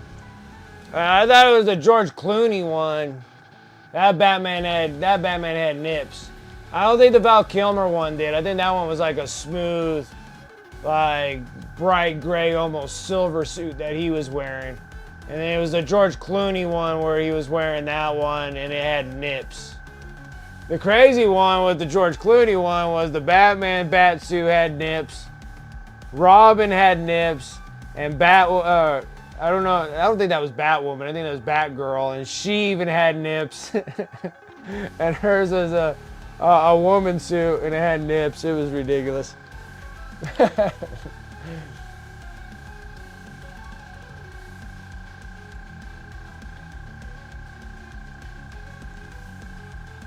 Make a cake topper?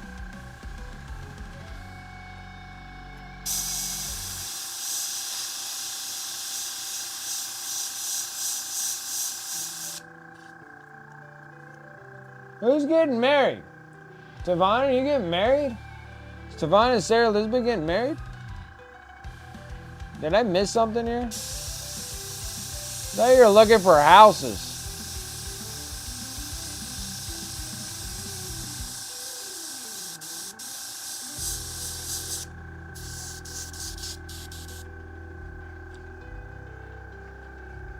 That sounds like an open bar in a hotel room.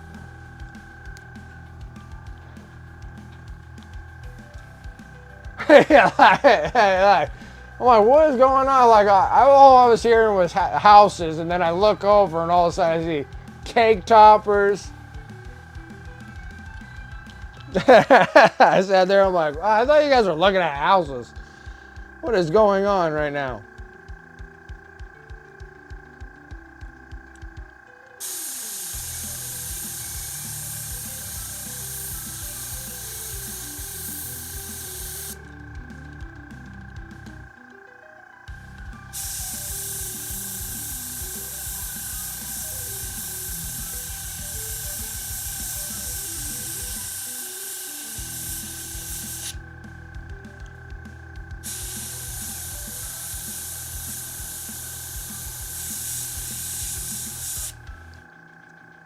Freaking struggling. I'm tired of struggling right now.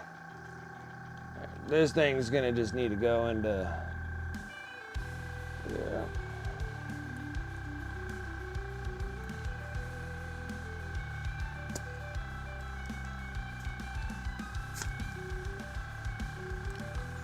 This thing just needs to go in the cleaner. I don't know what the heck is going on with it. We're taking out the fancy one now.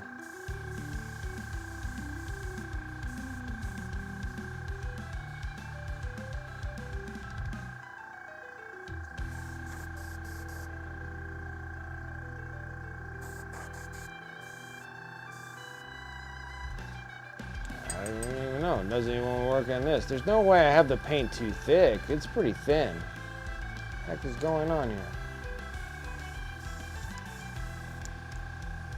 Paint's not even coming out of this sucker. Oh shit. Oh, it's gonna be one of those days.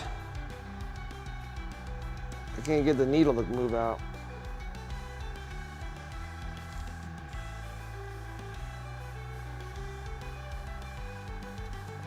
The heck, I don't even use this thing. There we go. Goodness grief.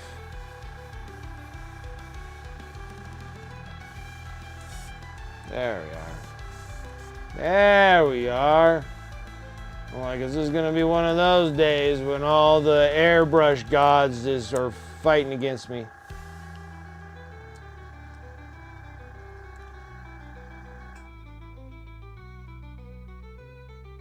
It's me with wishful thinking. Yeah, I'm breaking out the hardest tieback. Yeah, this thing's stellar. This thing has the big old tip on here.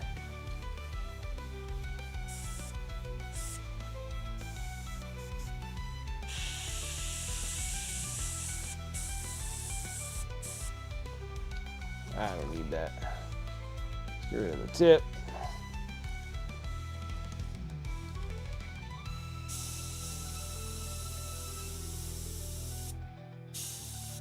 Woo.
There's so many freaking tough angles on this thing.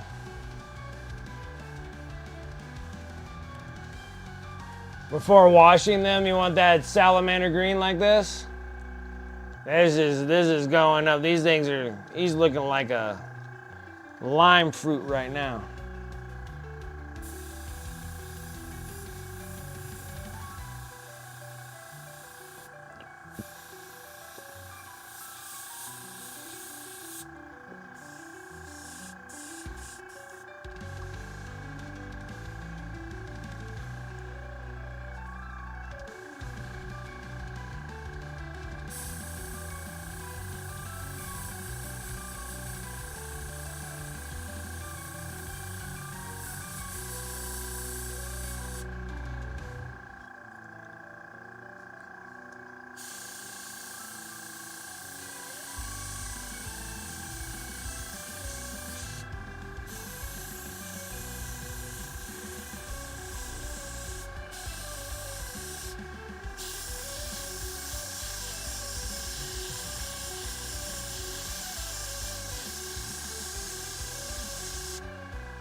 Dang it. I need more time. Are you not entertained? Is that why you are here?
Like, I kind of don't want to die midway through this.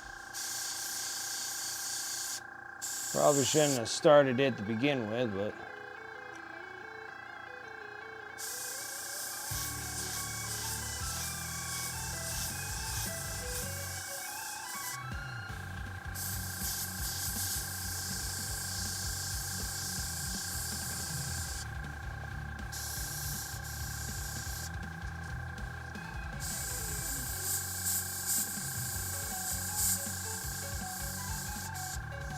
And I'm even struggling with the Steinbeck.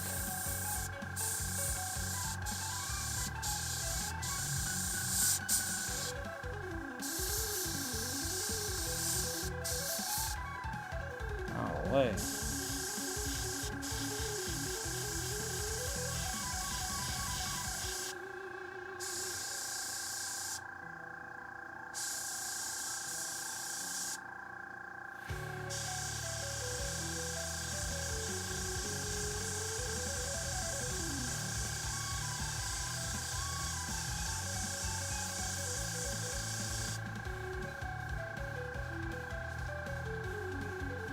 Sure, I'm gonna have to just stop. I don't know what's going on. I'm struggling here with the paint just not wanting to come out of this thing. Out of both. I'm gonna have to do a cleanup job on both of them then.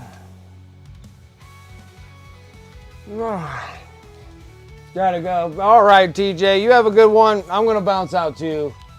But we got a pretty good flow on there. We gotta just finish up the back half. And when we have that, then we can go into the grays.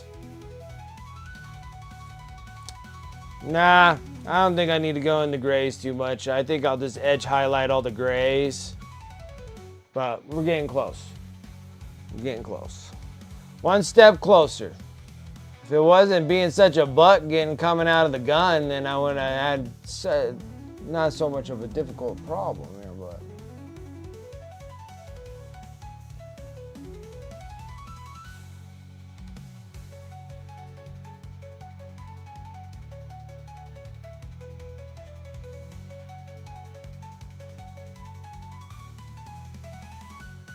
I should take a look. Posted something in the Discord.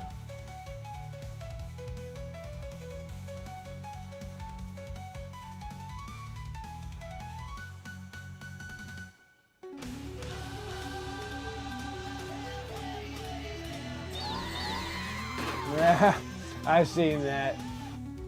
That is hilarious.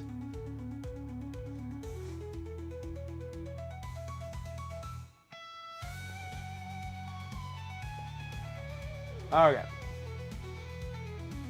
Let's go ahead and close up shop for today. We're close. I'm close with the green. And then we can start working on there. So I expect 50 you want metallic, but you don't want no gold, but we can throw silver if we need to.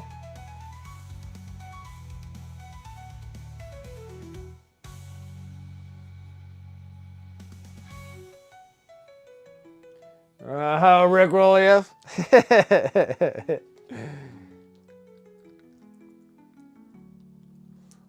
All right, guys. So we're gonna call it quits from here. We almost got a full bright. I think I'm almost pleased with that green. We'll see how it goes after I'm done with everything on it. Then I still gotta do the edge highlights on it as well, so we'll see how that goes too. And then we can start working on the gray bits. And then the good part is we got 1,500 guns to work on after all the main body's all relatively done. Once this is all done, then I got 1,500 guns to deal. So, other than that, let's go and close up shop, guys. Close up shop, and then I can clean up my airbrushes because I don't know what the heck is going on. I don't know what's happening. Anyways.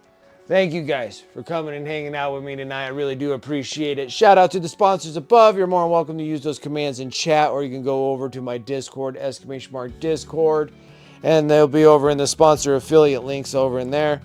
Please use those links and use those discount codes as much as you like. It's always nice to save some hobby dollars when you can, especially if we're getting products and goods. Over on the Discord, I also have my eBay store, !eBay in chat. Or it's over there on my Discord too, so you can get over there if I'm not streaming. On the eBay store, everything pretty much I paint on stream goes over there on my eBay store. Everything from my eBay store that gets sold there supports the stream. And also, I'm going to start working on getting new product, new goods, new equipment. Those things are quite expensive, so I got to try to get some of my miniatures exited out of here.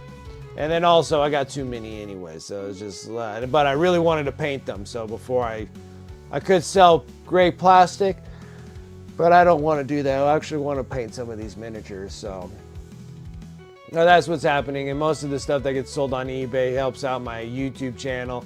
I'm trying to make new, just specific YouTube channels for tutorials or whatnot right at this moment until I can get to my main goal, and that's to actually make short videos of really cool Warhammer themed stuff, especially when it comes wrapped around with kill team and stuff, because they're smaller units and it's easier to kind of manipulate with them. But again, need equipment, so that's why I'm selling a lot of my stuff out so I can do that. That YouTube, !YouTube. I do stream on both here and on YouTube. But also, I mean, if you guys are watching me over there on YouTube, make sure you like and subscribe to this channel. I really do appreciate it. I'm trying to rock that thing all the way to 500, and then let's see where we're at when we get to 500 and see if we can do anything special with memberships and all that kind of stuff. And that's just something that I'm not able to be in until I can like unlock that tier. So I gotta wait and see. Everything's a wait and see what I can actually do with it. Other than that, you guys can hit me up over on my socials, !Social. Mostly on my Instagram, but I haven't posted anything of late, and I have hundreds of pictures now that I gotta post, so maybe I'll start setting them all up and schedule them all out so they can keep dropping for like a solid month. But other than that, that should be pretty much everything that we got there. Let me go over to my Twitch. Let me refresh myself and see where we're at. And let's see here. Inquisitor Burnsy's playing Minecraft. What's going on? I lose so many people at the end of Tuesday. There's nobody here.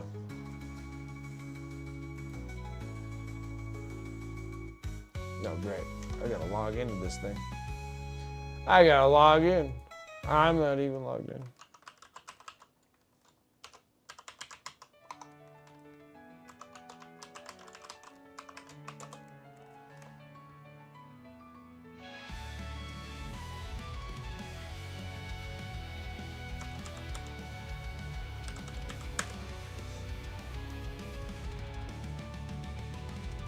All right, Now I can actually type in here. All right, you guys have a good one, Tavon, and you too, Sarah Elizabeth. And I'll see you guys all on Friday. We're gonna fire up this raid, and we're gonna go over to Lecter's kitchen. Seems like she's the one that's on mostly.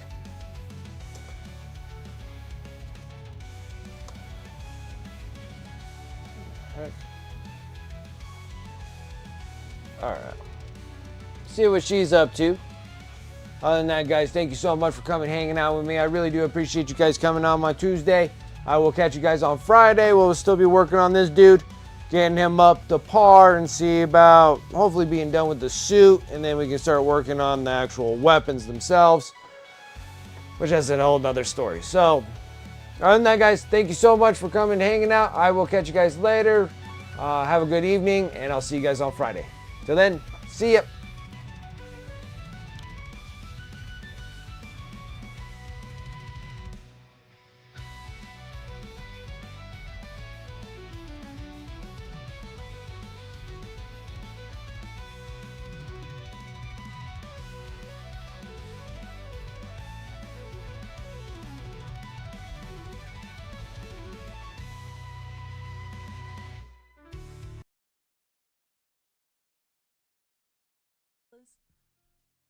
Yeah, chat's been helping us out with some great music. Thanks to Genova Ultima. Wicked Minis!